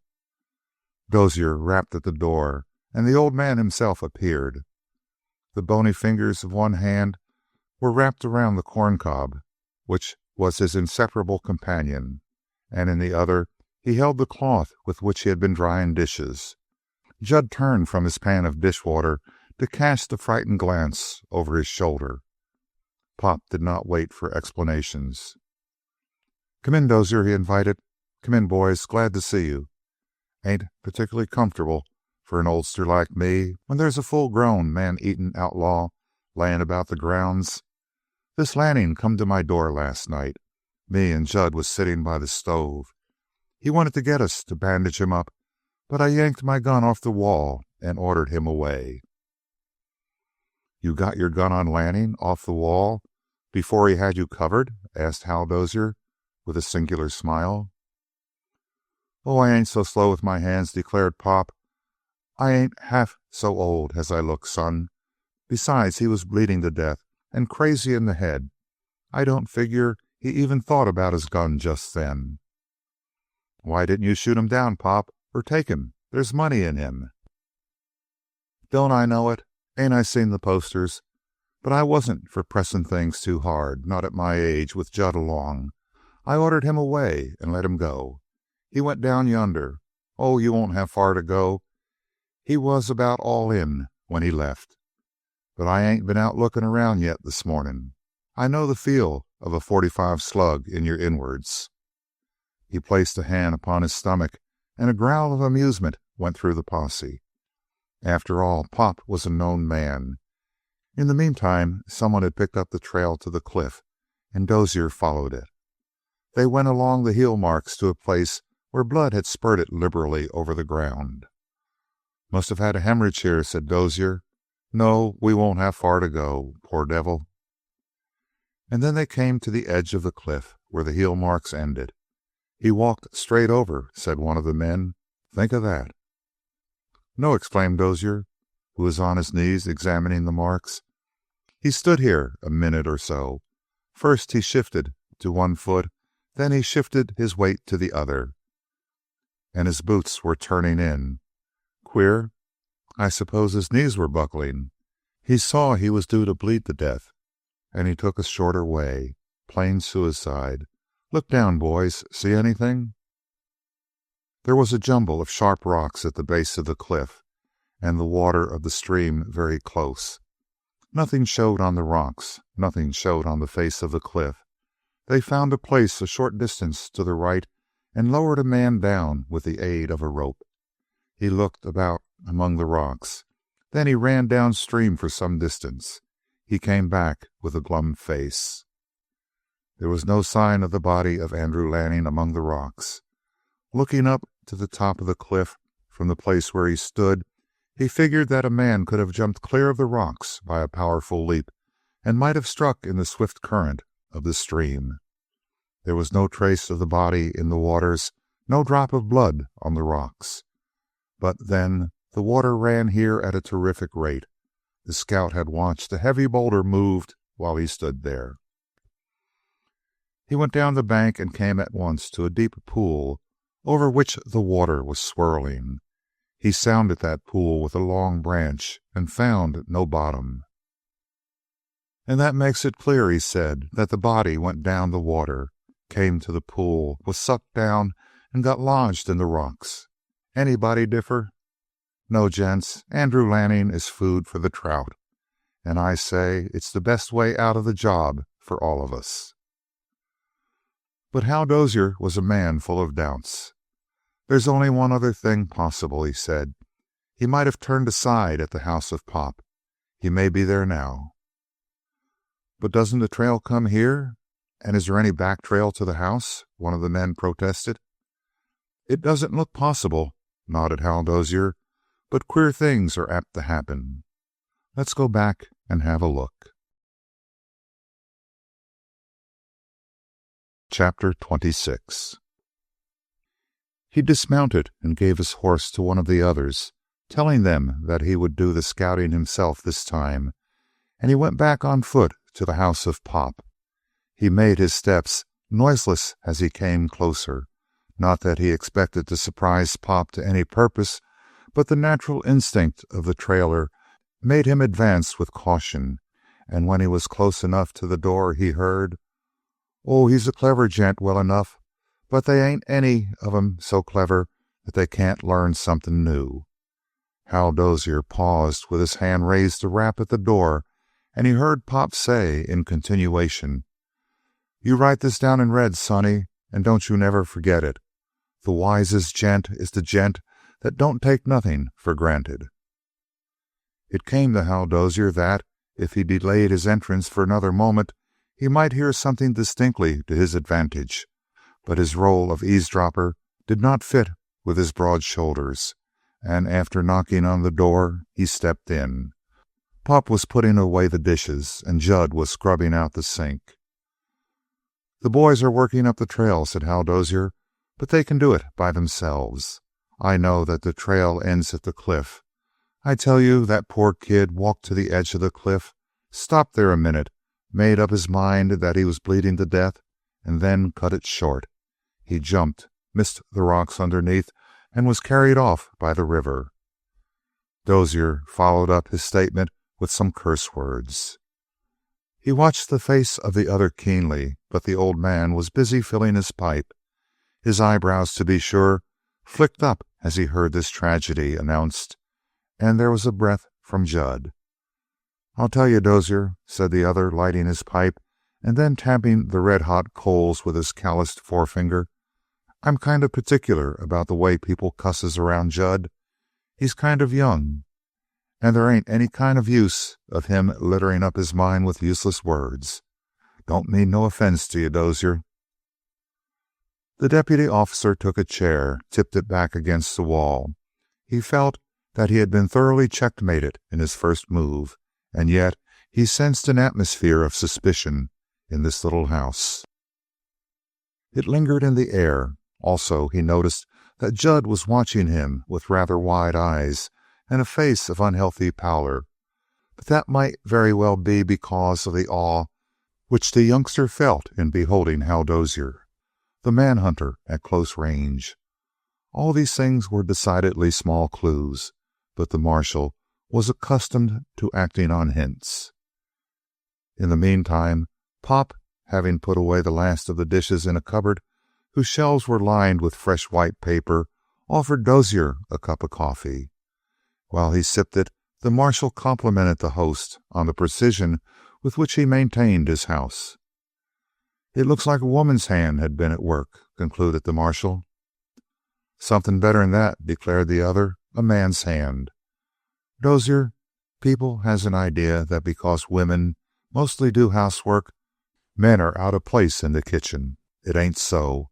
Men just got something more important on their hands most of the time." His eyes glanced sadly toward his gun rack. "Women is a pile overpraised, Dozier.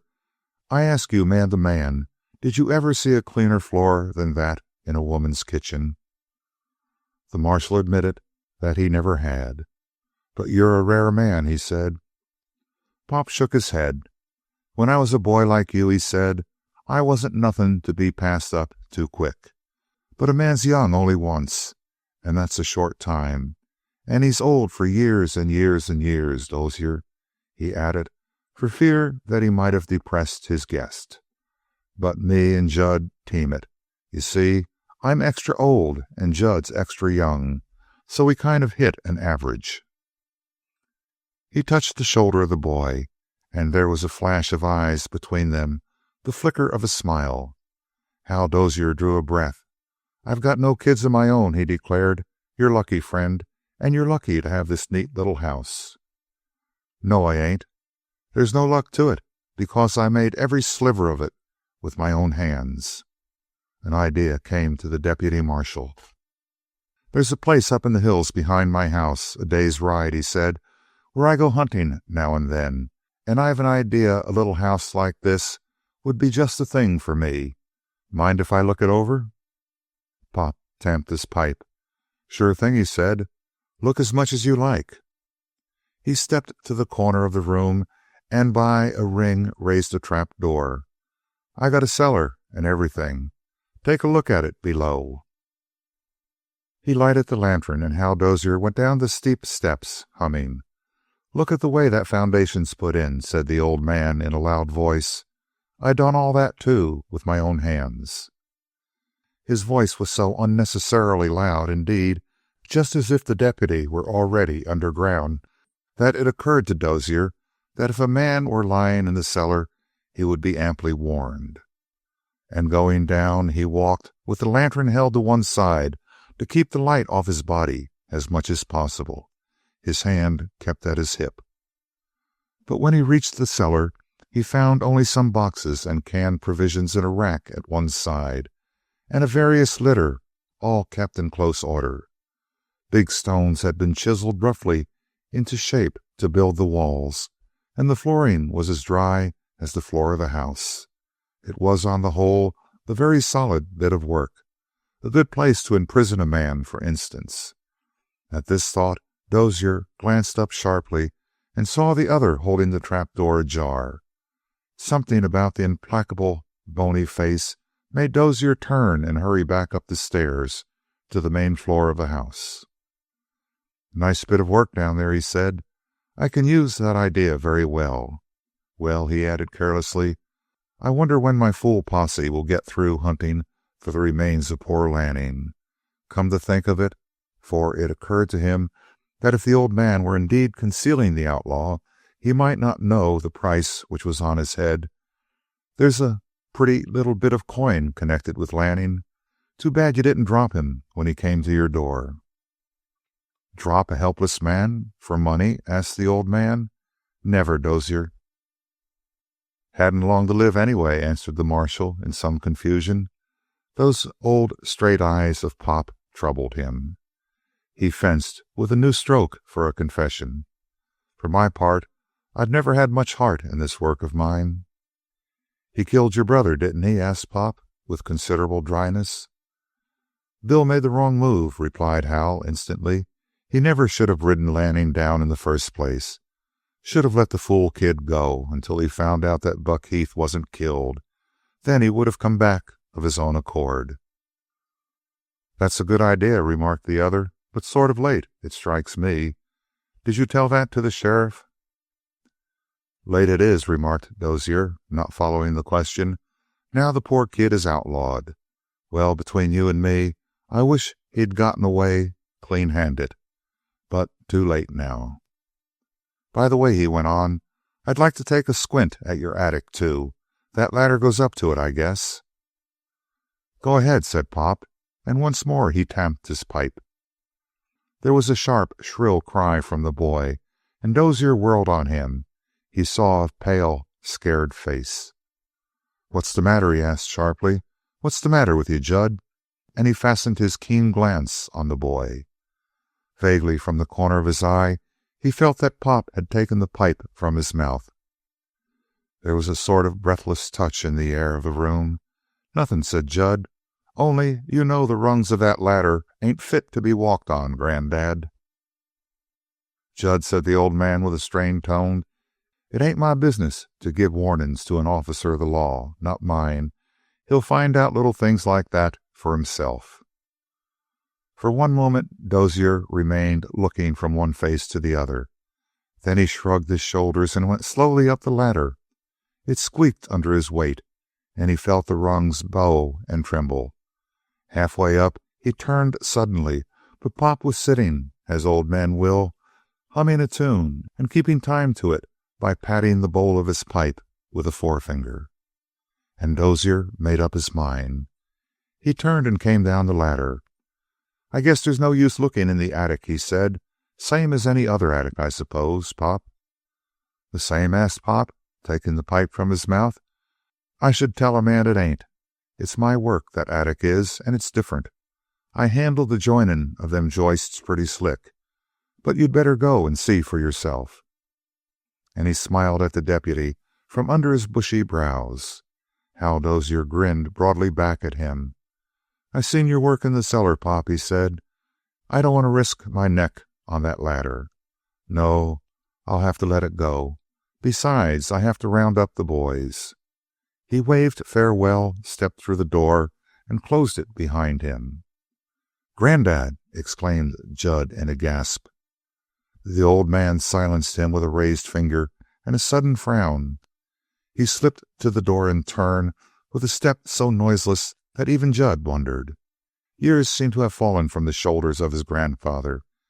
He opened the door quickly, and there stood the deputy. His back, to be sure, was turned to the door, but he hadn't moved. Think I see your gang over yonder, said Pop. They seem to be sort of waiting for you, Dozier. The other turned and twisted one glance up at the old man. Thanks, he said shortly, and strode away. Pop closed the door and sank into a chair. He seemed suddenly to have aged again. Oh, Granddad, said Judge, how'd you guess he was there all the time? I don't know, said Pop. Don't bother me. But why'd you beg him to look in the attic? Didn't you know he'd see him right off? Because he goes by contraries, Judd. He wouldn't have started for the ladder at all if you hadn't told him he'd probably break his neck on it. Only when he seen I didn't care, he made up his mind he didn't want to see that attic. And if he had gone up, whispered Judd. Don't ask me what would have happened, said Pop. All his bony frame was shaken by a shiver. Is he such a fine fighter? Asked Judd. Fighter, echoed Pop. Oh, lad, he's the greatest hand with a gun that ever shoved a foot in a stirrup. He was like a bulldog on a trail, and all I had for a rope to hold him was just a little spider thread of thinking. Give me some coffee, Judd. I've done a day's work. Chapter 27. The bullets of the posse had neither torn a tendon nor broken a bone. Striking at close range and driven by high-powered rifles, the slugs had whipped cleanly through the flesh of Andrew Lanning, and the flesh closed again, almost as swiftly as ice freezes firm behind the wire that cuts it. In a very few days he could sit up, and finally came down the ladder with Pop beneath him and Judd steadying his shoulders from above. That was a gala day in the house. Indeed, they had lived well ever since the coming of Andrew, for he had insisted that he bear the household expense while he remained there, since they would not allow him to depart. "And I'll let you pay for things, Andrew," Pop had said, "if you won't say nothing about it ever to Judd. He's a proud kid, is Judd, and he'd burst his heart if he thought I was letting you spend a cent here." But this day they had a fine steak brought out from Tomo by Pop the evening before, and they had beans with plenty of pork and molasses in them, cream biscuits, which Pop could make delicious beyond belief, to say nothing of canned tomatoes with bits of dried bread in them, and coffee as black as night. Such was the celebration when Andrew came down to join his hosts, and so high did all spirits rise that even Judd, the resolute and the alert, forgot his watch. Every day from dawn to dark he was up to the door or to the rear window, keeping the landscape under a sweeping observance every few moments, lest some chance traveler— all search for Andrew Lanning had of course ceased with the moment of his disappearance— should happen by and see the stranger in the household of Pop.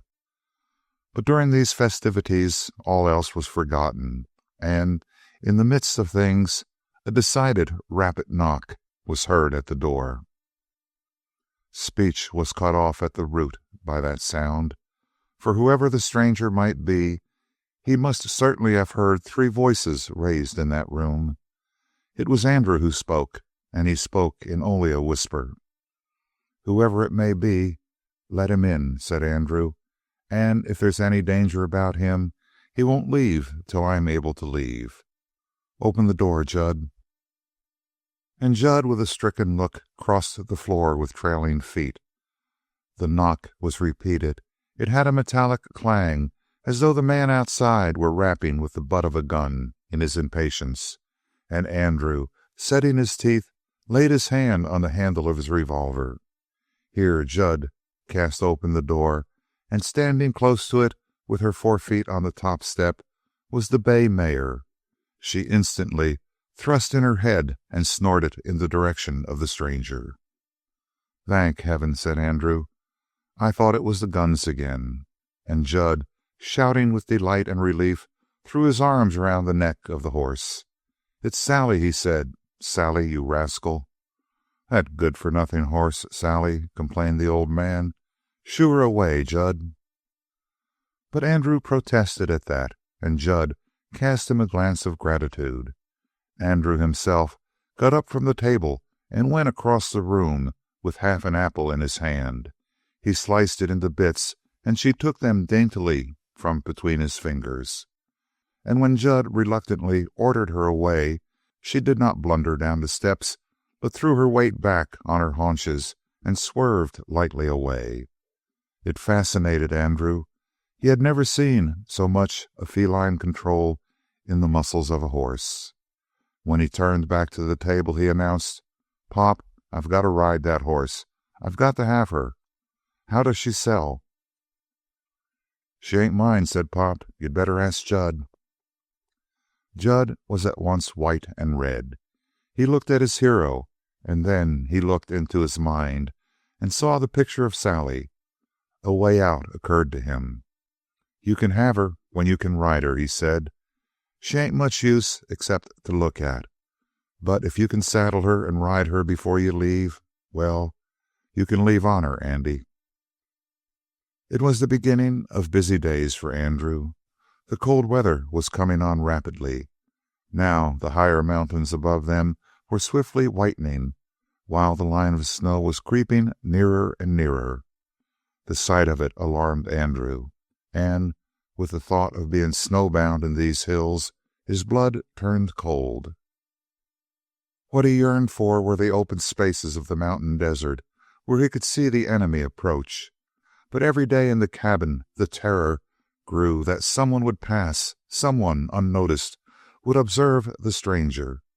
The whisper would reach Tomo, the posse would come again, and the second time the trap was sure to work. He must get away, but no ordinary horse would do for him. If he had had a fine animal under him, Bill Dozier would never have run him down, and he would still be within the border of the law. A fine horse, such a horse as Sally, say. If he had been strong, he would have attempted to break her at once, but he was not strong. He could barely support his own weight during the first couple of days after he left the bunk, and he had to use his mind. He began then at the point where Judd had left off. Judd could ride Sally with a scrap of cloth beneath him. Andrew started to increase the size of that cloth. To keep it in place, he made a long strip of sacking to serve as a cinch, and before the first day was gone, she was thoroughly used to it. With this great step accomplished, Andrew increased the burden each time he changed the pad. He got a big tarpaulin and folded it many times. The third day, she was accepting it calmly and had ceased to turn her head and nose it. Then he carried up a small sack of flour and put that in place upon the tarpaulin. She winced under the dead weight burden.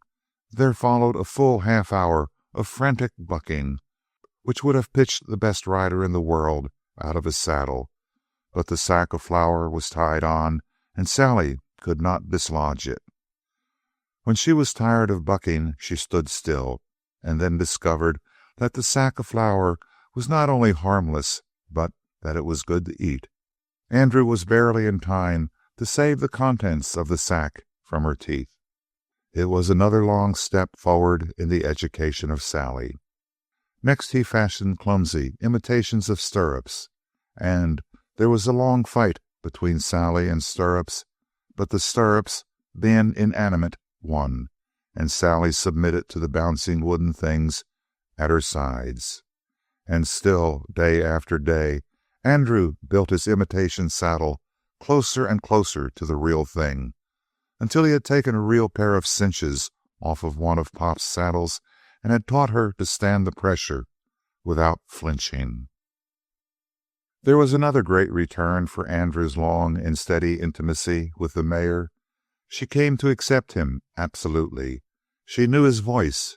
She would come to his whistle, and finally, when every vestige of unsoundness had left his wounds, he climbed into that improvised saddle and put his feet in the stirrups.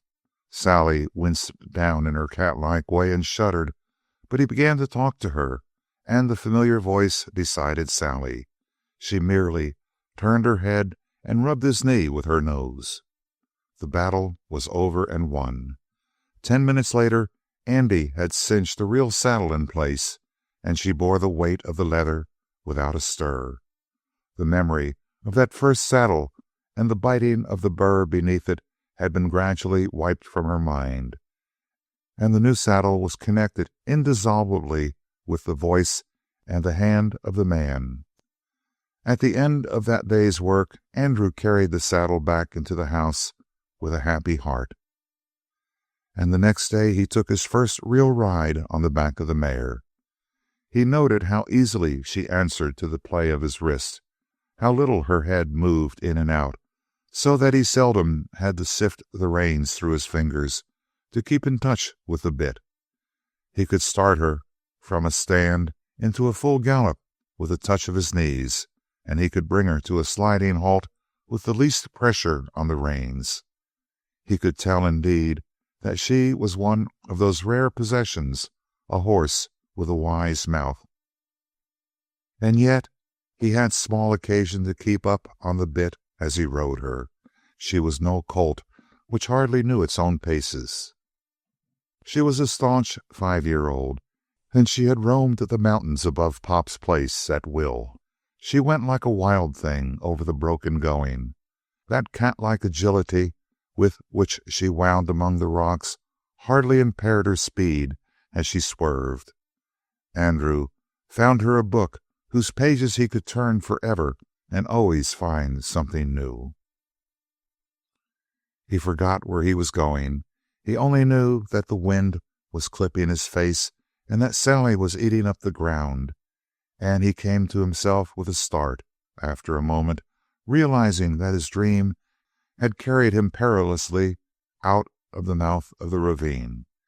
He had even allowed the mare to reach a bit of winding road, rough indeed, but cut by many wheels and making a white streak across the country.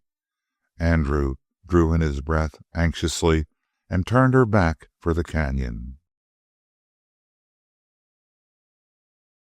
Chapter 28.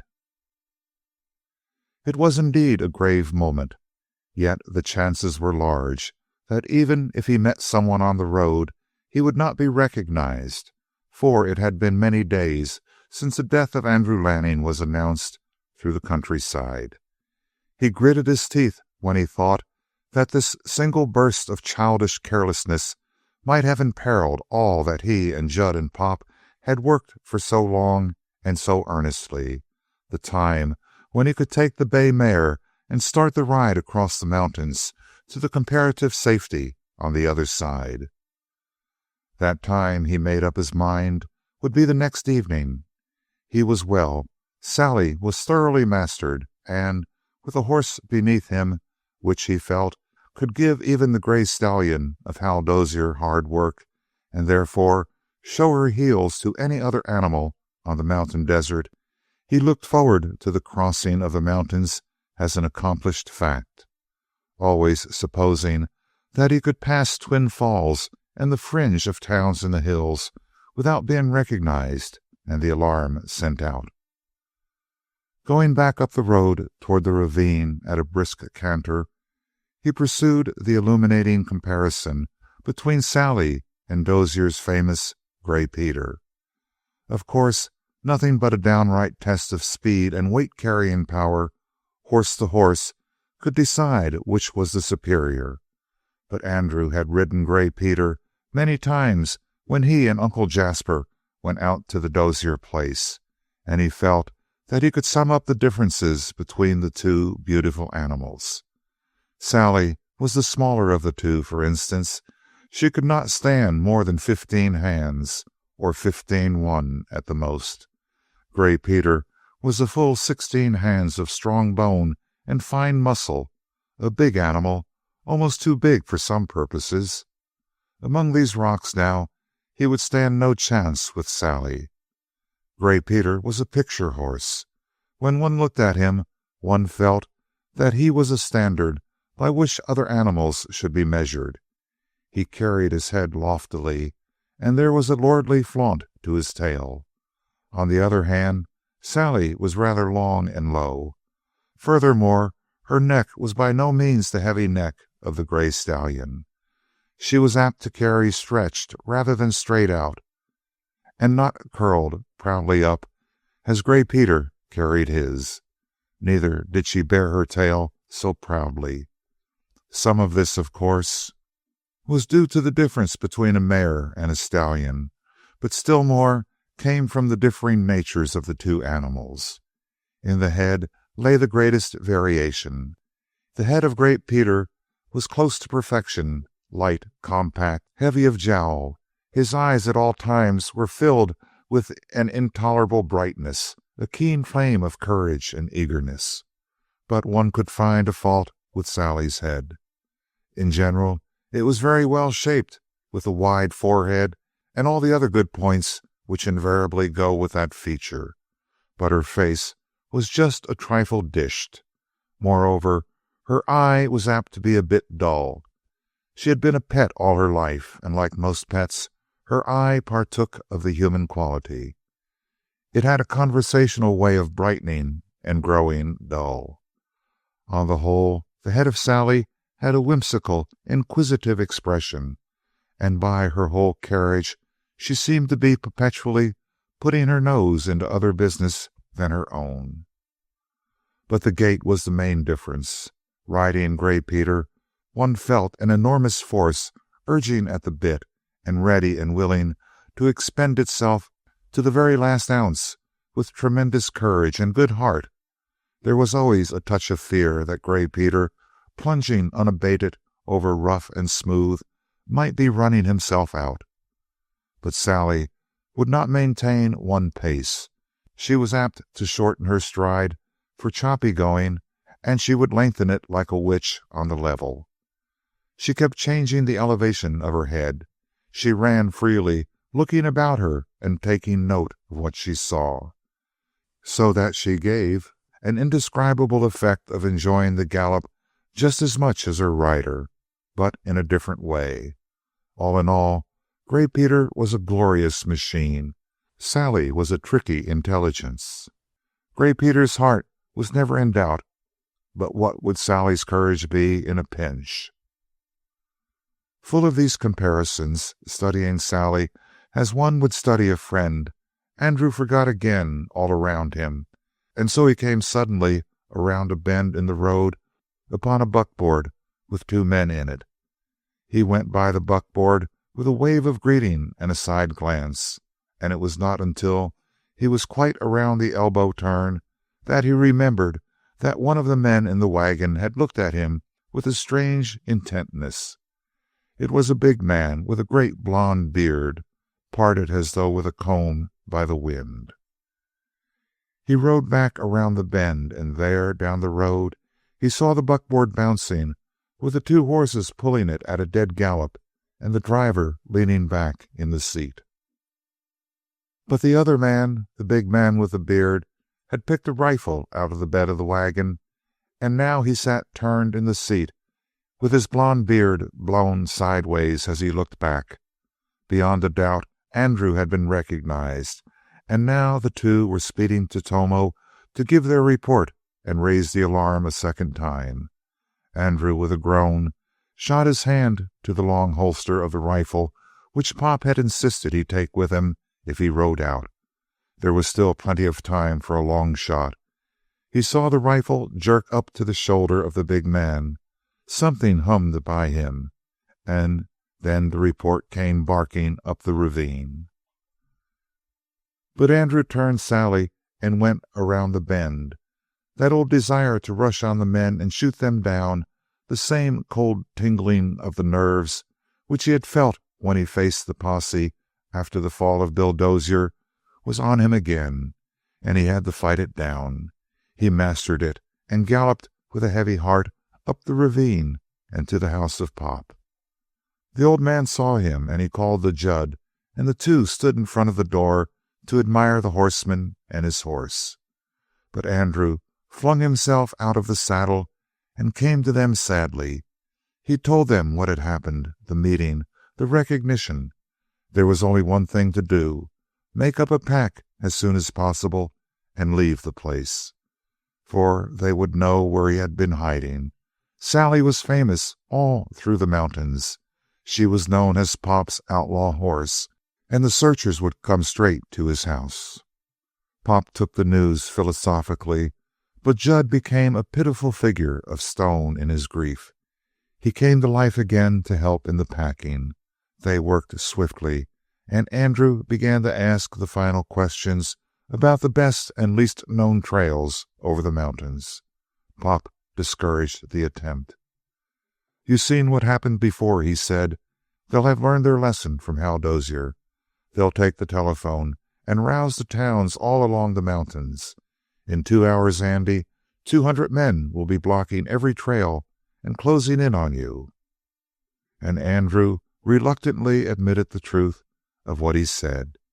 He resigned himself gloomily to turning back onto the mountain desert, and now he remembered the warning of failure which Henry Allister had given him.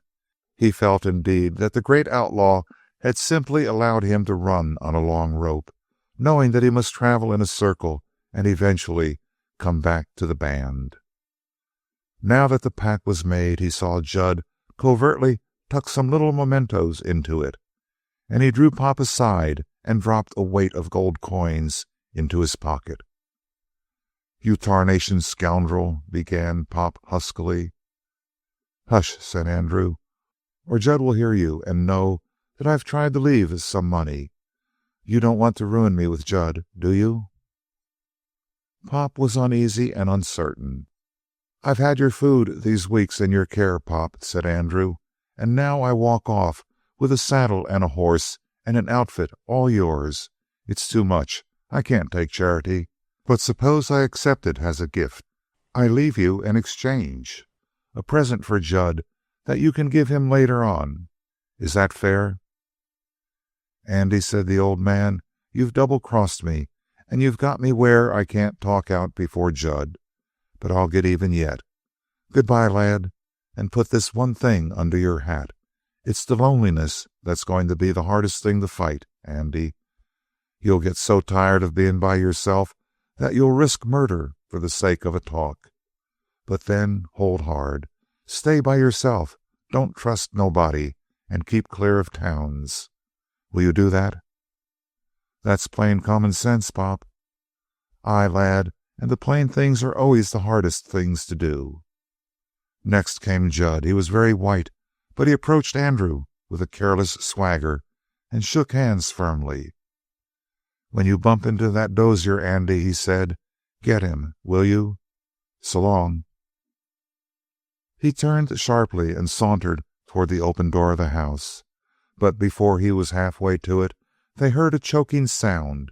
Judd broke into a run, and once past the door, slammed it behind him. "Don't mind him," said Pop, clearing his throat violently. "He'll cry the sick feeling out of his insides. God bless you, Andy, and remember what I say. The loneliness is the hard thing to fight, but keep clear of men, and after a time they'll forget about you.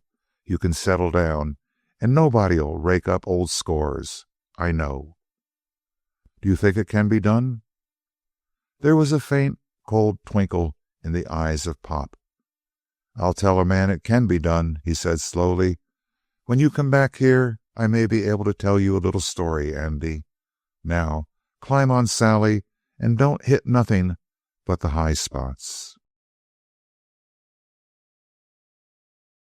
Chapter 29. Even in his own lifetime, a man in the mountain desert passes swiftly from the fact of history into the dream of legend. The telephone and the newspaper cannot bring that lonely region into the domain of cold truth. In the time that followed, people seized on the story of Andrew Lanning and embroidered it with rare trimmings. It was told over and over again in saloons and around family firesides and in the bunkhouses of many ranches. For Andrew had done what many men failed to do in spite of a score of killings. He had struck the public fancy. People realized, however vaguely, that here was a unique story of the making of a desperado, and they gathered the story of Andrew Lanning to their hearts. On the whole, it was not an unkindly interest. In reality, the sympathy was with the outlaw, for everyone knew that Hal Dozier was on the trail again, and everyone felt that in the end he would run down his man, and there was a general hope that the chase might be a long one. For one thing, the end of that chase would have removed one of the few vital current bits of news. Men could no longer open conversations by asking the last tidings of Andrew. Such questions were always a signal for an unlocking of tongues around the circle. Many untruths were told. For instance, the blowing of the safe in Allertown was falsely attributed to Andrew, while in reality he knew nothing about soup and its uses. And the running of the cows off the Circle O Bar range toward the border was another exploit which was wrongly checked to his credit or discredit. And the brutal butchery in the night at Buffalo Head was sometimes said to be Andrew's work. But in general, the men of the mountain desert came to know that the outlaw was not a red-handed murderer, but simply a man who fought for his own life. The truths in themselves were enough to bear telling and retelling. Andrew's Thanksgiving dinner at William Foster's house, with a revolver on the table and a smile on his lips, was a pleasant tale and a thrilling one as well, for Foster had been able to go to the telephone and warn the nearest officer of the law. There was the incident of the jammed rifle at the crossing. The tale of how a youngster at Tomo decided that he would rival the career of the great man, how he got a fine bay mare and started a blossoming career in crime by sticking up 3 men on the road and committing several depredations which were all attributed to Andrew, until Andrew himself ran down the foolish fellow, shot the gun out of his hand, and gave him a talking that recalled his lost senses.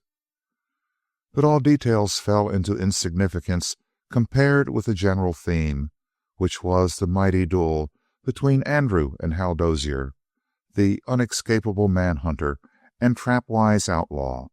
Hal did not lose any reputation because he failed to take Andrew Lanning at once. The very fact that he was able to keep close enough to make out the trail at all increased his fame. He did not even lose his high standing because he would not hunt Andrew alone. He always kept the group with him, and people said that he was wise to do it. Not because he was not a match for Andrew Lanning, single-handed, but because it was folly to risk life when there were odds which might be used against the desperado. But everyone felt that eventually Lanning would draw the deputy marshal away from his posse, and then the outlaw would turn, and there would follow a battle of the giants. The whole mountain desert waited for that time to come and bated its breath in hope and fear of it. But if the men of the mountain desert considered Hal Dozier the greatest enemy of Andrew, he himself had quite another point of view. It was the loneliness, as Pop had promised him. There were days when he hardly touched food, such was his distaste for the ugly messes which he had to cook with his own hands. There were days when he would have risked his life to eat a meal served by the hands of another and cooked by another man. That was the secret of that Thanksgiving dinner at the Foster house, though others put it down to sheer, reckless mischief. And today, as he made his fire between 2 stones, a smoldering, evil-smelling fire of sagebrush, the smoke kept running up his clothes and choking his lungs with its pungency, and the fat bacon which he cut turned his stomach. At last he sat down, forgetting the bacon in the pan, forgetting the long, fast, and hard ride which had preceded this meal, and stared at the fire. Rather, the fire was the thing which he kept chiefly in the center of his vision, but his glances went everywhere, to all sides, up and down. Hal Dozier had hunted him hotly down the valley of the Little Silver River, but near the village of Los Toros, the fagged posse and Hal himself had dropped back and once more given up the chase. No doubt they would rest for a few hours in town, change horses, and then come after him again. It was a new Andrew Lanning that sat by the fire. He had left Martindale a clear-faced boy. The months that followed had changed him to a man. The boyhood had been literally burned out of him. The skin of his face, indeed, refused to tan, but now, instead of a healthy and crisp white, it was a colorless sallow. The rounded cheeks were now straight and sank in sharply beneath his cheekbones, with a sharply incised line beside the mouth. And his expression at all times was one of quivering alertness, the mouth a little compressed and straight, the nostrils seeming a trifle distended, and the eyes as restless as the eyes of a hungry wolf. Moreover, all of Andrew's actions had come to bear out this same expression of his face. If he sat down, his legs were gathered, and he seemed about to stand up. If he walked, he went with a nervous step, rising a little on his toes, as though he were about to break into a run, or as though he were poising himself to whirl at any alarm. He sat in this manner even now, under the dead gray sky of sheeted clouds, and in the middle of that great rolling plain, lifeless and colorless, lifeless except for the wind that hummed across it, pointed with cold. Andrew, looking from the dull glimmer of his fire to that dead waste, sighed. He whistled, and Sally came instantly to the call and dropped her head beside his own. She at least had not changed in the long pursuits and the hard life. It had made her gaunt. It had hardened and matured her muscles. But her head was the same, and her changeable, human eyes, the eyes of a pet, had not altered. She stood there with her head down silently, and Andrew, his hands locked around his knees, neither spoke to her nor stirred. But by degrees the pain and hunger went out of his face, and, as though she knew that she was no longer needed, Sally tipped his sombrero over his eyes with a toss of her head, and, having given this signal of disgust at being called without a purpose, she went back to her work of cropping the grama grass, which of all grasses a horse loves best.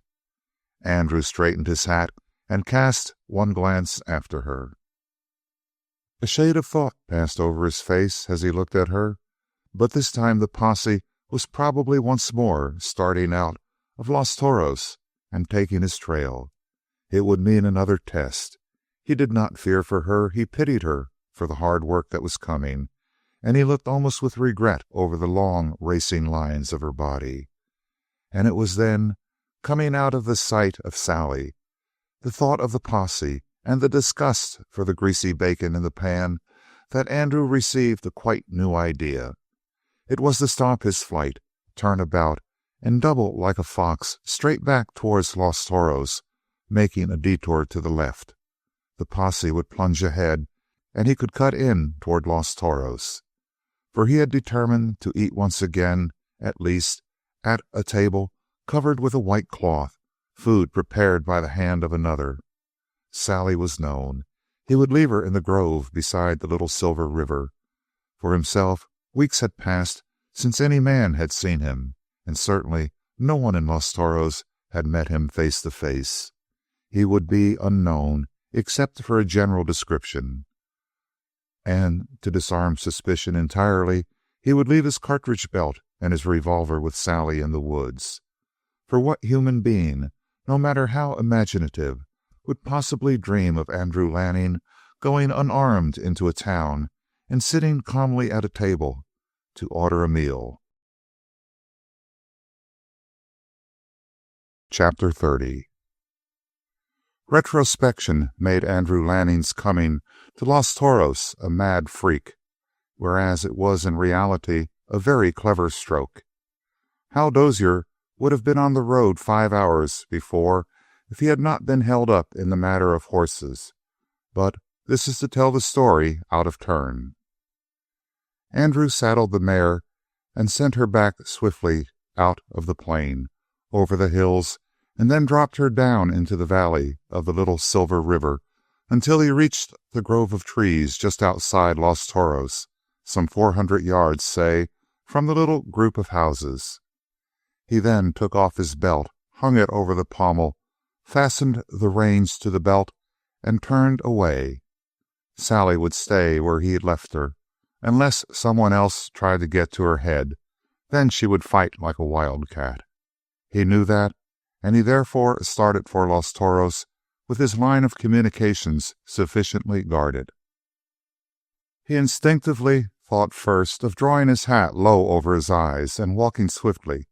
A moment of calm figuring told him that the better way was to push the hat to the back of his head, put his hands in his pockets, and go whistling through the streets of the town.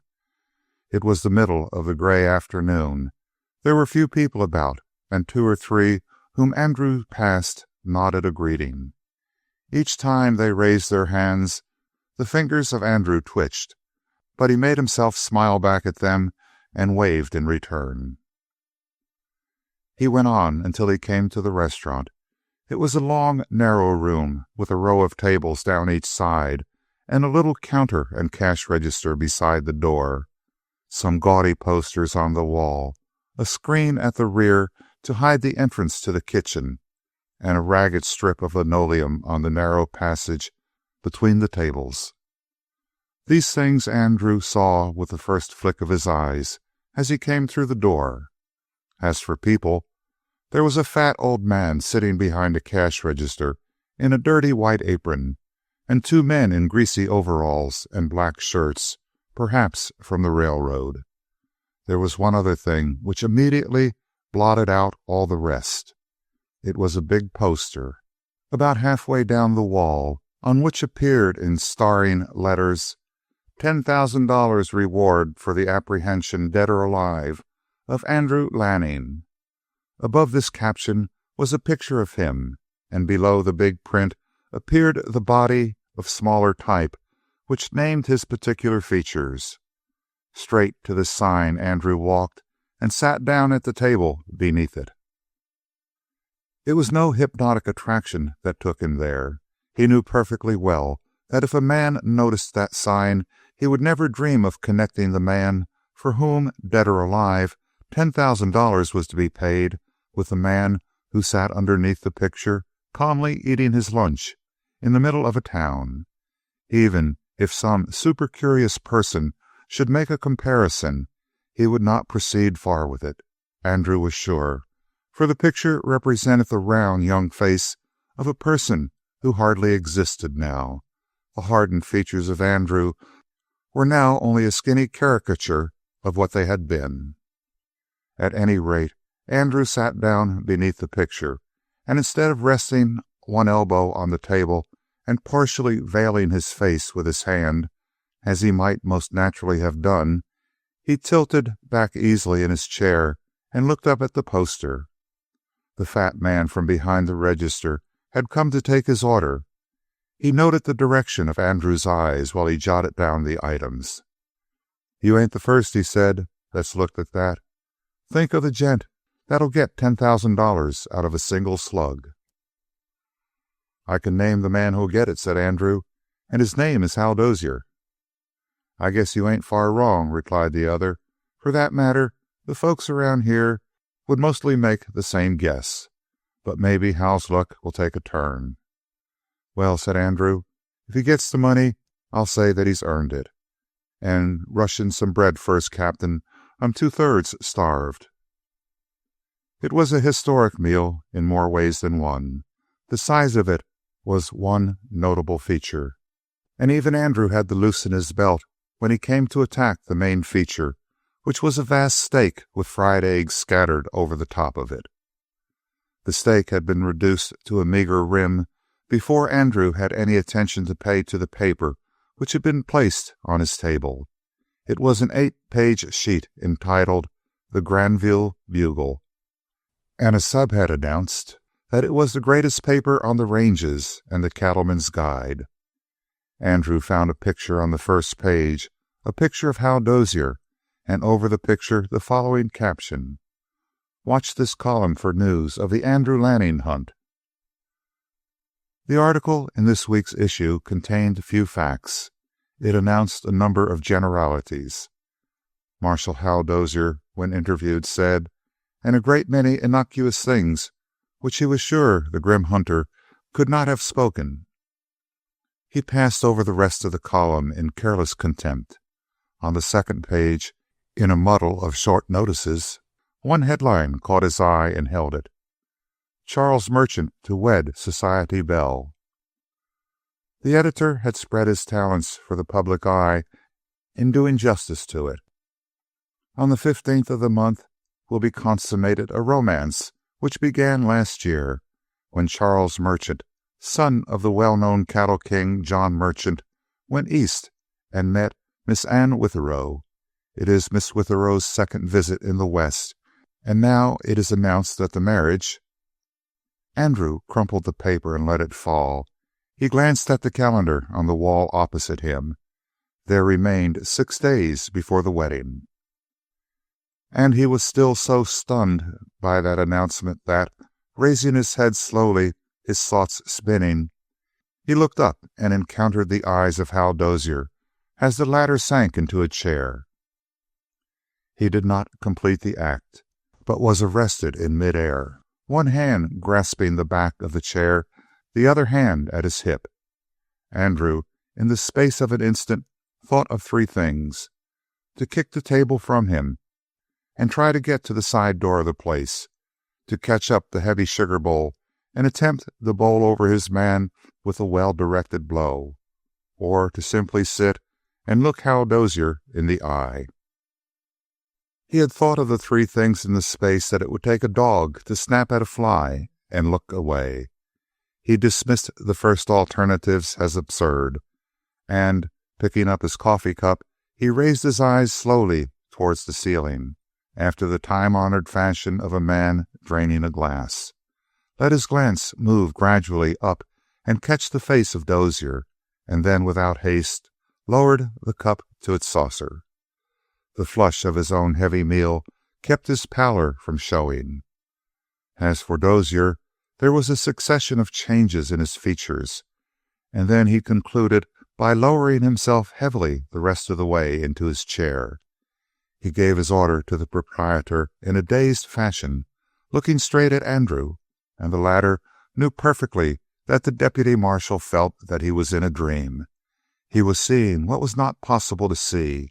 His eyes were telling his brain in definite terms, "There sits Andrew Lanning and $10,000. But the reason of Dozier was speaking no less decidedly. There sits a man without a weapon at his hip, and actually beneath the poster which offers a reward for the capture of the person he resembles. Also, he is in a restaurant in the middle of a town. I have only to raise my voice in order to surround him."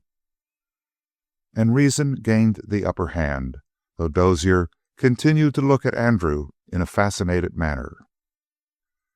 Suddenly, the outlaw knew that it would not do to disregard that glance so long continued.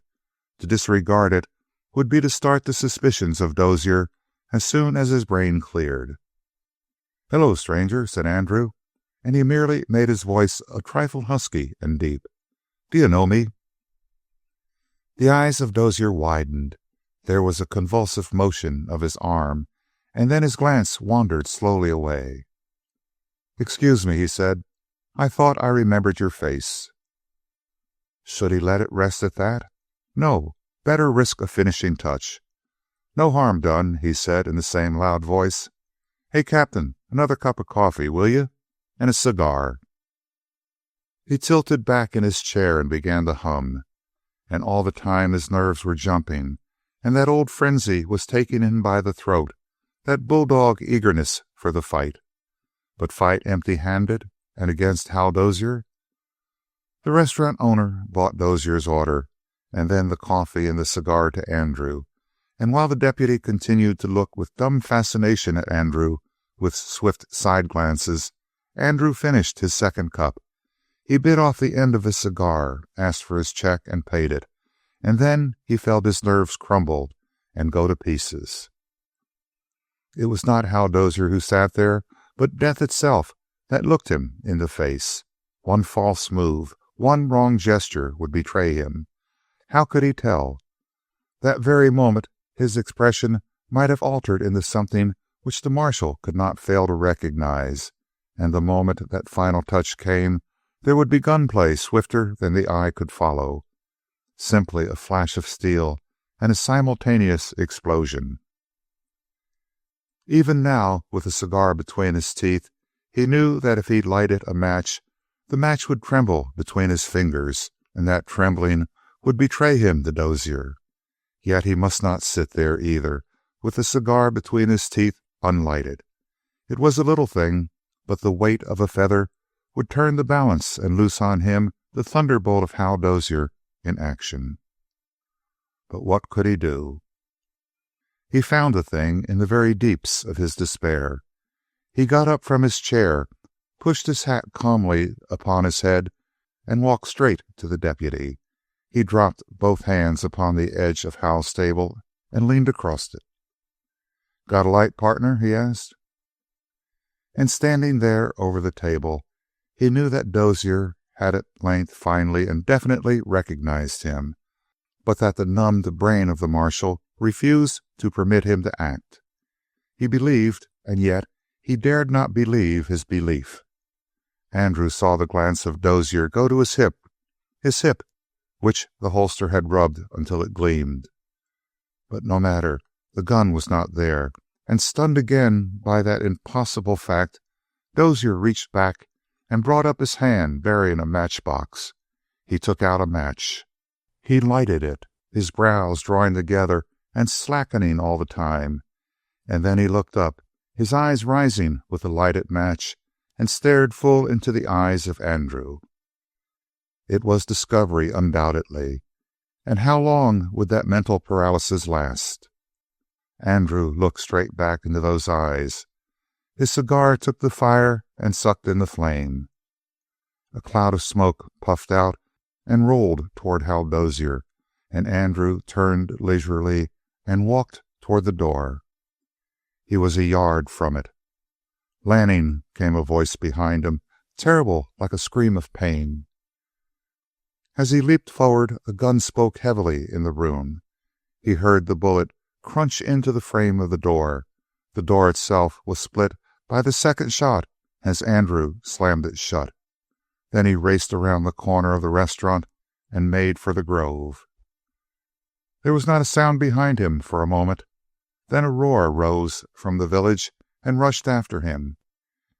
It gave him wings, and looking back, he saw that Hal Dozier was not among the pursuers. No, a half a dozen men were running and firing as they ran, but there was not a rifle in the lot, and it takes a good man to land a bullet on the run when he's firing at a dodging target. The pursuers lost ground. They stopped and yelled for horses. But that was what Hal Dozier was doing now. He was jerking a saddle on the back of Gray Peter, and in 60 seconds he would be tearing out of Los Toros. In the same space, Andrew was in his own saddle with a flying leap and spurring out of the trees. Chapter 31. By one thing he knew the utter desperation of Hal Dozier, for the man had fired while Andrew's back was turned. The bullet had followed the warning cry as swiftly as the strike of a snake follows its rattle. Luck and his sudden leap forward had unbalanced the nice aim of Dozier, and perhaps his mental agitation had contributed to it. But at any rate, Andrew was troubled as he cleared the edge of the trees and cantered Sally not too swiftly along the little Silver River towards Las Casas Mountains, little east of south.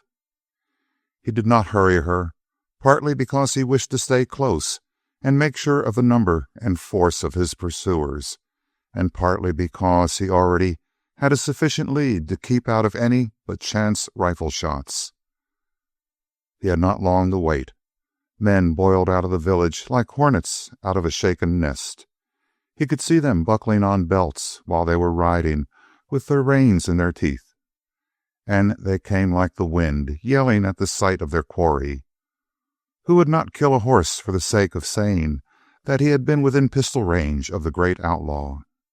But fast as their horses ran, Dozier, on Gray Peter, was able to keep up with them and also to range easily from group to group. Truly, Gray Peter was a glorious animal.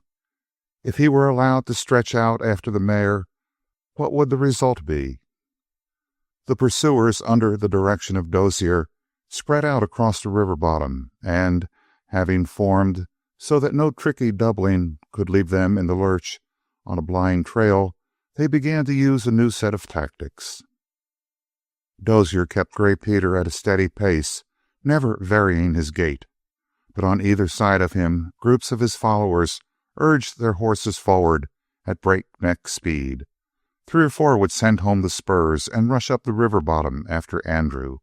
If he did not hurry on, they opened fire with their rifles from a short distance and sent a hail of random bullets.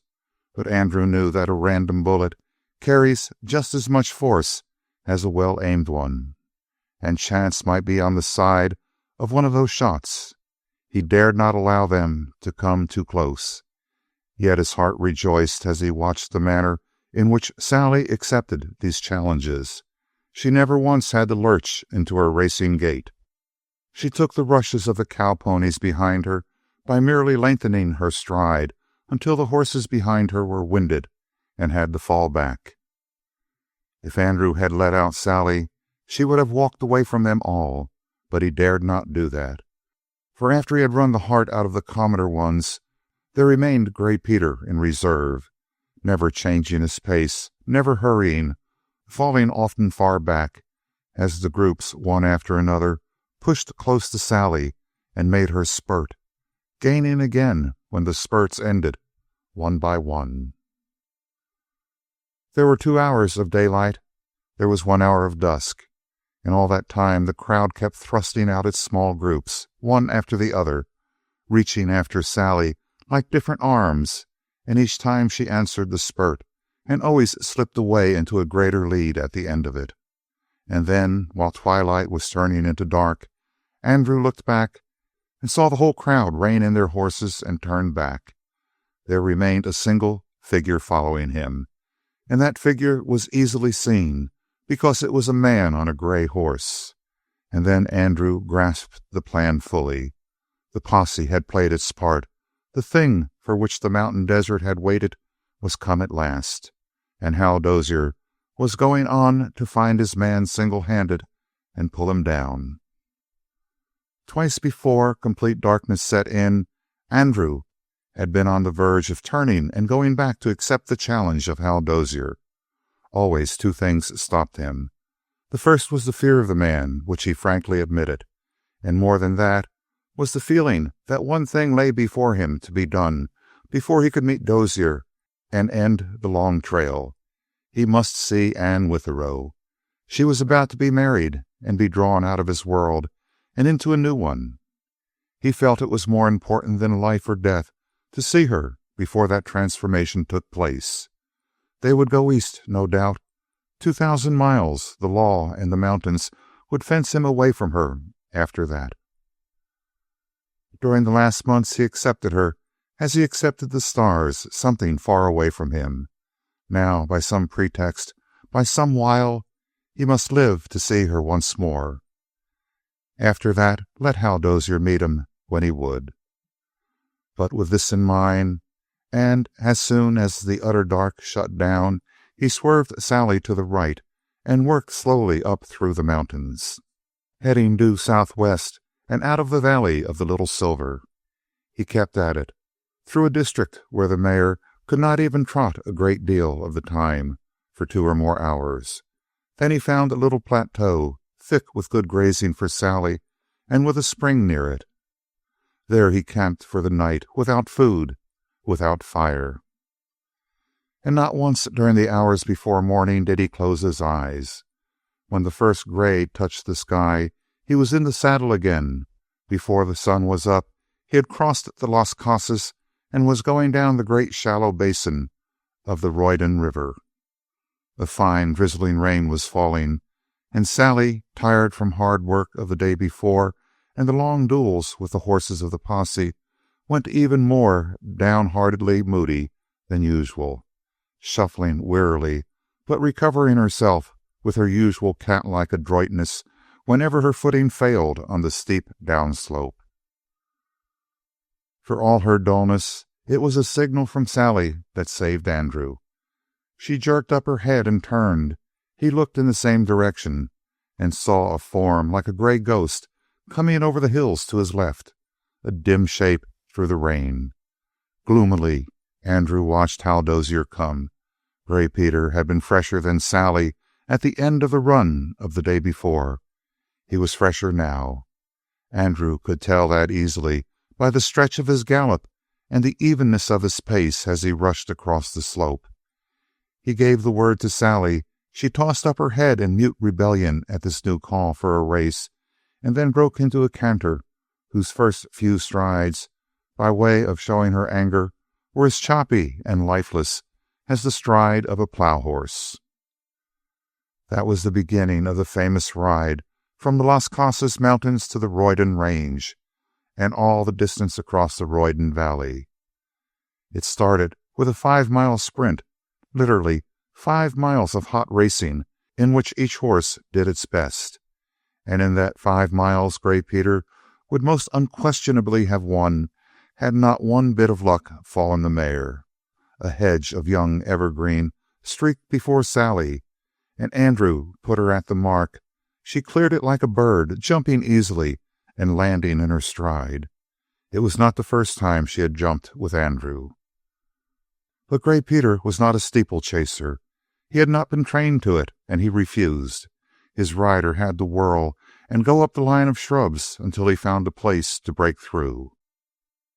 Then he was after Sally again.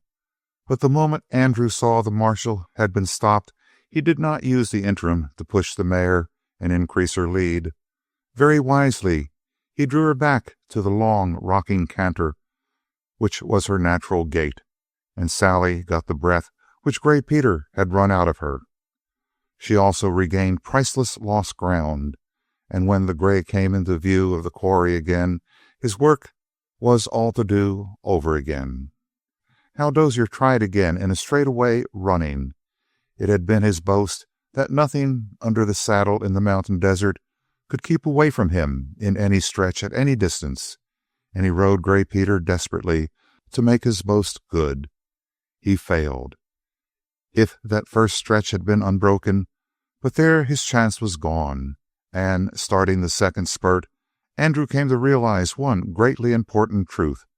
Sally could not sprint for any distance, but up to a certain pace she ran easily and without labor. He made it his point to see that she was never urged beyond that pace. He found another thing, that she took a hill in far better style than Peter, and she did far better in the rough, but on the level going, he ate up her handicap swiftly. With a strength of his own found and a weakness in her pursuer, Andrew played remorselessly to that weakness with his strength. He sought the choppy ground as a preference and led the stallion through it whenever he could. He swung to the right when there was a stretch of rolling hills, and once more Gray Peter had a losing space before him. So they came to the river itself, with Gray Peter comfortably in the rear, but running well within his strength. Andrew paused in the shallows to allow Sally one swallow. Then he went on. But Dozier did not pause for even this. It was a grave mistake. And so the miles wore on. Sally was still running like a swallow for lightness, but Andrew knew by her breathing that she was giving vital strength to the effort. He talked to her constantly. He told her how Gray Peter ran behind them. He encouraged her with pet words, and Sally seemed to understand, for she flicked one ear back to listen, and then she pricked them both and kept at her work. It was a heart-tearing thing to see her run to the point of lather and then keep on. They were in low hills, and Gray Peter was losing steadily. They reached a broad flat, and the stallion gained with terrible insistence. Looking back, Andrew could see that the marshal had stripped away every vestige of his pack. He followed that example with a groan, and still Gray Peter gained. It was the last great effort for the stallion. Before them rose the foothills of the Royden Mountains. Behind them the Las Casas Range was lost in mist. It seemed they had been galloping like this for an infinity of time, and Andrew was numb from the shoulders down. If he reached those hills, Gray Peter was beaten. He knew it. Hal Dozier knew it, and the two great horses gave all their strength to the last duel of the race. The ears of Sally no longer pricked. They lay flat on her neck. The amazing lift was gone from her gait, and she pounded heavily with the forelegs. And still she struggled on. He looked back, and Gray Peter still gained, an inch at a time, and his stride did not seem to have abated. The one bitter question now was whether Sally would not collapse under the effort. With every lurch of her feet, Andrew expected to feel her crumble beneath him. And yet she went on. She was all heart, all nerve, and running on it. Behind her came Gray Peter, and he also ran, with his head stretched out. He was within rifle range now. Why did not Dozier fire? Perhaps he had set his heart on actually running Sally down, not dropping his prey with a distant shot. And still they flew across the flat. The hills were close now, and sometimes, when the drizzling rain lifted, it seemed that the Royden Mountains were exactly above them, leaning out over him like a shadow. He called on Sally again and again. He touched her for the first time in her life with spurs, and she found something in the depths of her heart and her courage to answer with. She ran again with a ghost of her former buoyancy, and Gray Peter was held even. Not an inch could he gain after that. Andrew saw his pursuer raise his quirt and flog. It was useless. Each horse was running itself out, and no power could get more speed out of the pounding limbs. And with his head still turned, Andrew felt a shock and flounder. Sally had almost fallen. He jerked sharply up on the reins, and she broke into a staggering trot. Then Andrew saw that they had struck the slope of the first hill, a long, smooth rise, which she would have taken at full speed in the beginning of the race. But now, though she labored bitterly, she could not raise a gallop. The trot was her best effort. There was a shrill yelling behind, and Andrew saw Dozier, a hand brandished above his head. He had seen Sally break down. Gray Peter would catch her. His horse would win that famous duel of speed and courage. Rifle? He had forgotten his rifle. He would go in. He would overhaul Sally, and then finish the chase with a play of revolvers. And in expectation of that end, Andrew drew his revolver. It hung the length of his arm. He found that his muscles were numb from the cold and the cramped position from the elbow down. Shoot! He was as helpless as though he had no gun at all. He beat his hands together to bring back the blood. He thrashed his arms against the pommel of the saddle. There was only a dull pain. It would take long minutes to bring those hands back to the point of service, and in the meantime, Gray Peter galloped upon him from behind. Well, he would let Sally do her best. For the last time he called on her. For the last time she struggled to respond, and Andrew looked back and grimly watched the stallion sweeping across the last portion of the flat ground, closer and closer, and then, at the very base of the slope, Gray Peter tossed up his head, floundered, and went down, hurling his rider over his head. Andrew, fascinated, let Sally fall into a walk while he watched the singular convulsive struggles of Gray Peter to gain his feet. Hal Dozier was up again. He ran to his horse, caught his head, and at the same moment the stallion grew suddenly limp. The weight of his head dragged the marshal down, and then Andrew saw that Dozier made no effort to rise again. He sat with the head of the horse in his lap, his own head buried in his hands, and Andrew knew then that Gray Peter was dead. Chapter 32. The mare herself was in far from safe condition, and if the marshal had roused himself from his grief and hurried up the slope on foot, he would have found the fugitive out of the saddle and walking by the side of the played-out Sally, forcing her with slaps on the hip to keep in motion. She went on stumbling, her head down, and the sound of her breathing was a horrible thing to hear. But she must be kept in motion, for if she stopped in this condition, Sally would never run again. Andrew forced her relentlessly on. At length, her head came up a little, and her breathing was easier and easier. Before dark that night, he came on a deserted shanty, and there he took Sally under the shelter, and tearing up the floor, he built a fire which dried them both. The following day he walked again, with Sally following like a dog at his heels. One day later he was in the saddle again, and Sally was herself once more. Give her one feed of grain, and she would have run again that famous race from beginning to end. But Andrew, stealing out of the Royden Mountains into the lower ground, had no thought of another race. He was among a district of many houses, many men, and for the final stage of his journey he waited until after dusk had come, and then saddled Sally and cantered into the valley. It was late on the fourth night after he left Los Toros that Andrew came again to the house of John Merchant, and left Sally in the very place among the trees where the pinto had stood before. There was no danger of discovery on his approach, for it was a wild night of wind and rain. The drizzling mists of the last 3 days had turned into a steady downpour, and rivers of water had been running from his slicker on the way to the ranch house. Now he put the slicker behind the saddle, and from the shelter of the trees surveyed the house. It was bursting with music and light. Sometimes the front door was opened, and voices stole out to him. Sometimes, even through the closed door, he heard the ghostly tinkling of some girl's laughter. And that was to Andrew the most melancholy sound in the world. The rain, trickling even through the foliage of the evergreen, decided him to act at once.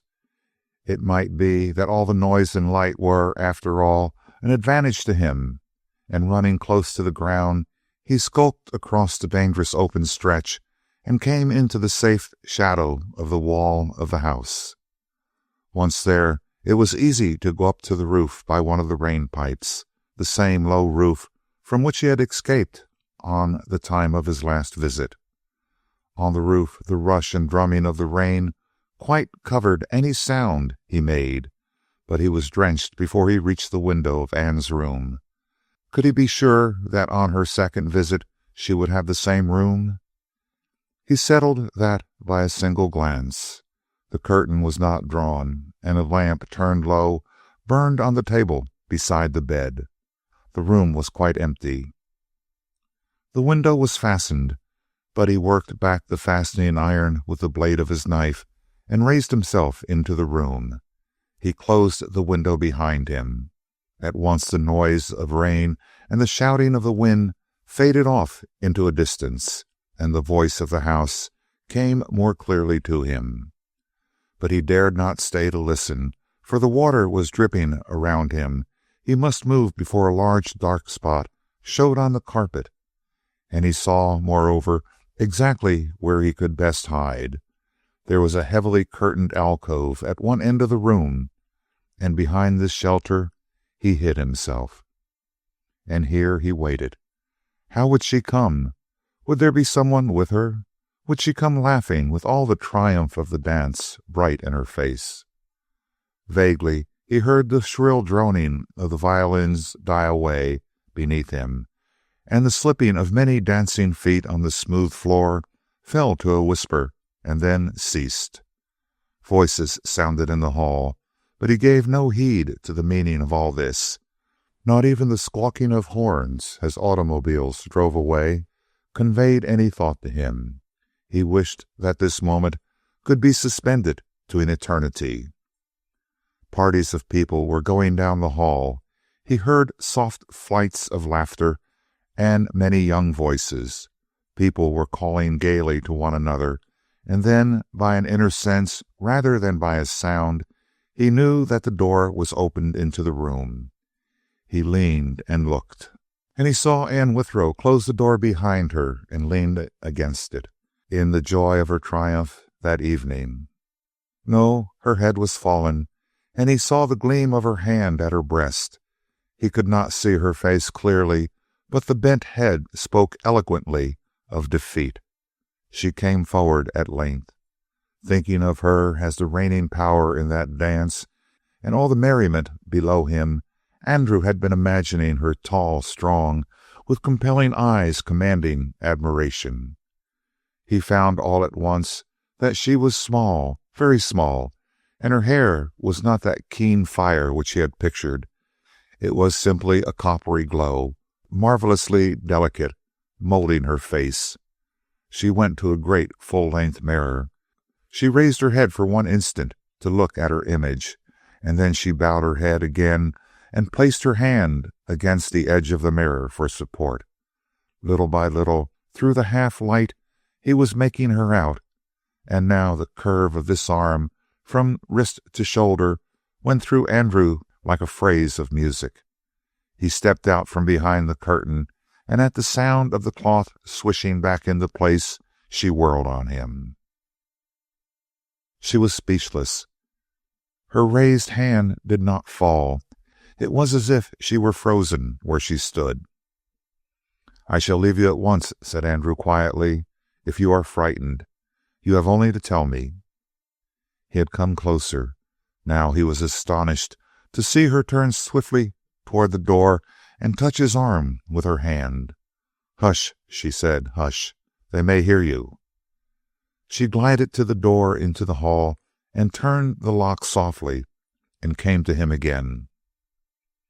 It made Andrew weak to see her so close, and he searched her face with a hungry and jealous fear lest she should be different from his dream of her. "You are the same," he said with a sigh of relief, "and you are not afraid of me." "Hush, hush," she repeated. "Afraid of you? Don't you see that I'm happy, happy, happy to see you again?" She drew him forward a little, and her hand touched his as she did so. She turned up the lamp, and a flood of strong yellow light went over the room. "But you have changed," said Anne Withrow with a little cry. "Oh, you have changed. They've been hounding you, the cowards." "Does it make no difference to you that I have killed a man?" "Ah, it was that brother to the Dozier man. But I've learned about him. He was a bloodhound like his brother, but treacherous. Besides, it was in fair fight. Fair fight? It was 1 against 6. "Don't," said Andrew, breathing hard. "Don't say that. You make me feel that it's almost right to have done what I've done. But besides him, all the rest, do they make no difference?" "All of what?" "People say things about me. They even print them." He winced as he spoke. But she was fierce again. Her passion made her tremble. "When I think of it," she murmured, "when I think of it, the rotten injustice makes me want to choke 'em all. Why, today I heard— I can't repeat it. It makes me sick, sick. Why, they've hounded you and bullied you until they've made you think you are bad, Andrew. They even made you a little bit proud of the hard things people say about you. Isn't that true?" Was it any wonder that Andrew could not answer? He felt all at once so supple that he was hot tallow, which those small fingers would mold and bend to suit themselves. "Sit down here," she commanded. Meekly he obeyed. He sat on the edge of his chair with his hat held with both hands, and his eyes widened as he stared at her, like a person coming out of a great darkness into a great light. And tears came into the eyes of the girl. "You're as thin as a starved wolf," she said, and closed her eyes and shuddered. "And all the time I've been thinking of you as you were when I saw you here before. The same clear, steady eyes and the same direct smile. But they've made you older. They've burned the boy out of you with pain. And I've been thinking about you just cantering through wild, gay adventures. Are you ill now?" He leaned back in the chair and gathered his hat close to his breast, crushing it. "I'm not ill," said Andrew. His voice was hoarse and thick. "I'm just listening to you. Go on and talk." "About you?" asked the girl. "I don't hear your words hardly. I just hear the sounds you make." He leaned forward again and cast out his arm so that the palm of his hand was turned up beneath her eyes. She could see the long, lean fingers. It suddenly came home to her that every strong man in the mountain desert was in deadly terror of that hand. Anne Withrow was shaken for the first time. "Listen to me," he was saying in that tense whisper, which was oddly like the tremor of his hand. "I've been hungry for that voice all these weeks and months." "I'll tell you what I'm going to do," said the girl, very grave. "I'm going to break up this cowardly conspiracy against you. I've written to my father to get the finest lawyer in the land, and send him out here to make you legal again." He began to smile and shook his head. "It's no use," he said. "Perhaps your lawyer could help me on account of Bill's death, but he couldn't help me from Hal." "Are you? Do you mean you're going to fight the other man too?" "He killed his horse chasing me down," said Andrew. "I couldn't stop to fight him because I was coming down here to see you. But when I go away, I've got to find him and give him a chance back at me. It's only fair." "Because he killed a horse trying to get you, you're going to give him a chance to shoot you?" Her voice had become shrill. She lowered it instinctively toward the end and cast a glance of apprehension toward the door. "You are quite mad," said the girl. "You don't understand," said Andrew. "His horse was Gray Peter, the stallion, and I would rather have killed a man than have seen Gray Peter die. Hal had Peter's head in his arms," he added softly, "and he'll never give up the trail until he's had it out with me. He wouldn't be half a man if he let things drop now." "So you have to fight Hal Dozier?" "Yes." "But when that's done?" "When that's done, one of us will be dead. If it's me, of course, there's no use worrying. If it's Hal, of course, I'm done in the eyes of the law. 2 murders." His eyes glinted and his fingers quivered. It sent a cold thrill through the girl. "But they say he's a terrible man, Andrew. You wouldn't let him catch you." "I won't stand and wait for him," said Andrew gravely. "But if we fight, I think I'll kill him." "What makes you think that?" She was more curious than shocked. "It's just sort of a feeling that you get when you look at a man. Either you're his master or you aren't. You see it in a flash." "Have you ever seen your master?" asked the girl slowly. "I'll want to die when I see that," he said simply. Suddenly, she clenched her hands and sat up straight. "It's got to be stopped," she said hotly. "It's all nonsense, and I'm going to see that you're both stopped. 4 days ago," he said, "you could have taken me in the hollow of your hand. I would have come to you and gone from you at a nod. That time is about to end." He paused a little and looked at her in such a manner that she was frightened, but it was a pleasant fear. It made her interlace her fingers with nervous anxiety, but it set a fire in her eyes. "That time is ending," said Andrew. "You are about to be married." "And after that you will never look at me again? Never think of me again?" "I hope not," he answered. "I strongly hope not." "But why? Is marriage a blot or a stain?" "It's a barrier," he answered. "Even to thoughts? Even to friendship?" "Yes." A very strange thing happened in the excited mind of Anne Withrow. It seemed to her that Charles Merchant sat, a filmy ghost, beside this tattered fugitive.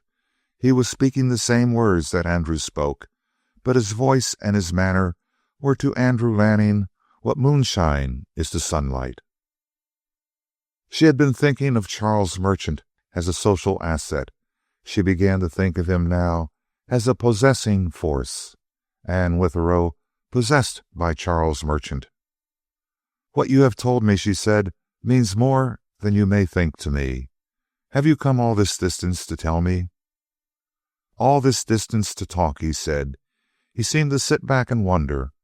"Have I traveled 4 days?" he went on. "Has Gray Peter died?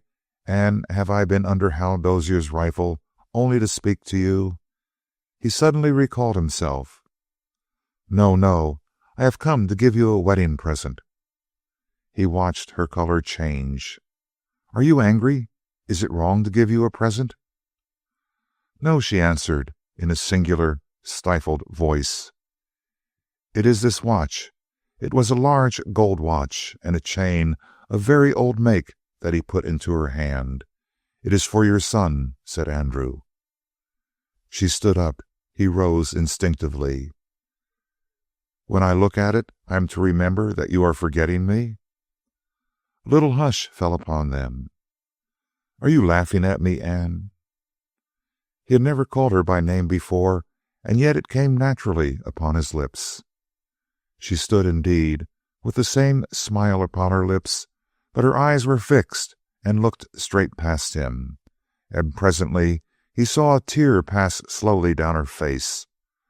Her hand remained without moving, with the watch in it, exactly as he had placed it there. She had not stirred when he slipped without a noise through the window and was instantly swallowed into the rushing of the wind and rain. Chapter 33. There was, as Andrew had understood for a long time, a sort of underground world of criminals, even here on the mountain desert. Otherwise the criminals could not have existed for even a moment in the face of the organized strength of lawful society. Several times in the course of his wanderings, Andrew had come in contact with links of the underground chain, and he learned what every fugitive learns, the safe stopping points in the great circuit of his flight. 3 elements went into the making of that hidden society. There was first of all the circulating and active part, and this was composed of men actually known to be under the ban of the law and openly defying it. Beneath this active group lay a stratum much larger, which served as a base for the operating criminals. This stratum was built entirely of men who had at one time been incriminated in shady dealings of one sort or another. It included lawbreakers from every part of the world, men who had fled first of all to the shelter of the mountain desert, and who had lived there until their past was even forgotten in the lands from which they came.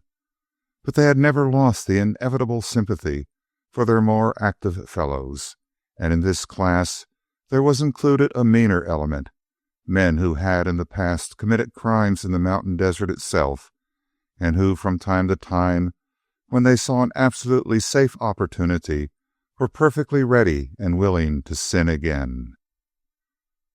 The third and largest of all the elements in the criminal world of the desert was a shifting and changing class of men who might be called the paid adherents of the active order. The long riders, acting in groups or singly, fled after the commission of a crime and were forced to find places of rest and concealment along their journey. Under this grave necessity, they quickly learned what people on their way could be hired as hosts, and whose silence and passive aid could be bought.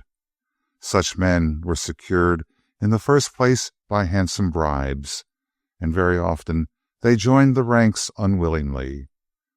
But when some peaceful householder was confronted by a desperate man armed on a weary horse, perhaps stained from a wound, the householder was by no means ready to challenge the man's right to hospitality. He never knew when the stranger would take by force what was refused to him freely, and if the lawbreaker took by force, he was apt to cover his trail by a fresh killing. Of course, such killings took place only when the long rider was a desperate brute rather than a man, but enough of them had occurred to call up vivid examples to every householder who was accosted. As a rule, he submitted to receive the unwelcome guest. Also, as a rule, he was weak enough to accept the gift when the stranger parted. Once such a gift was taken, he was lost. His name was instantly passed on by the fugitive to his fellows as a safe man. Before long he became, against or with his will, a depository of secrets. Banned faces became known to him, and if he suddenly decided to withdraw from the criminal world, his case was most precarious. The long riders admitted no neutrals. If a man had once been with them, he could only leave them to become an enemy. He became open prey. His name was published abroad. Then his cattle were apt to disappear. His stacks of hay might catch fire unexpectedly at night.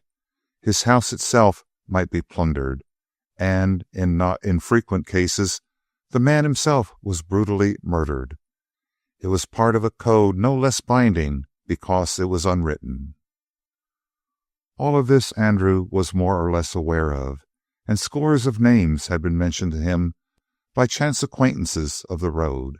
Such names he stored away, for he had always felt that time impending of which Harry Allister had warned him, the time when he must openly forget his scruples and take to a career of crime. That time he now knew was come upon him. It would be misrepresenting Andrew to say that he shrank from the future. Rather, he accepted everything that lay before him wholeheartedly, and, with the laying aside of his scruples, there was an instant lightening of the heart, a fierce keenness of mind, a contempt for society, a disregard for life beginning with his own. One could have noted it in the recklessness with which he sent Sally up the slope away from the ranch house this night. He had made up his mind immediately to hunt out a safe man recently mentioned to him by that unconscionable scapegrace, Harry Woods, crooked gambler, thief of small and large, and whilom murderer. The man's name was Gary Baldwin, a small rancher some half-day's ride above Sullivan's place in the valley. He was recommended as a man of silence. In that direction Andrew took his way, but, coming in the hills to a dished-out place on a hillside, where there was a natural shelter from both wind and rain, he stopped there for the rest of the night, cooked a meal, rolled himself in his blankets, and slept into the gray of the morning. No sooner was the first light streaking the horizon to the east that Andrew wakened. He saddled Sally and, after a leisurely breakfast, started at a jog trot through the hills, taking the upslope with the utmost care. For nothing so ruins a horse as hard work uphill at the very beginning of the day. He gave Sally her head, and by letting her go as she pleased, she topped the divide, breathing as easily as if she had been walking on the flat. She gave one toss of her head as she saw the long, smooth slope ahead of her, and then, without a word from Andrew or a touch of his heels, she gave herself up to the long, rocking canter which she could maintain so tirelessly for hour on hour. A clear, cold morning came on. Indeed, it was rarely chill for the mountain desert, with a feel of coming snow in the wind. Sally pricked one ear as she looked into the north, and Andrew knew that that was a sign of trouble coming. He came in the middle of the morning to the house of Gary Baldwin. It was a wretched shack. The roof sagged in the middle, and the building had been held from literally falling apart by bolting an iron rod through the length of it. A woman who fitted well into such a background kicked open the door and looked up to Andrew with the dishwater still dripping from her red hands. He asked for her husband. He was gone from the house. Where? She did not know. Somewhere yonder, and her gesture included half the width of the horizon to the west.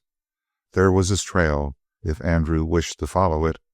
For her part, she was busy and could not spare time to gossip.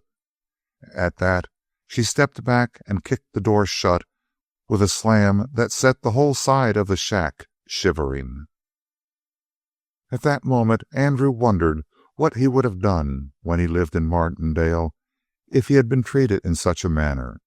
He would have crimsoned to the eyes, no doubt, and fled from the virago. But now he felt neither embarrassment nor fear nor anger. He drew his revolver, and with the heavy butt banged loudly on the door. It left 3 deep dents in the wood, and the door was kicked open again. But this time he saw only the foot of the woman, clad in a man's boot. The door remained open, but the hostess kept out of view. "You be riding on, friend," she called in her harsh voice.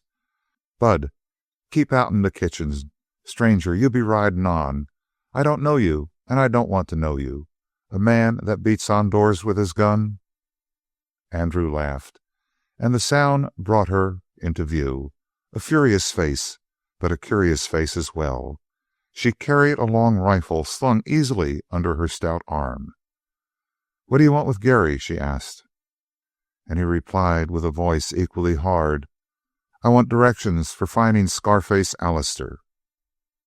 He watched that shot shake her. "You do? You've got a hell of a nerve asking around here for Allister. Slope, kid, slope. You're on a cold trail." "Wait a minute," protested Andrew. "You need another look at me." "I can see all there is of you the first glance," said the woman calmly. "Why should I look again?" "To see the reward," said Andrew bitterly. He laughed again. "I'm Andrew Lanning. Ever hear of me?" It was obvious that she had. She blinked and winced as though the name stunned her. "Lanning?" she said. "Why, you ain't much more'n a kid. Lanning? And you're him?" All at once she melted. "Slide off your hoss and come in, Andy," she said. "Dogged if I knew you at all." "Thanks. I want to find Allister, and I'm in a hurry." "So you and him are going to team it. That'll be high times. Come here, Bud. Look at Andy Lanning. That's him on the horse right before you." A scared, round face peered out at Andrew from behind his mother. "All right, partner. I'll tell you where to find him pretty close. He'll be up the gulch along about now. You know the old shack up there? You can get to him inside 3 hours with that hoss." She stopped and eyed Sally. "Is that the one that run Gray Peter to death? She doesn't look the part, but them long, low horses is deceivin'. Can't you stay, Andy? Well, so long. Give Allister a good word from Bess Baldwin. Luck." He waved and was gone at a brisk gallop. Chapter 34. It was not yet noon when he entered the gulch.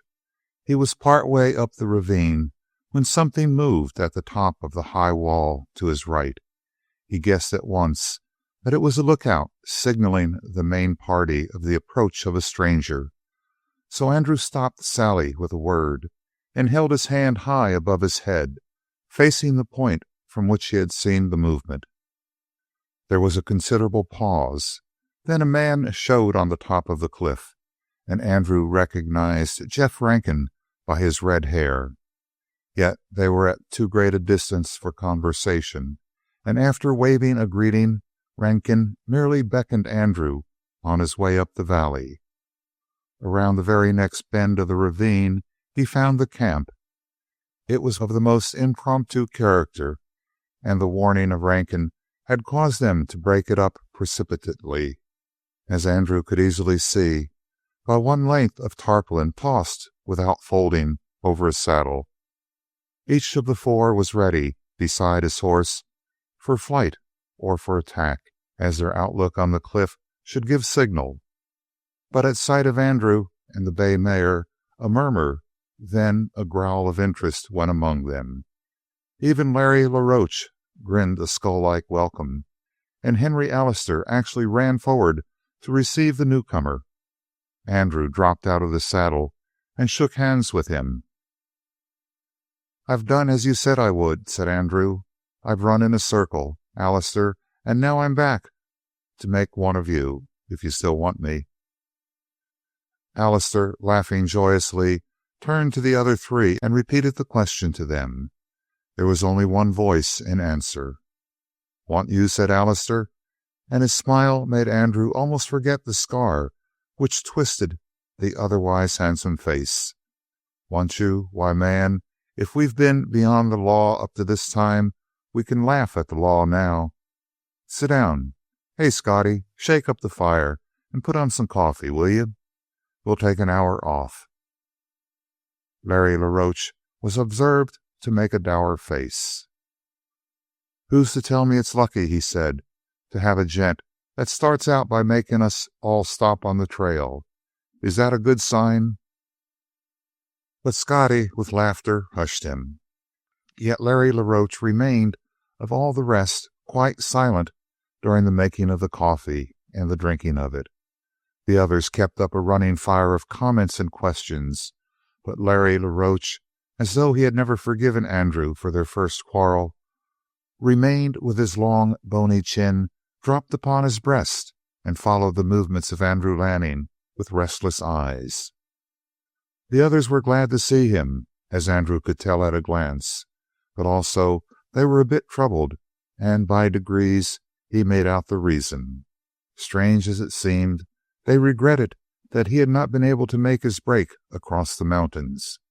His presence made them more impregnable than they had ever been under the indomitable Alistair, and yet, more than the aid of his fighting hand, they would have welcomed the tidings of a man who had broken away from the shadow of the law and made good.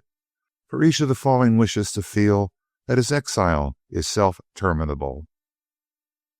And therefore Andrew, telling his story to them in brief, found that they were not by any means filled with unmixed pleasure.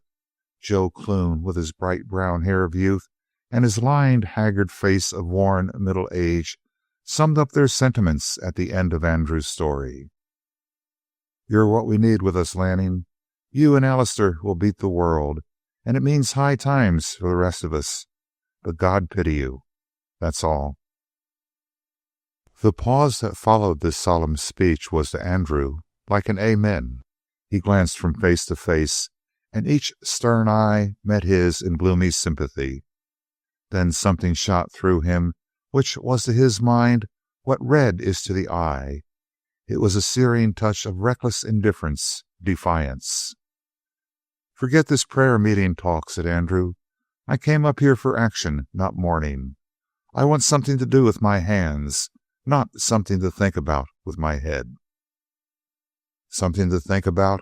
It was like a terror behind him. If he should have long quiet, it would steal on him and look at him over his shoulder like a face. A little of this showed in his face, enough to make the circle flash significant glances at one another. "You got something behind you, Andy," said Scotty.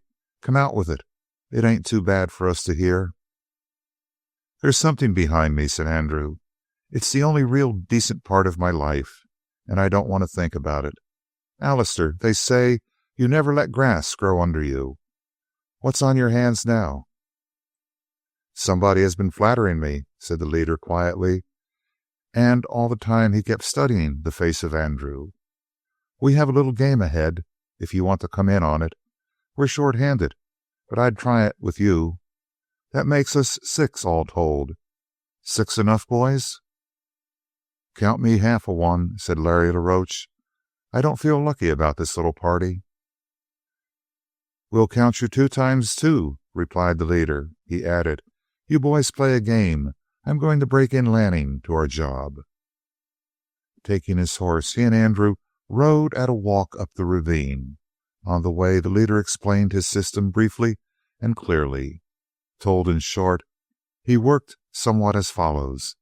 Instead of raiding blindly right and left, he only moved when he had planned every inch of ground for the advance and the blow and the retreat. To make sure of success and the size of his stakes, he was willing to invest heavily. Big businessmen sink half a year's income in their advertising. I do the same. It was not public advertising. It was money cunningly expended where it would do most good. 50% of the money the gang earned was laid away to make future returns surer. In 20 places Alistair had his paid men who, working from behind the scenes, gained priceless information and sent word of it to the outlaw. Trusted officials in great companies were in communication with him. When large shipments of gold were to be made, for instance, he was often warned beforehand. Every dollar of the consignment was known to him, the date of its shipment, its route, and the hands to which it was supposed to fall.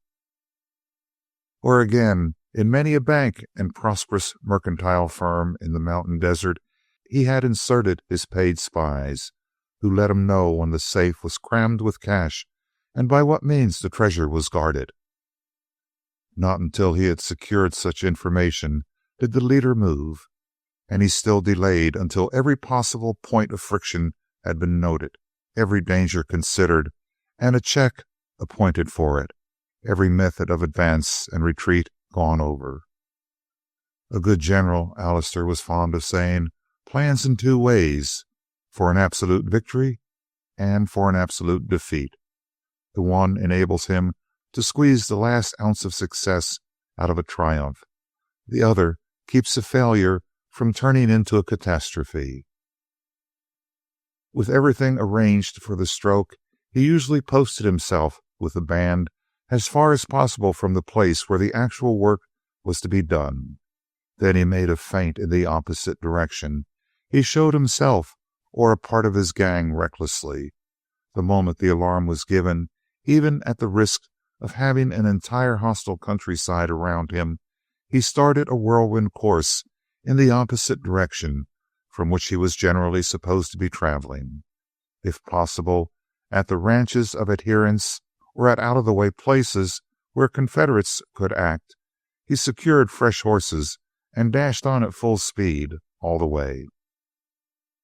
Then at the very verge of the place for attack, he gathered his men, rehearsed in detail what each man was to do, delivered the blow, secured the spoils, and each man of the party split away from the others and fled in scattering directions, to assemble again at a distant point on a comparatively distant date.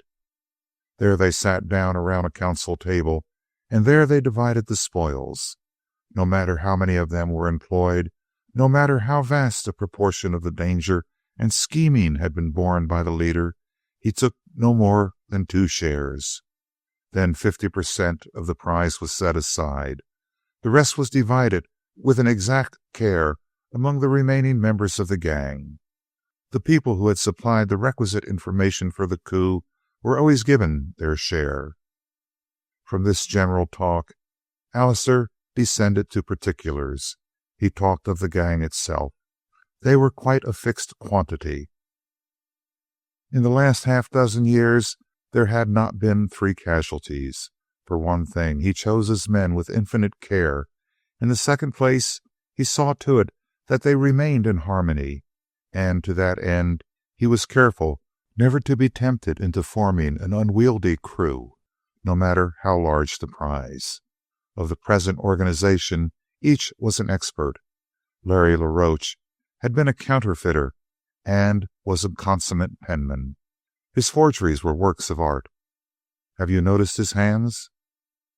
Scotty McDougal was an eminent advance agent whose smooth tongue was the thing for the very dangerous and extremely important work of trying out new sources of information, noting the dependability of those sources and understanding just how far and in what line the tools could be used. Joe Clune was a past expert in the blowing of safes. Not only did he know everything there was to be known about means of guarding money and how to circumvent them, but he was an artist with the soup, as Alistair called nitroglycerin. Jeff Rankin, without a mental equipment to compare with his companions, was often invaluable on account of his prodigious strength. Under the strain of his muscles, iron bars bent like hot wax. In addition, he had had more than his share of ability which all the members of the gang possessed, an infinite cunning in the use of weapons and star-storming courage and self-confidence. "And where," said Andrew at the end of this long recital, "do I fit in?" "You begin," said Alistair, "as the least valuable of my men. Before 6 months you will be worth the whole set of them. You start as my lieutenant, Lanning. The boys expect it. You've built up a reputation that counts. They admit your superiority without question. Larry LaRoche squirms under the weight of it, but he admits it like the rest of them. In a pinch, they would obey you nearly as well as they obey me. It means that, having you to take charge, I can do what I've always wanted to do. I can give the main body the slip and go off for advance guard and rear guard duty. I don't dare to do it now. Do you know why? Those fellas yonder, who seem so chummy, would be at each other's throats in 10 seconds if I weren't around to keep them in order. I know why you're here, Lanning. It isn't the money. It's the cursed fear of loneliness and the fear of having time to think. You want action, action to fill your mind and blind you. That's what I offer you.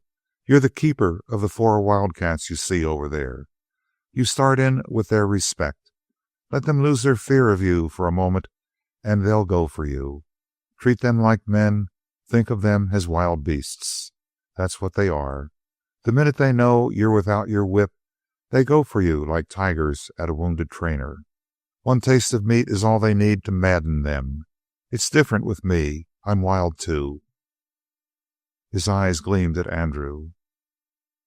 "And if they raise you, I think they'll find you've more iron hidden away in you than I have. But the way they'll find out will be in an explosion that will wipe them out. You've got to handle them without that explosion, Lanning. Can you do it?" The younger man moistened his lips. "I think this job is going to prove worthwhile," he returned. "Very well, then. But there are penalties in your new position. In a pinch, you've got to do what I do. See that they have enough food. Go without sleep if one of them needs your blankets. If any of them gets in trouble, even into a jail, you've got to get 'em out." "Better still," smiled Andrew. "And now," said the leader, "I'll tell you about our next job as we go back to the boys." Chapter 35. It was 10 days later when the band dropped out of the mountains into the Murchison Pass, a singular place for a train robbery, Andrew could not help thinking. They were at the southwestern end of the pass, where the mountains gave back in a broad gap. Below them, not 5 miles away, was the city of Gidding Creek. They could see its buildings and parks tumbled over a big area, for there was a full 25,000 of inhabitants in Gidding Creek. Indeed, the whole country was dotted with villages and towns, for it was no longer a cattle region, but a semi-farming district cut up into small tracts. One was almost never out of sight of at least one house. It worried Andrew, this closely built country, and he knew that it worried the other men as well. Yet there had not been a single murmur from among them as they jogged their horses on behind Alistair.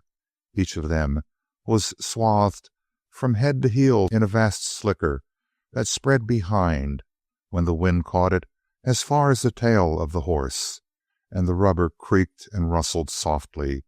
Whatever they might have been inclined to think of this daring raid into the heart of a comparatively thickly populated country, they were too accustomed to let the leader do their thinking for them to argue the point with him. And Andrew followed blindly enough. He saw, indeed, one strong point in their favor. The very fact that the train was coming out of the heart of the mountains, through ravines which afforded 1,000 places for assault, would make the guards relax their attention as they approached Gidding Creek. And though there were many people in the region, they were a fat and inactive populace, not comparable with the lean fellows of the north. There was bitter work behind them.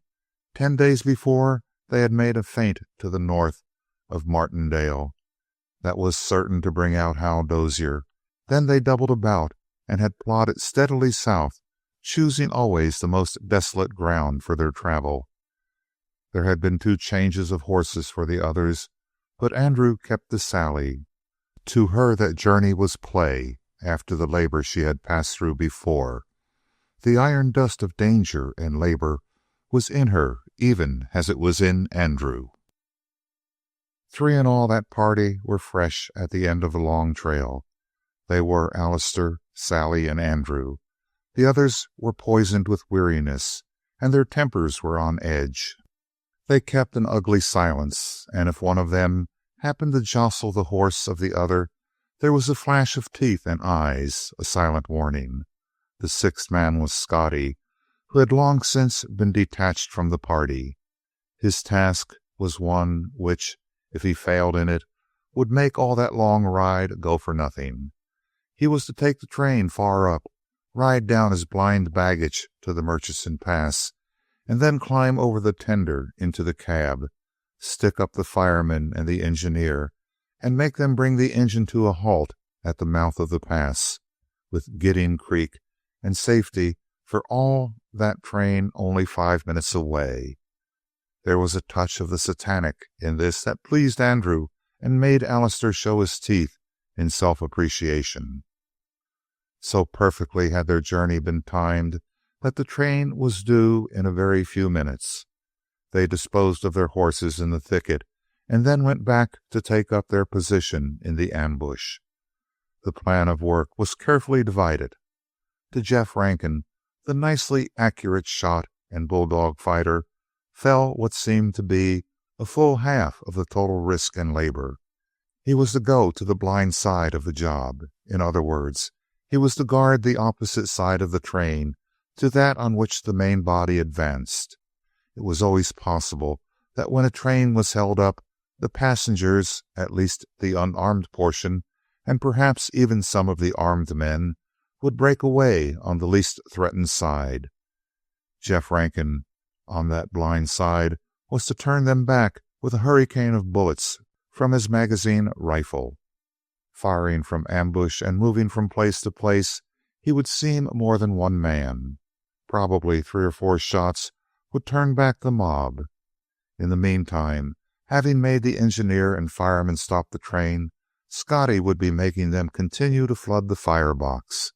This would delay the start of the engine on its way and gain precious moments for the fugitives. 2 of the band would be thus employed, while Larry LaRoche went through the train and turned out the passengers. There was no one like Larry for facing a crowd and cowing it. His spectral form, his eyes burning through the holes in his mask, stripped them of any idea of resistance.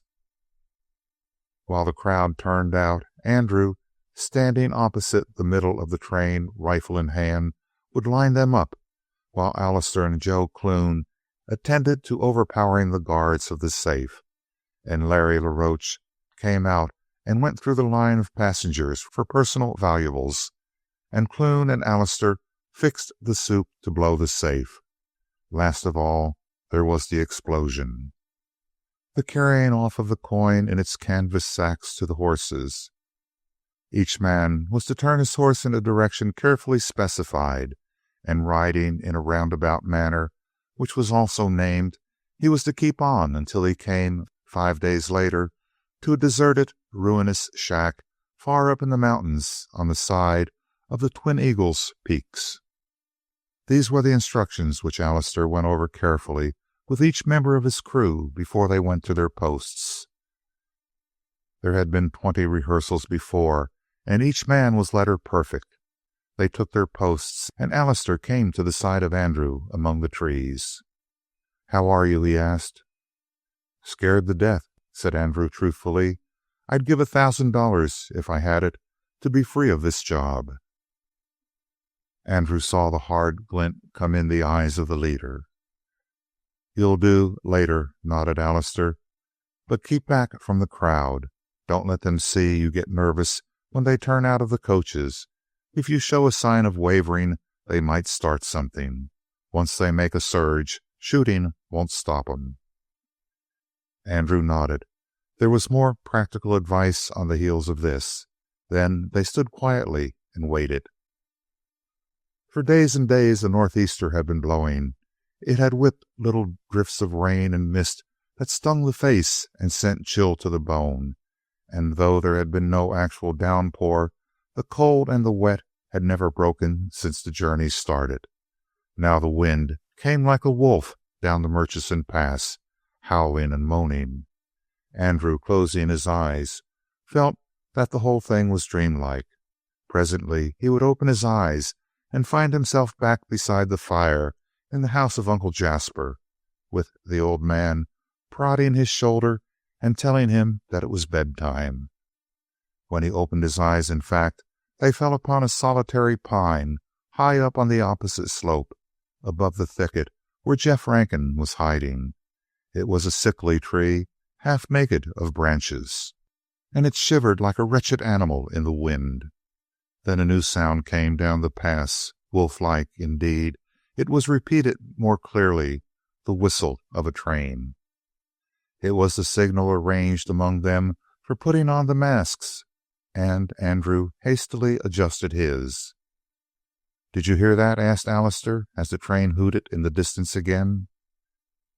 Andrew turned and started at the ghostly thing which had been the face of the outlaw a moment before. He himself must look like that, he knew. "What?" he asked. "That voice-like whistle," said Allister. "There's no luck in this day for me." "You've listened to Larry la Roche too much," said Andrew. "He's been growling ever since we started on this trail." "No, no," returned Allister. "It's another thing, an older thing than Larry la Roche. My mother—" He stopped. Whatever it was he was about to say, Andrew was never to hear it. The train had turned the long bend above, and now the roar of its wheels filled the canyon and covered the sound of the wind. It looked vast as a mountain as it came, rocking perceptibly on the uneven roadbed. It rounded the curve. The tail of the train flicked around, and it shot at full speed straight for the mouth of the pass. How could one man stop it? How could 5 men attack it after it was stopped? It was like trying to storm a medieval fortress with a pop gun. The great black front of the engine came rocking toward them, gathering impetus on the sharp grade. Had Scotty missed his trick? But when the thunder of the iron on iron was deafening Andrew, and the engine seemed almost upon them, there was a cloud of white vapor that burst out on either side of it, and the brakes were jumped on. The wheels skidded, screaming on the tracks. The engine lurched past. Andrew caught a glimpse of Scotty, a crouched, masked form in the cab of the engine, with a gun in either hand, for Scotty was one of the few natural two-gun men that Andrew was ever to know. The engineer and the fireman he saw only as two shades before they were whisked out of his view. The train rumbled on. Then it went from half speed to a stop with one jerk that brought a cry from the coaches. During the next second, there was the successive crashing of couplings as the coaches took up their slack. Andrew, stepping out with his rifle balanced in his hands, saw Larry la Roche whip into the rear car.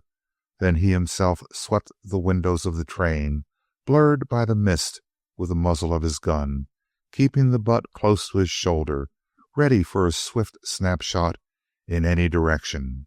In fact, his was that very important post, the reserve force, which was to come instantly to the aid of any overpowered section of the active workers.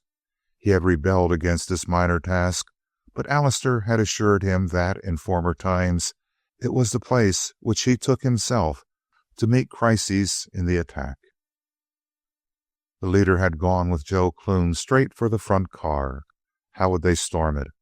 2 guards armed to the teeth would be in it, and the door was closed. But the guards had no intention to remain like rats in a trap while the rest of the train was overpowered, and they themselves were blasted into small bits with a small charge of soup. The door jerked open. The barrels of 2 guns protruded. Andrew, thrilling with horror, recognized one as a sawed-off shotgun. He saw now the meaning of the manner in which Allister and Clune had made their attack. For Allister had run slowly straight for the door, while Clune skirted in close to the cars, going more swiftly. As the gun barrels went up, Allister plunged headlong to the ground, and the volley of shots missed him cleanly. But Clune, the next moment, leaped out from the side of the car, and thereby getting himself to an angle from which he could deliver a crossfire, pumped 2 bullets through the door. Andrew saw a figure throw up its arms, a shadow form in the interior of the car, and then a man pitched out headlong through the doorway and flopped with horrible limpness on the roadbed. While this went on, Allister had snapped a shot while he lay prone, and his single bullet brought a scream. The guards were done for. 2 deaths, Andrew supposed, but presently a man was sent out of the car at the point of Clune's revolver. He climbed down with difficulty, clutching one hand with the other. He had been shot in the most painful place in the body, the palm of the hand. Allister turned over the other form with a brutal carelessness that sickened Andrew. But the man had only been stunned by a bullet that plowed its way across the top of his skull. He sat up now with a trickle running down his face. A gesture from Andrew's rifle made him and his companion realize that they were covered, and without attempting any further resistance, they sat side by side on the ground and tended to each other's wounds, a ludicrous group for all their suffering. In the meantime, Clune and Alistair were at work in the car. The water was hissing in the firebox as a vast cloud of steam came rushing out around the engine. The passengers were pouring out of the cars. They acted like a group of actors, carefully rehearsed for the piece. Not once did Andrew have to speak to them, while they ranged in a solid line, shoulder to shoulder, men, women, children. And then Larry LaRoche went down the line with a saddlebag and took up the collection. "Passing the hat so often has given me a religious touch, ladies and gents," Andrew heard the ruffians say. "Any little contributions I'm sure grateful for, and if anything's held back, I'm apt to frisk the gent that don't fork over. Hey, you, what's that lump inside your coat? Lady, don't lie. I seen you drop it inside your dress. Why, it's a nice little set of sparklers. That ain't nothing to be ashamed of. Come on, please, a little more speed. Easy there, partner. Don't take both of them hands down at once. You can peel the stuff out of your pockets with one hand, I figure. Conductor, just let me see your wallet. Thanks.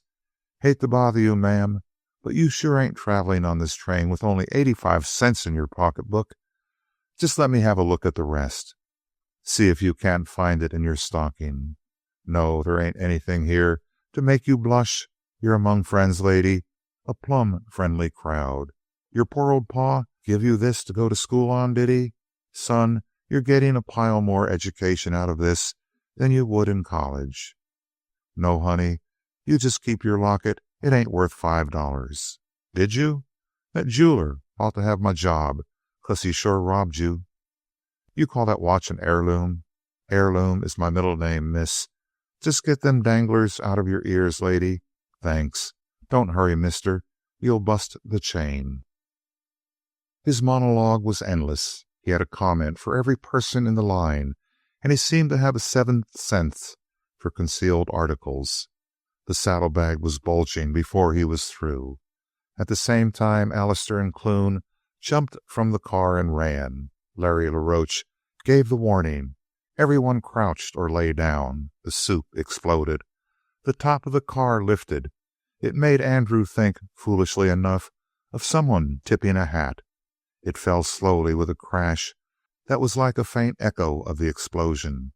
Clune ran back, and they could hear his shrill yell of delight.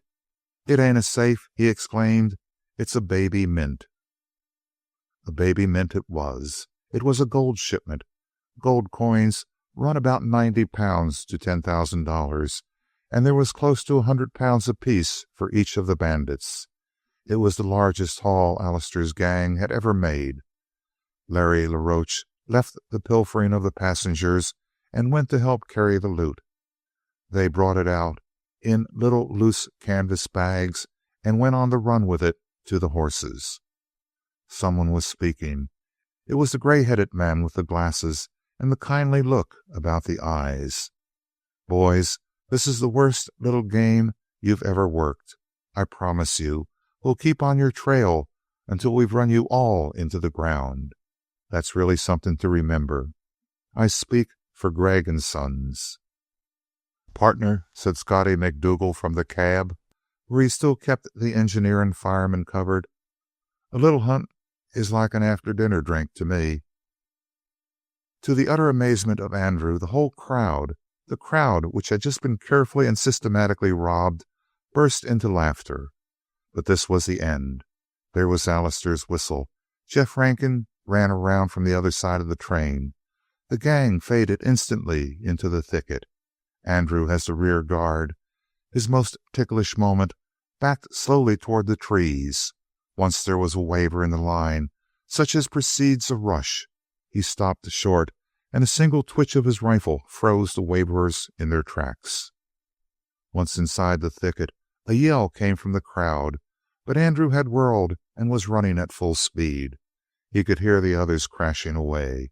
Sally, as he had taught her, broke into a trot as he approached, and the moment he struck the saddle, she was in full gallop. Guns were rattling behind him.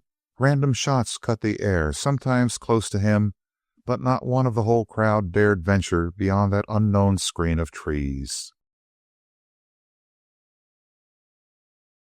Chapter 36. To Andrew, the last danger of the holdup had been assigned as the rear guard, and he was the last man to pass Allister.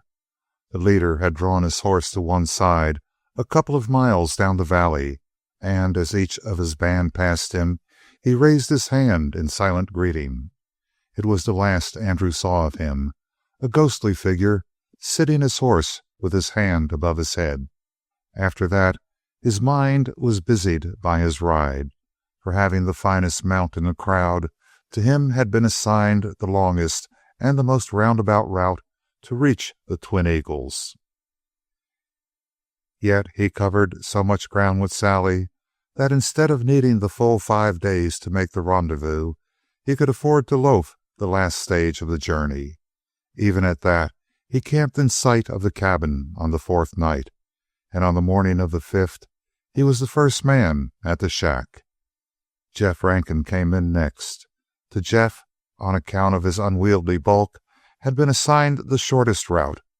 Yet even so, he dismounted, staggering and limping from his horse, and collapsed on the pile of boughs which Andrew had spent the morning cutting for a bed. As he dropped, he tossed his bag of coins to the floor. It fell with a melodious jingling that was immediately drowned by Jeff's groans. The saddle was torture to him, and now he was aching in every joint of his enormous body. A nice haul, nothing to kick about, was Jeff's opinion. But Caesar's ghost, what a ride! The chief makes this thing too hard on a gent that likes to go easy, Andy. Andrew said nothing. Silence had been his cue ever since he began acting as lieutenant to the chief. It had seemed to baffle the others. It baffled the big man now. Later on, Joe Clune and Scotty came in together. That was about noon. They had met each other an hour before. But Allister had not come in, although he was usually the first at a rendezvous. Neither did Larry LaRoche come. The day wore on. The silence grew on the group. When Andrew, proportioning the work for supper, sent Joe to get wood, Jeff for water, and began himself to work with Scotty on the cooking, he was met with ugly looks and hesitation before they obeyed. Something, he felt most decidedly, was in the air. And when Joe and Rankin came back slowly, walking side by side and talking in soft voices, his suspicions were given an edge. They wanted to eat together, but he forced Scotty to take post on the high hill to their right to keep lookout, and for this he received another scowl. Then, when supper was half over, Larry LaRoche came into camp. News came with him, an atmosphere of tidings around his gloomy figure, but he cast himself down by the fire and ate and drank in silence until his hunger was gone. Then he tossed his tin dishes away, and they fell clattering on the rocks.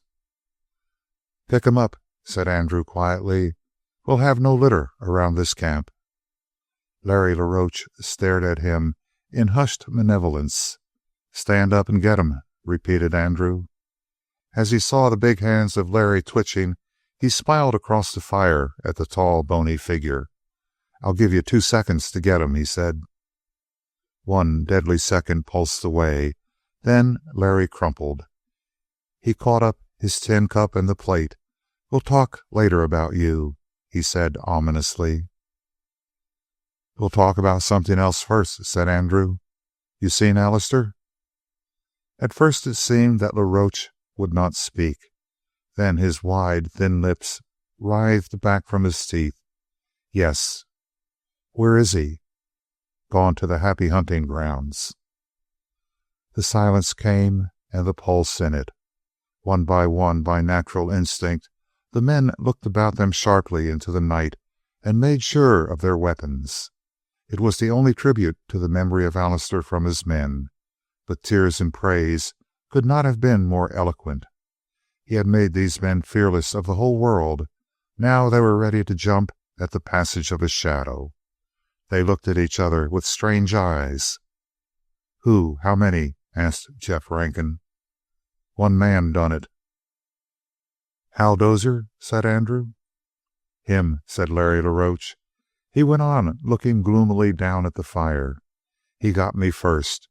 The chief must have seen him get me by surprise while I was down off my horse, lying flat and drinking out of a creek." He closed his great bony fist in unspeakable agony at the thought. "Dozier come behind and took me, frisked me, took my guns, not the coin. We went down through the hills. Then the chief slid out of a shadow and come at us like a tiger. I sloped." "You left Alistair to fight alone?" said Scotty McDougal quietly, for he had come from his lookout to listen. "I had no gun," said Larry, without raising his eyes from the fire. "I sloped. I looked back and seen Alistair sitting on his horse, dead still. Hal Dozier was sitting on his horse, dead still. 5 seconds, maybe. Then they went for their guns together. There was 2 bangs, like one, but Alistair slid out of his saddle and Dozier stayed in his. I come on here."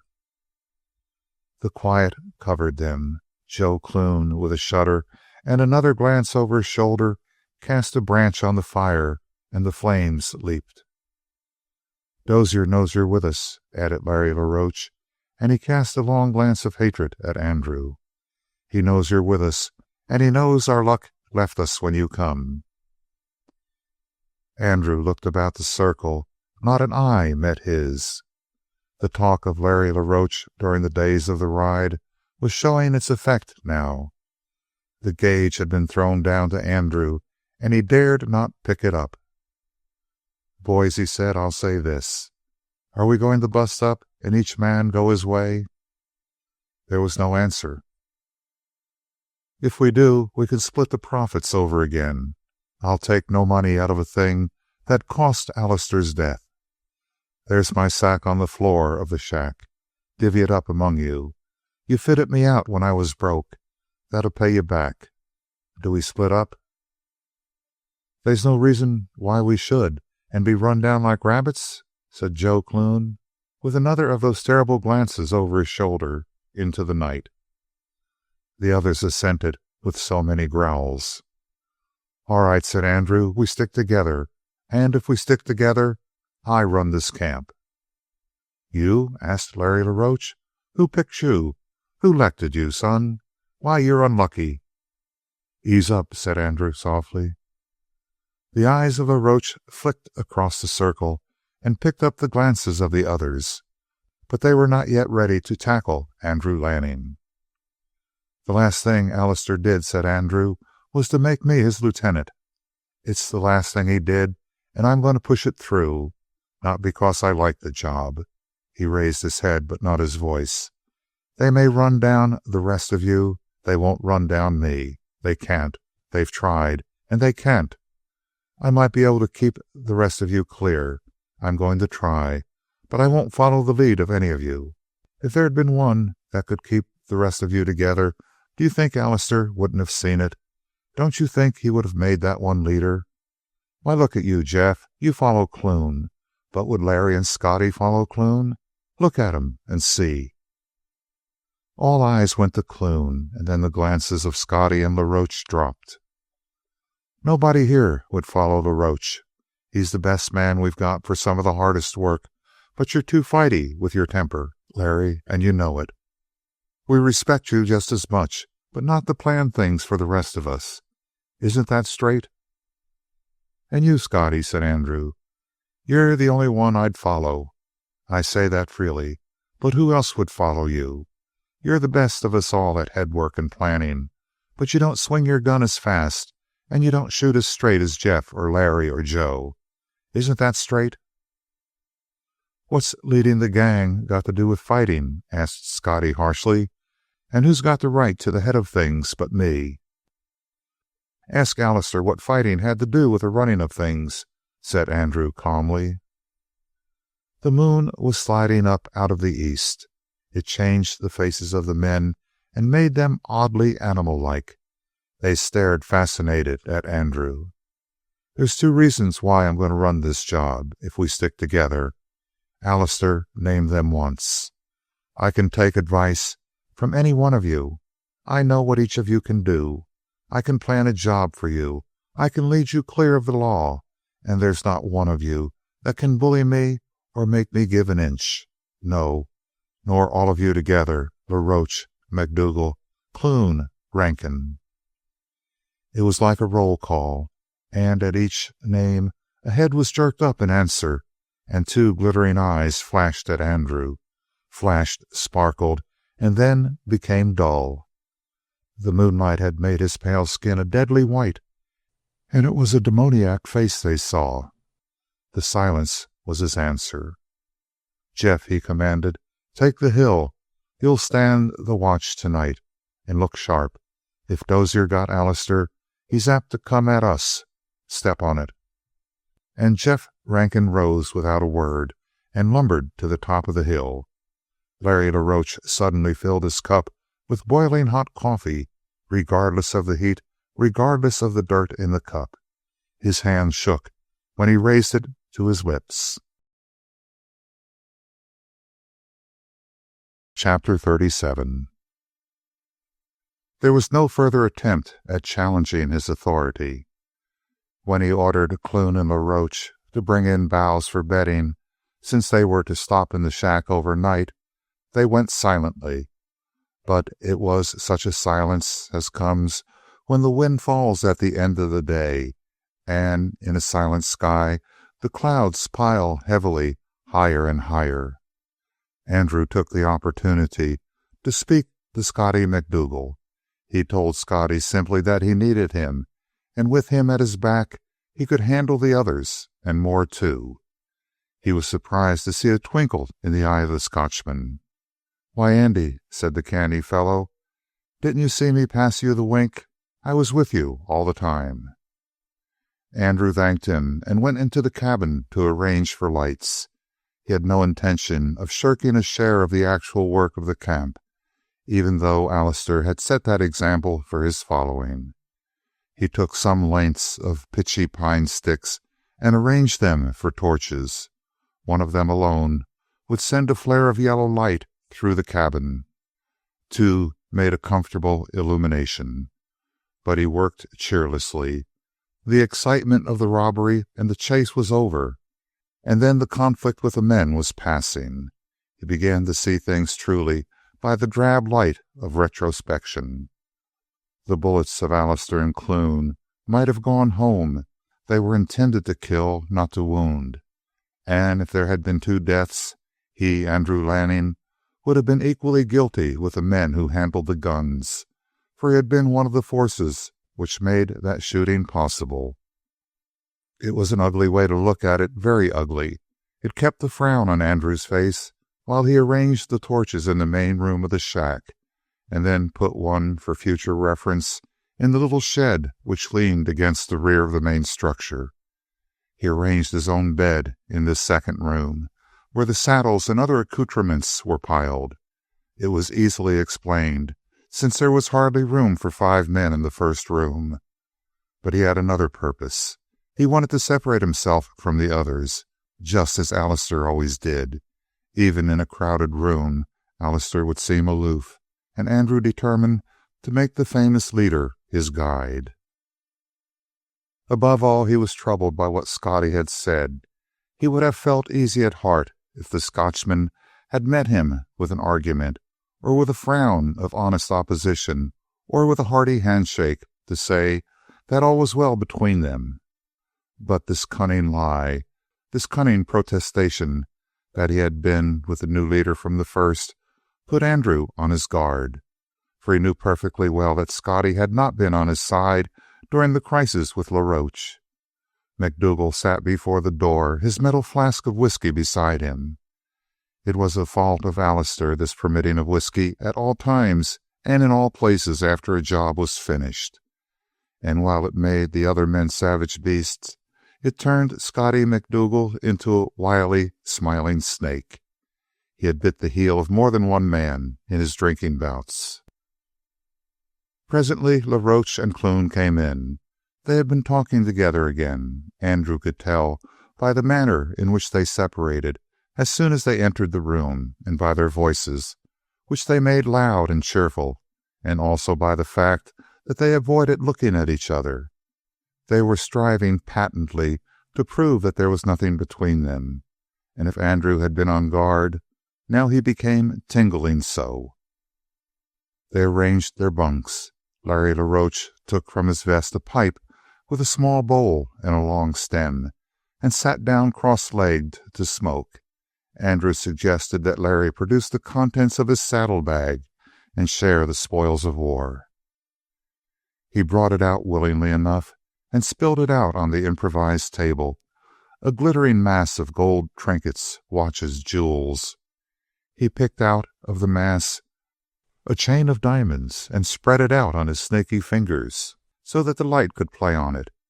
Andrew knew nothing about gems, but he knew that that chain must be worth a great deal of money. "This," said Larry, "is my share. You gents can have the rest and split it up." "A nice set of sparklers," nodded Clune, "but there's plenty left to satisfy me." "What you think," declared Scotty, "ain't of any importance, Joe. It's what the chief thinks that counts. Is it square, Lanning?" Andrew flushed at the appeal and the ugly looks which LaRoche and Clune cast toward him. He could have stifled Scotty for that appeal, and yet Scotty was smiling in the greatest apparent good nature and belief in their leader. His face was flushed, but his lips were bloodless. Alcohol always affected him in that manner. "I don't know the value of the stones," said Andrew. "Don't you?" murmured Scotty. "I forgot. Thought maybe you would." That was something that Alistair did know. The new leader saw a flash of glances toward Scotty, but the latter continued to eye the captain with a steady and innocent look. "Scotty," decided Andrew instantly, "is my chief enemy."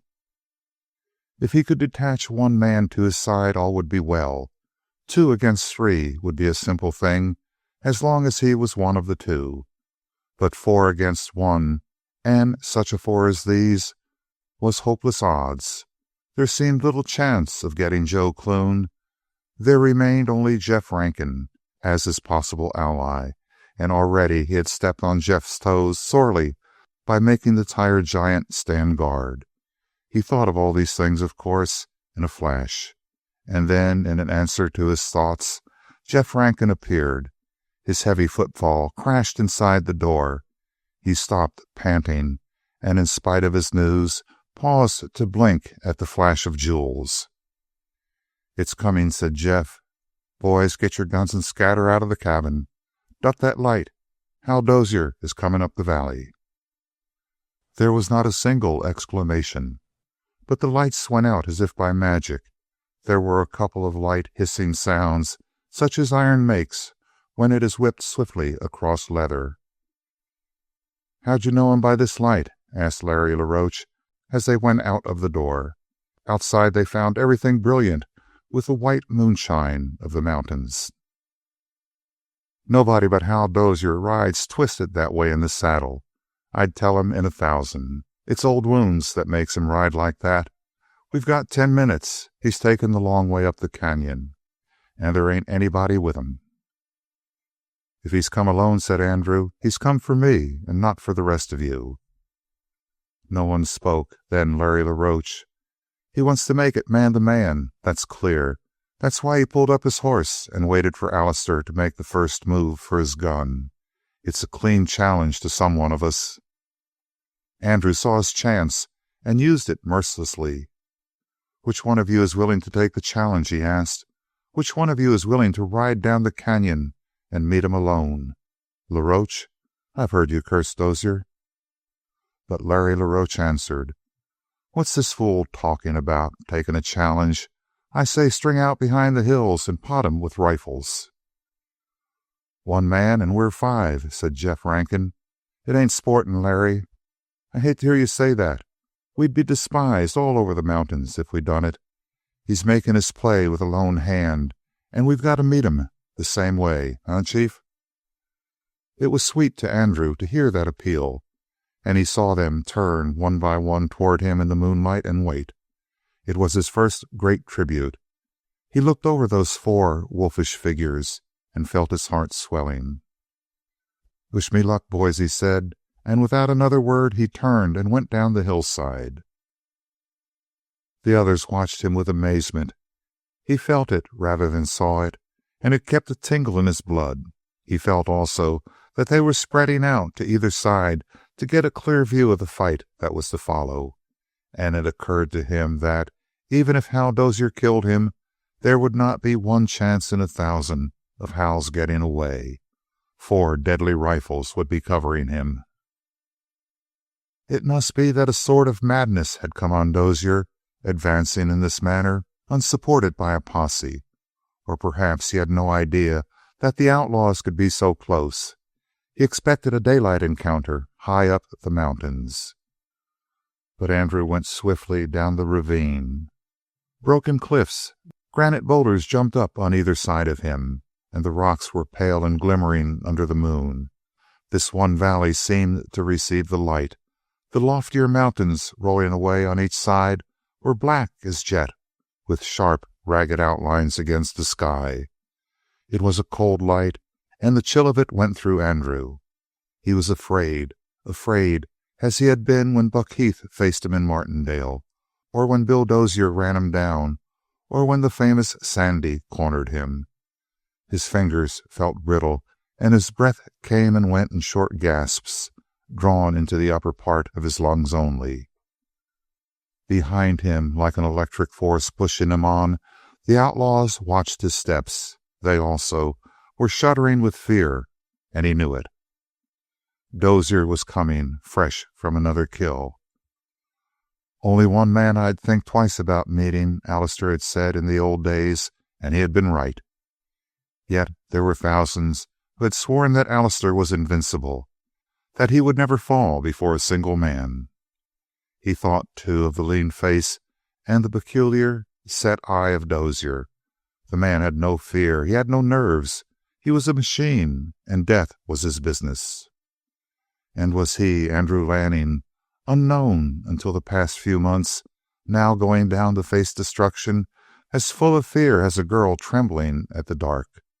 What was it that drew them together, so unfairly matched? He could still see only the white haze of the moonshine before him, but now there was a clicking of hoofs on the rock. Dozier was coming. Andrew walked squarely out into the middle of the ravine and waited. He had set his teeth. The nerves on the bottom of his feet were twitching. Something freezing cold was beginning at the tips of his fingers. How long would it take Dozier to come? An interminable time. The hoofbeats actually seemed to fade out and draw away at one time. Then they began again very near him, and now they stopped. Had Dozier seen him around the elbow curve?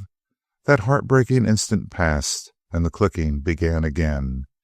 Then the rider came slowly in view. First there was the nodding head of the cowpony, then the foot in the stirrup, then Hal Dozier riding a little twisted in the saddle, a famous characteristic of his. He came on closer and closer. He began to seem huge on the horse. Was he blind not to see the figure that waited for him? A voice that was not his, that he did not recognize, leaped out from between his teeth and tore at his throat. "Dozier!" The cowpony halted with a start. The rider jerked straight in his saddle. The echo of the call barked back from some angling cliff face down the ravine. All that before Dozier made his move. He had dropped the reins, and Andrew, with a mad intention of proving that himself did not make the first move toward his weapon, had folded his arms. He did not move through the freezing instant that followed. Not until there was a convulsive jerk of Dozier's elbow did he stir his folded arms. Then his right arm loosened, and the hand flashed down to his holster. Was Dozier moving with clogged slowness? Or was it that he had ceased to be a body, that he was all brain and hair-trigger nerves, making every thousandth part of a second seem a unit of time? It seemed to Andrew that the marshal's hand dragged through its work. To those who watched from the sides of the ravine, there was a flash of fire from his gun before they even saw the flash of steel out of the holster. The gun spat in the hand of Dozier, and something jerked at the shirt of Andrew beside his neck. He himself had fired only once, and he knew that the shot had been too high and to the right of his central target. Yet he did not fire again. Something strange was happening to Hal Dozier. His head had nodded forward, as though in mockery of the bullet. His extended right hand fell slowly, slowly. His whole body began to sway and lean toward the right. Not until that moment did Andrew know that he had shot the marshal through the body. He raced to the side of the cattle pony, and as the horse veered away, Hal Dozier dropped limply into his arms. He lay with his limbs sprawling at odd angles beside him. His muscles seemed paralyzed, but his eyes were bright and wide, and his face perfectly composed. "There's luck for you," said Hal Dozier calmly. "I pulled it 2 inches to the right, or I would have broken your neck with a slug. Anyway, I spoiled your shirt." The cold was gone from Andrew, and he felt his heart thundering and shaking his body. He was repeating like a frightened child, "For God's sake, Hal, don't die, don't die." The paralyzed body did not move, but the calm voice answered him. "You fool, finish me before your gang comes and does it for you." Chapter 38. There was a rush of footsteps behind and around him, a jangle of voices, and there were 4 huddled over Hal Dozier. Andrew had risen and stepped back, silently thanking God that it was not a death. He heard the voices of the 4 like voices in a dream. "A clean one, a nice bit of work. Dozier, are you thinking of Allister? Curse you! Do you remember Hugh Wiley now? Don't you maybe recollect my pal Bud Swain? Think about him, Dozier, while you're dying." The calm eyes traveled without hurry from face to face, and curiosity came to Andrew, a cool, deadly curiosity. He stepped among the gang. "He's not fatally hurt," he said. "What do you intend to do with him?" "You're all wrong, Chief," said Larry LaRoche, and he grinned at Andrew. His submission now was perfect and complete. There was even a sort of worship in the bright eyes that looked at the new leader. "I hate to say it, but right as you most generally are, you're wrong this time. He's done. He don't need no more looking to. Leave him be for an hour, and he'll be finished. Also, that'll give him a chance to think. He needs a chance. Old Curly had a chance to think. Took him 4 hours to kick out after Dozier plugged him. I heard what he had to say, and it wasn't pretty. I think maybe it'd be sort of interesting to hear what Dozier has to say long about the time he gets thirsty. Eh, boys?" There was a snarl from the other 3 as they looked down at the wounded man, who did not speak a word. Andrew knew that he was indeed alone with that crew, for the man who he had just shot down was nearer to him than the members of Allister's gang. He spoke suddenly. "Jeff, take his head. Clune, take his feet. Carry him up to the cabin." They only stared at him. "Look here, Captain," said Scotty in a soft voice, just a trifle thickened by whiskey. "Are you thinking of taking him up there and tying him up so that he'll live through this?" And again the other 3 snarled softly. "You murdering hounds," said Andrew. That was all. They looked at each other. They looked at the new leader, and the sight of his white face and his nervous right hand was too much for them. They took up the marshal and carried him to the cabin, his pony following like a dog behind. They brought him, without asking for directions, straight into the little rear room, Andrew's room, It was a sufficiently intelligible way of saying that this was his work and none of theirs, and not a hand lifted to aid him while he went to work with the bandaging. He knew little about such work, but the marshal himself, in a rather faint but perfectly steady voice, gave directions, and in the painful cleaning of the wound he did not murmur once. Neither did he express the slightest gratitude. He kept following Andrew about the room with coldly curious eyes. In the next room the voices of the four were a steady rumbling murmur. Now and then the glance of the marshal wandered to the door. When the bandaging was complete, he asked, "Do you know you've started a job you can't finish?" "Ah," murmured Andrew. "Those four," said the marshal, "won't let you." Andrew smiled. "Are you easier now?" "Don't bother about me. I'll tell you what. I wish you'd get me a drink of water." "I'll send one of the boys." "No, get it yourself. I want to say something to them while you're gone." Andrew had risen from his knees. He now studied the face of the marshal steadily. "You want 'em to come here and drill you, huh?" he said. "Why?" The other nodded. "I've given up hope once. I've gone through the hardest part of dying.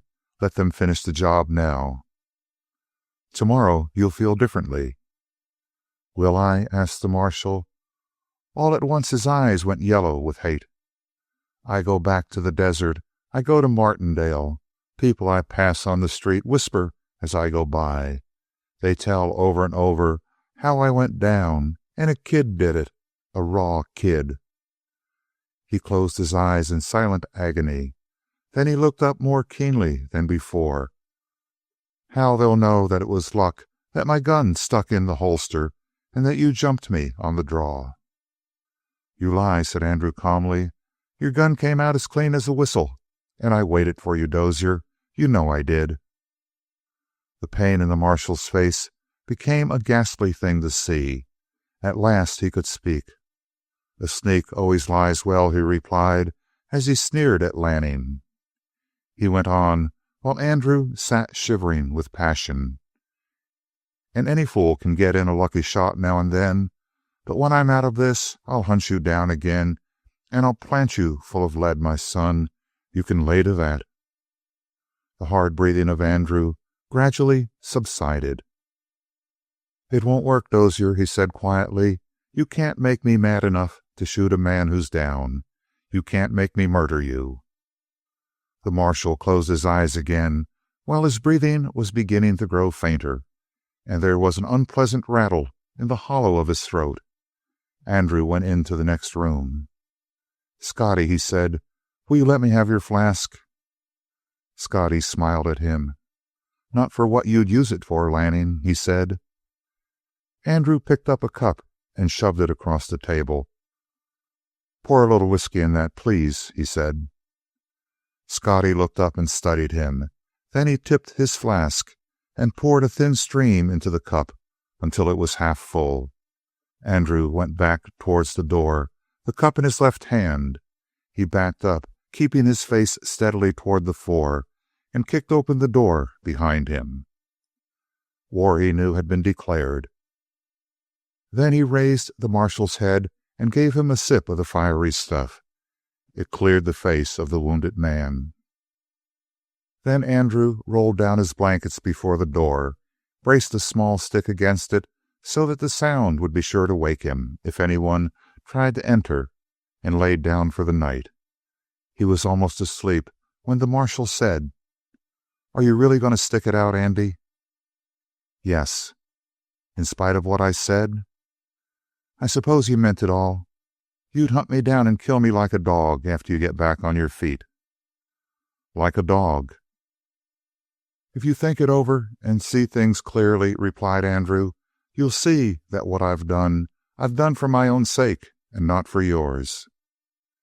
"How do you make that out, with four men in the next room ready to stick a knife in your back, if I know anything about 'em?" "I'll tell you. I owe nothing to you, but a man owes a lot to himself, and I'm going to pay myself in full." Chapter 39. He closed his eyes and tried to sleep, but though he came to the verge of oblivion, the voices from the other room finally waked him. They had been changing subtly during the past hours, and now they rose, and there was a ring to them that troubled Andrew. He could make out their talk part of the time, and then again they lowered their voices to rumbling growls. At such times he knew that they were speaking of him, and the hum of the undertone was more ominous than open threats. When they talked aloud, there was a confused clamor. When they were more hushed, there was always the oily murmur of Scotty's voice taking the lead and directing the current of the talk. The liquor was going the rounds fast now. Before they left for the Murchison Pass, they had laid in a comfortable supply, but apparently Alistair had cached a quantity of the stuff at the Twin Eagles shack. Of one thing Andrew was certain, that four such practiced whiskey drinkers would not let their party degenerate into a drunken rout, and another thing was even more sure, that Scotty McDougal would keep his head better than the best of the others. But what the alcohol would do would be to cut the leash of constraint and dig up every strong passion among them. For instance, Jeff Rankin was by far the most equable of the lot, but given a little whiskey, Jeff became a conscienceless devil. He knew his own weakness, and Andrew, crawling to the door, was putting his ear to the crack under it. He found that the sounds of the voices became instantly clearer. The others were plying Jeff with the liquor, and Jeff, knowing that he had had enough, was persistently refusing, but with less and less energy. There must be a very definite reason for this urging of Rankin toward the whiskey, and Andrew was not hard-pressed to find out that reason. The big, rather good-natured giant was leaning toward the side of the new leader, just as steadily as the others were leaning away from him. Whiskey alone would stop his scruples. Larry LaRoche, his voice a guarded, hissing whisper, was speaking to Jeff as Andrew began listening from his new position. "What, I ask you," said LaRoche, "is this. Have we had any luck since the kid joined us?" "We've got a pile of coin," said Jeff obstinately. "Do you stack a little coin against the loss of Alistair?" asked Larry LaRoche. "Easy," cautioned Scotty. "Not so loud, Larry." "He's asleep," said Larry LaRoche. "I heard him lie down after he put something agin the door. No fear of him." "Don't be so sure. He might make a noise lying down and make not a sound getting up. And even when he's asleep, he's got one eye open like a wolf." "Well," repeated Larry insistently, and now his voice was so faint that Andrew had to guess at half the syllables. "Answer my question, Jeff. Have we had good luck or bad luck, taking it all in all, since he joined us?" "How do I know it's his fault?" asked Jeff. "We all knew it would be a close pinch if Alistair ever jumped Hal Dozier. We thought Alistair was a little bit faster than Dozier. Everybody else said that Dozier was the best man that ever pulled a gun out of leather. It wasn't luck that beat Alistair. It was a better man." There was a thud as his fist hit the rickety, squeaking table in the center of the room. "I say, let's play fair and square. How do I know that the kid won't make a good leader?" Scotty broke in smoothly. "Makes me grin when you say that, Jeff. Tell you what the trouble is with you, old man. You're too modest. A fellow that's done what you've done, following a kid that ain't 25. There was a bear-like grunt from Jeff. He was not altogether displeased by this gracious tribute, but he answered, "You're too slippery with your tongue, Scotty. I never know when you mean what you say." It must have been a bitter pill for Scotty to swallow, but he was not particularly formidable with his weapons, compared with straight-eyed Jeff Rankin, and he answered, "Maybe there's some I jolly along a bit, But when I talk to old Jeff Rankin, I talk straight. Look at me now, Jeff. Do I look as if I was joking with you?" "I ain't any hand at reading minds," grumbled Jeff. He added suddenly, "I say, it was the finest thing I ever see, the way young Lanning stood out there in the valley. Did you watch? Did you see him let Dozier get the jump on his gun? Pretty, pretty, pretty. And then his own gat was out like a flash, one wink, and there was Hal Dozier drilled clean. I tell you, boys, you got this young Lanning wrong. I sort of cottoned to the kid. I always did. I liked him the first time I ever laid eyes on him. So did you all, except Larry yonder. And it was Larry that turned you agin him after he come and joined us. Who asked him to join us? We did." "Who asked him to be captain?" said Scotty. It seemed to stagger Jeff Rankin. "Allister used him for a sort of second man. Seems like he meant him to lead us in case anything happened to him." "While Allister was living," said Scotty, "you know, I would have followed him anywhere. Wasn't I his advanced agent? Didn't I do his planning with him? But now Allister's dead, worse luck, but dead he is." He paused here cunningly, and no doubt during that pause each of the outlaws conjured up a picture of the scar-faced man with the bright, steady eyes who had led them so long and quelled them so often and held them together through thick and thin.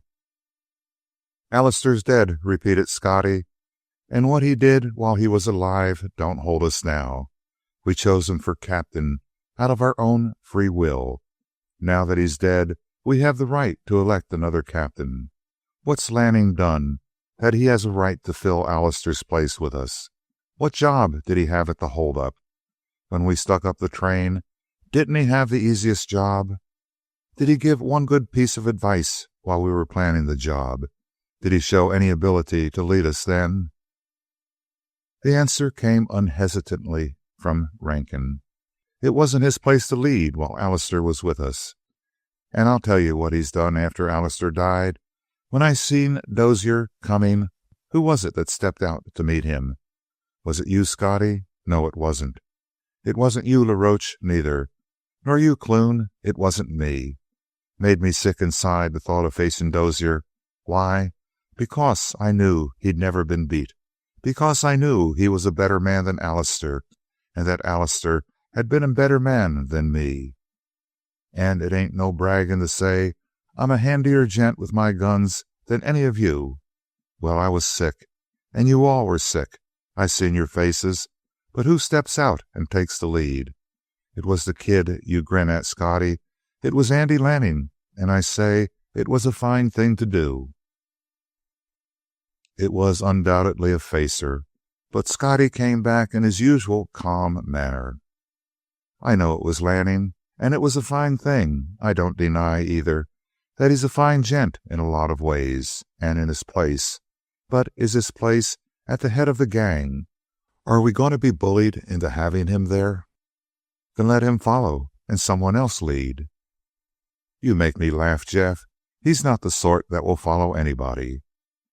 Plainly, Scotty was working on Jeff from a distance. He would bring him slowly around to the place where he would agree to the attack on Andrew for the sake of getting at the wounded marshal. "Have another drink, Jeff, and then let's get back to the main point, and that has nothing to do with Andy. It is Hal Dozier going to live or die?" The time had come, Andrew saw, to make his final play. A little bit more of this talk, and the big, good-hearted, strong-handed Rankin would be completely on the side of the others. And that meant the impossible odds of 4-1. Andrew knew it. He would attack any two of them without fear. But 3 became a desperate, a grim battle, and 4-1 made the thing suicide. He slipped silently to his feet from beside the door and picked up the canvas bag which represented his share of the robbery. Then he knocked at the door. "Boys," he called, "there's been some hard thoughts between the lot of you and me. It looks like we're on opposite sides of a fence. I want to come in and talk to you." Instantly, Scotty answered, "Why, come on in, Captain. Not such hard words as you think. Not on my side, anyways." It was a cunning enough lure, no doubt, and Andrew had his hand on the latch of the door before a second thought reached him. If he exposed himself, would not the three of them pull their guns? They would be able to account for it to Jeff Rankin later on. "I'll come in," said Andrew, "when I hear you give me surety that I'll be safe. I don't trust you, Scotty." "Thanks for that. What surety do you want?" "I want the word of Jeff Rankin that he'll see me through till I've made my talk to you and my proposition." It was an excellent counter thrust, but Larry LaRoche saw through the attempt to win Jeff immediately. "You skunk," he said, "if you don't trust us, we don't trust you. Stay where you be. We don't want to hear your talk." "Jeff, what do you say?" continued Andrew calmly. There was a clamor of three voices, and then the louder voice of Jeff, like a lion shaking itself clear of wolves. "Andy, come in, and I'll see you get a square deal, if you'll trust me." Instantly, Andrew threw open the door and stepped in, his revolver in one hand, the heavy sack over his other arm, a dragging weight and also a protection. "I trust you, Jeff," he said. "Trust you. Why, man, with you at my back, I'd laugh at 20 fellows like these. They simply don't count." It was another well-placed shot, and he saw Rankin flush heavily with pleasure. Scotty tilted his box back against the wall and delivered his counterstroke.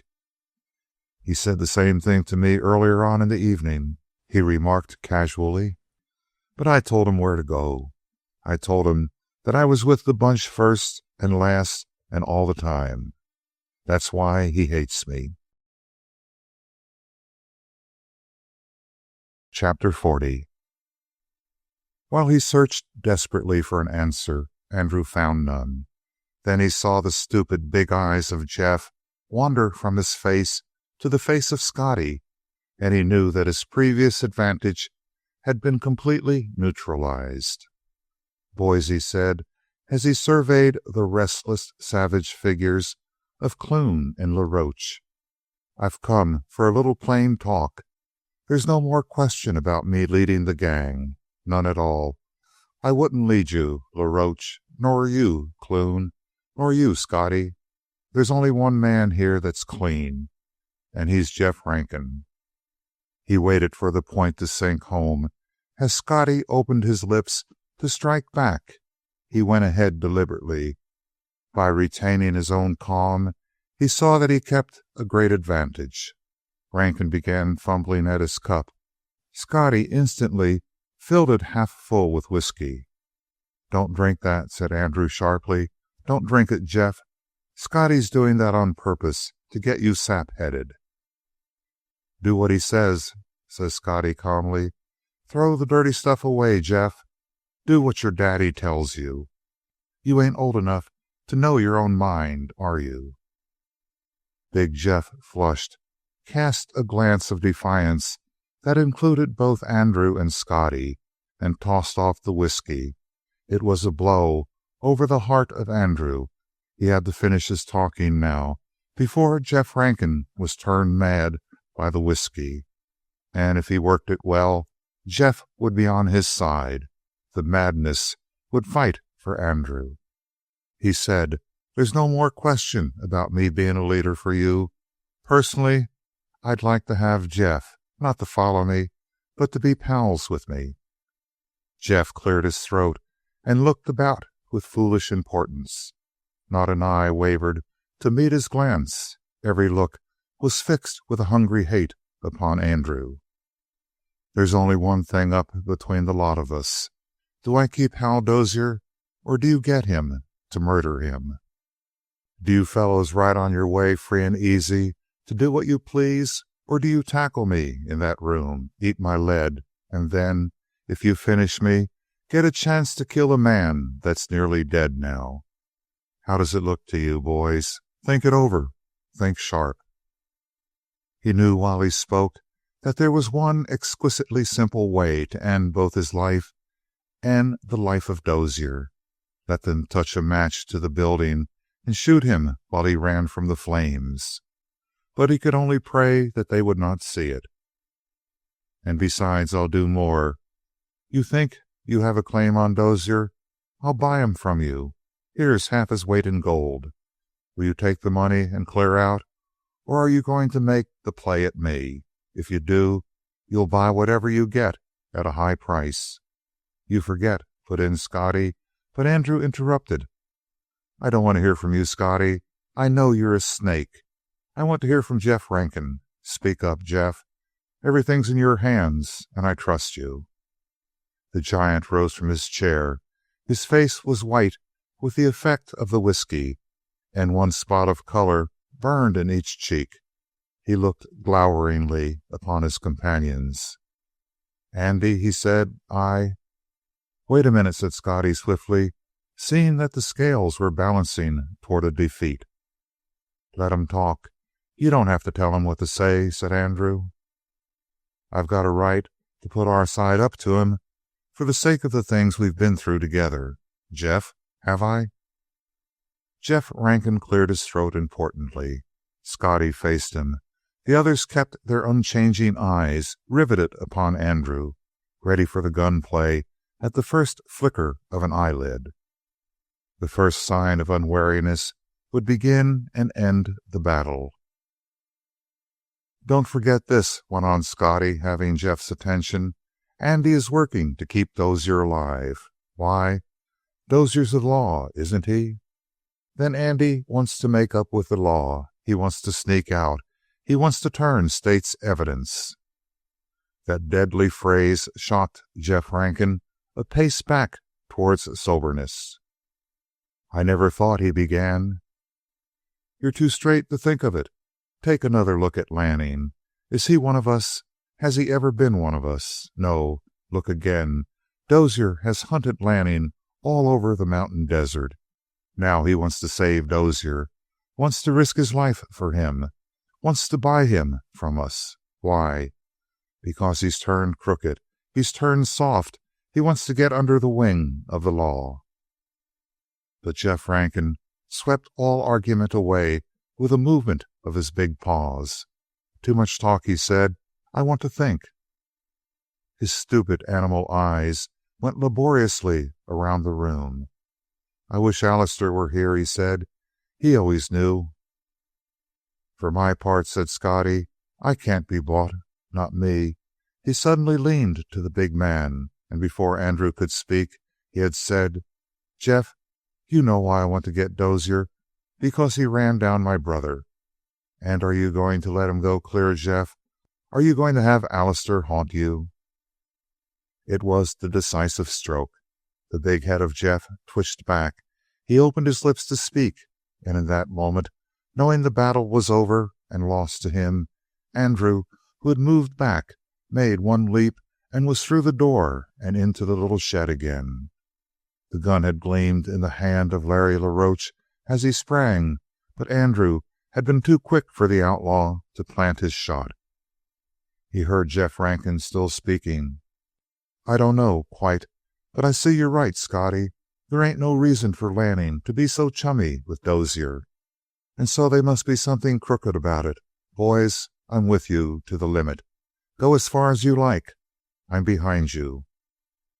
No room for argument now, and the blind animal hate which Scotty and LaRoche and Clune felt for Dozier was sure to drive them to extremities. Andrew sat in the dark, hurriedly going over his rifle and his revolver. Once he was about to throw open the door and try the effect of a surprise attack. He might plant 2 shots before there was a return. He let the idea slip away from him. There would remain 2 more, and one of them was certain to kill him. Moving across the room, he heard a whisper from the floor. I've heard them, Lanning. Don't be a fool. Give me up to him. He made no answer. In the other room, the voices were no longer restrained. Jeff Rankin's in particular boomed and rang and filled the shed. Once bent on action, he was all for attack. Whiskey had removed the last human scruple. Andrew heard them openly cast their ballots for a new leader, heard Scotty acclaimed, heard the Scotchman say, "Boys, I'm going to show you a way to clean up on Dozier and Lanning, without any man risking a single shot from him in return." They clamored for the suggestion, but he told them that he was first going out in the open to think it over. In the meantime, they had nothing to fear. Sit fast and have another drink around. He had to be alone to figure it out.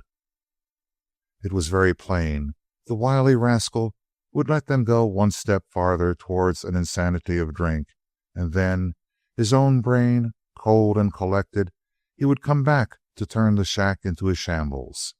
He had said that he could do it without risk to them. There was only one possible meaning. He intended to use fire. Andrew sat with the butt of his rifle ground into his forehead. It was still easy to escape. The insistent whisper from the floor was pointing out the way. "Beat it out the back window, lad. Slope. Andy, there's no use. You can't help me. They mean fire. They'll plot you like a pig from the dark. Give me up." It was the advice to use the window that decided Andrew. It was a wild chance indeed, this leaving of Dozier helpless on the floor, but he risked it. He whispered to the marshal that he would return and slipped through the window. He was not halfway around the house before he heard a voice that chilled him with horror.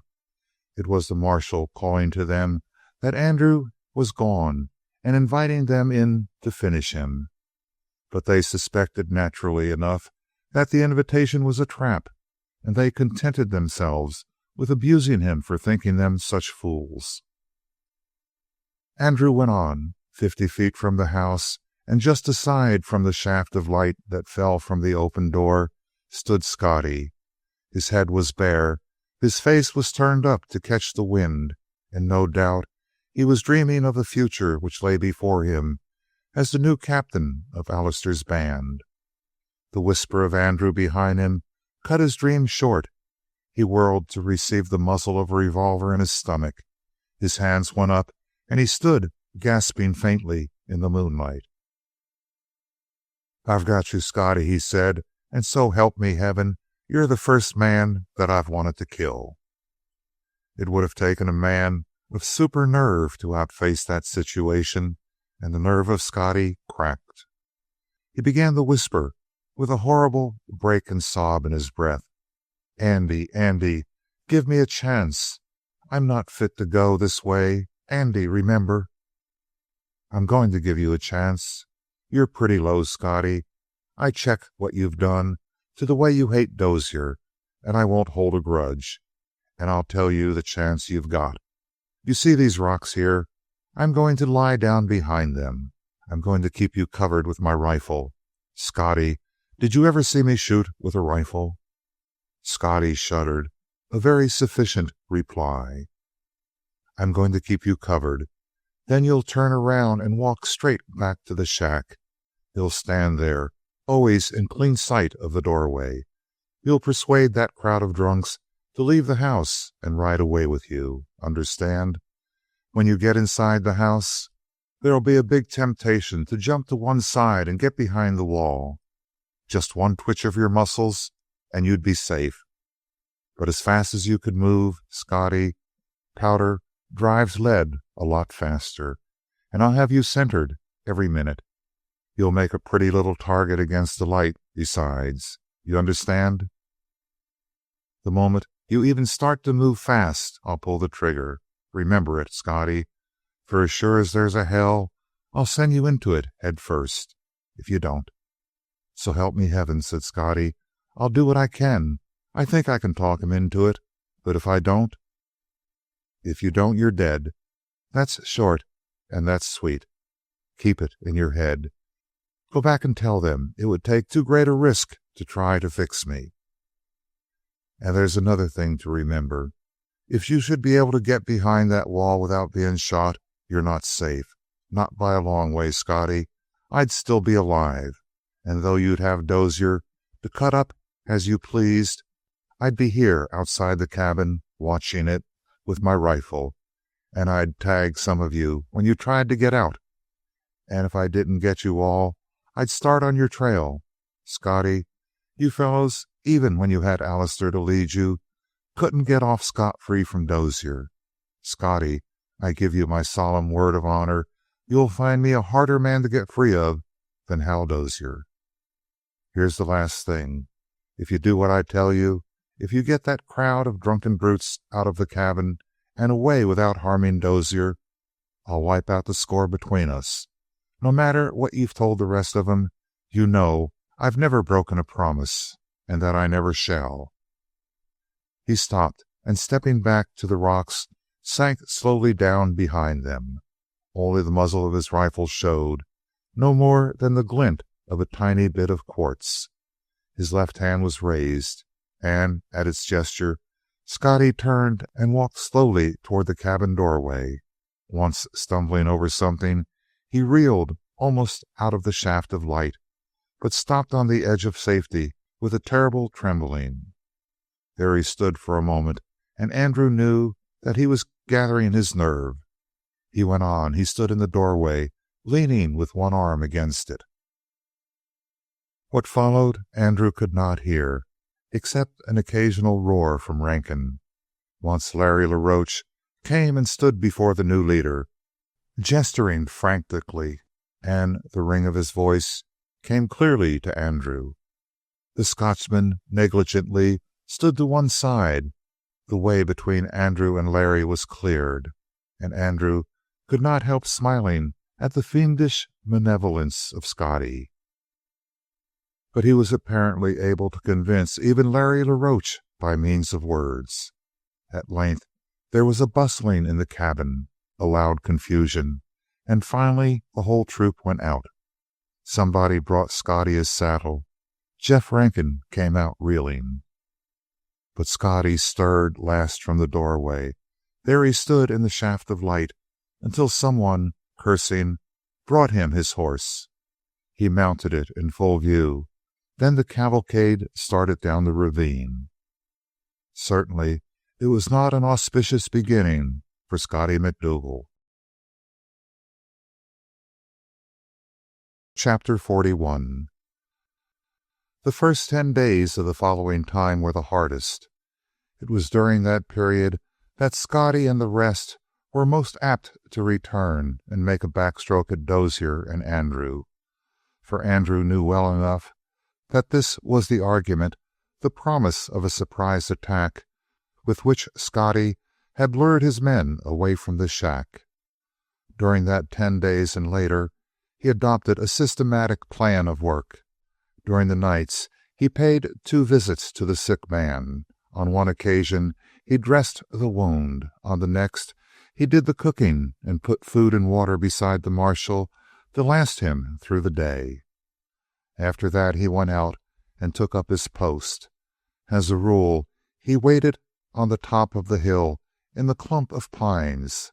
From this position, he commanded with his rifle the sweep of hillside all around the cabin.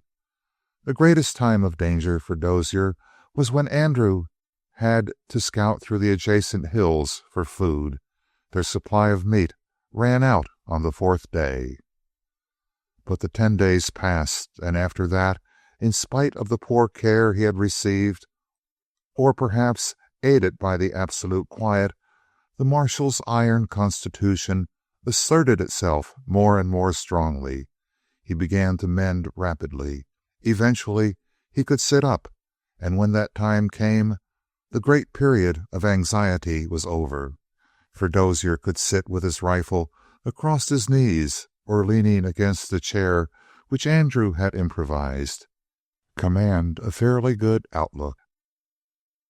Only once, it was at the close of the 4th week, did Andrew find suspicious signs in the vicinity of the cabin.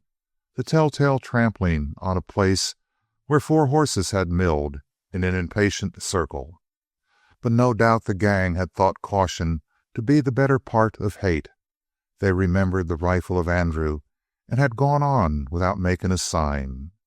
Afterward, Andrew learned why they had not returned sooner. 3 hours after they had left the shack, a posse had picked them up in the moonlight, and there had followed a 40-mile chase. But all through the time until the marshal could actually stand and walk, and finally sit his saddle with little danger of injuring the wound, Andrew, knowing nothing of what took place outside, was ceaselessly on the watch. Literally, during all that period, he never closed his eyes for more than a few minutes of solid sleep, and before the danger line had been crossed, he was worn to a shadow. When he turned his head, the cords leaped out on his neck. His mouth had that look, at once savage and nervous, which goes always with the hunted man. And it was not until he was himself convinced that Dozier could take care of himself that he wrapped himself in his blankets and fell into a 24-hour sleep. He awoke finally with a start out of a dream in which he had found himself, in imagination, wakened by Scotty stooping over him.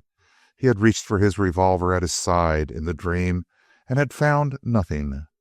Now waking, his hand was working nervously across the floor of the shack. That part of the dream was come true.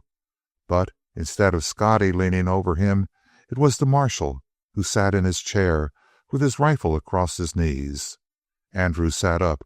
His weapons had been indeed removed, and the marshal was looking at him with beady eyes. "Have you seen 'em?" asked Andrew. "Have the boys showed themselves?" He started to get up, but the marshal's crisp voice cut in on him. "Sit down there." There had been, was it possible to believe it, a motion of the gun in the hands of the marshal to point this last remark. "Partner," said Andrew, stunned, "what are you driving at?" "I've been thinking," said Hal Dozier. "You sit tight till I tell you what about." "It's just drifting into my head, sort of misty," murmured Andrew, "that you've been thinking about double-crossing me." "Suppose," said the marshal, "I was to ride into Martindale with you in front of me. That'd make a pretty good picture, Andy. Allister dead and you taken alive, not to speak of $10,000 as a background. That would sort of round off my work. I could retire and live happily ever after, huh?" Andrew peered into the grim face of the older man. There was not a flicker of a smile in it. "Go on," he said, "but think twice, Hal. If I was you, I'd think 10 times." The marshal met those terrible, blazing eyes without a quiver of his own. "I began with thinking about that picture," he said. "Later on, I had some other thoughts about you. Andy, do you see that you don't fit around here? You're neither a man-killer nor a law-abiding citizen. You wouldn't fit in Martindale any more, and you certainly won't fit in with any gang of crooks that ever wore guns. Look at the way you split with Allister's outfit. Same thing would happen again. So as far as I can see, it doesn't make much difference whether I trot you into town and collect the 10,000, or whether some crooks who hate you run you down, or some posse corners you one of these days and does its job. How do you see it?" Andrew said nothing, but his face spoke for him. "How do you see the future yourself?" said the marshal. His voice changed suddenly. "Talk to me, Andy." Andrew looked carefully at him, then he spoke. "I'll tell you short and quick, Hal. I want action, that's all. I want something to keep my mind and my hands busy. Doing nothing is the thing I'm afraid of." "I gather you're not very happy, Andy." Lanning smiled, and it was not a pleasant smile to see. "I'm empty, Hal," he answered. "Does that answer you? The crooks are against me. The law is against me. Well, they work together to keep me busy. I don't want any man's help. I'm a bad man, Hal. I know it. I don't deny it. I don't ask any quarter." It was rather a desperate speech, rather a boyish one. At any rate, the marshal smiled, and a curious flush came into Andrew's face. "Will you let me tell you a story, Andrew? It's a story about yourself." He went on. You were a kid in Martindale, husky, good-natured, a little sleepy, with touchy nerves, not very confident in yourself. I've known other kids like you, but none just the same type. You weren't waked up, you see. The pinch was bound to come in a town where every man wore his gun. You were bound to face a showdown. There were equal chances. Either you'd back down or else you'd give the man a beating.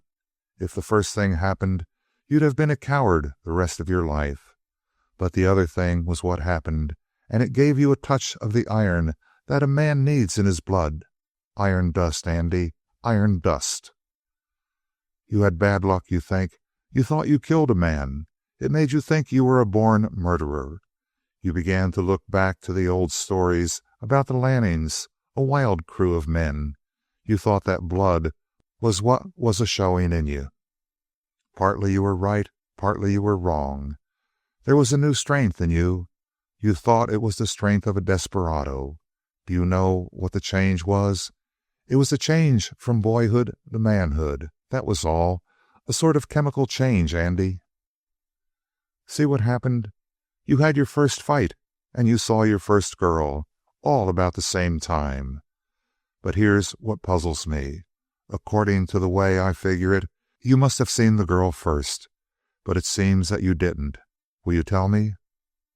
We won't talk about the girl, said Andrew in a heavy voice. Tut, tut, won't we? Boy, we're going to do more talking about her than about anything else.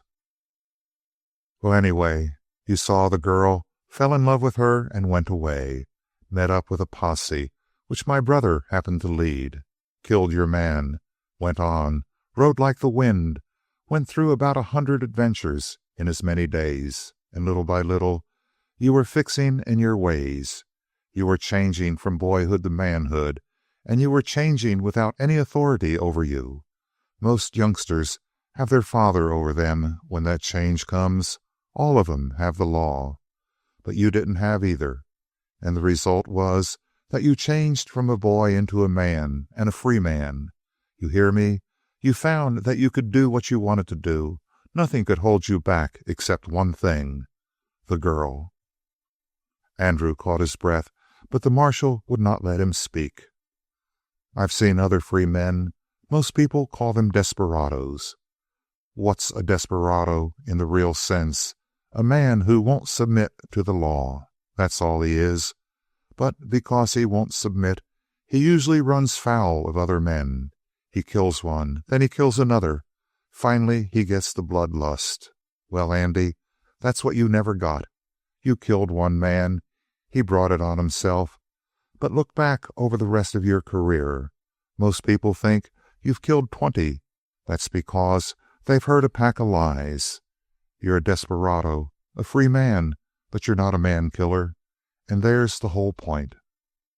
And this was what turned you loose as a criminal.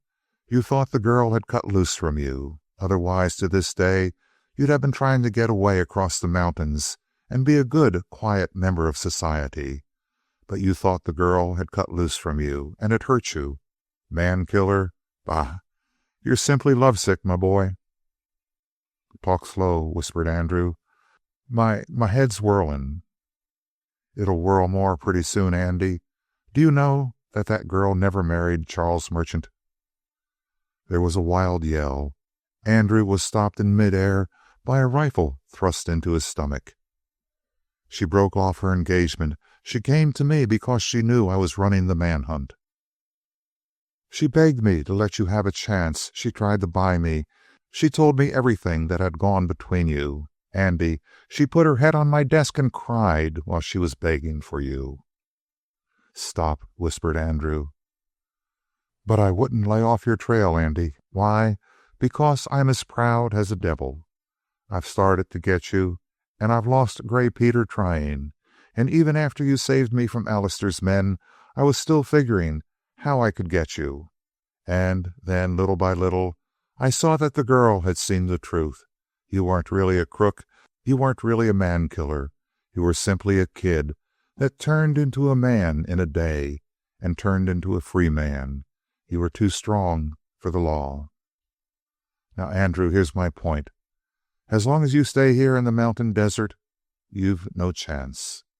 You'll be among men who know you. Even if the governor pardons you, as he might do if a certain deputy marshal were to start pulling strings, you'd run some day into a man who had an old grudge against you, and there'd be another explosion. Because there's nitroglycerin inside you, son. Well, the thing for you to do is to get where men don't wear guns. The thing for you to do is to find a girl you love a lot more than you do your freedom, even if that's possible. Where is she? Broke in Andy. Hal, for pity's sake, tell me where she is. I've got her address all written out. She forgot nothing. She left it with me, she said, so she could keep in touch with me. It's no good, said Andrew suddenly. I could never get through the mountains. People know me too well. They know Sally too well. Of course they do. So you're not going to go with Sally. You're not going to ride a horse. You're going in another way. Everybody's seen your picture, but who'd recognize the dashing young man-killer, the original Wild Andrew Lanning, in the shape of a greasy, dirty tramp, with a 10-days-old beard on his face, with a dirty felt hat pulled over one eye, and riding the brake beams on the way east? And before you got off the beams, Andrew, the governor of this state will have signed a pardon for you. Well, lad, what do you say? But Andrew, walking like one dazed, had crossed the room slowly. The marshal saw him go across to the place where Sally stood. She met him halfway, and, in her impudent way, tipped his hat half off his head with a toss of her nose.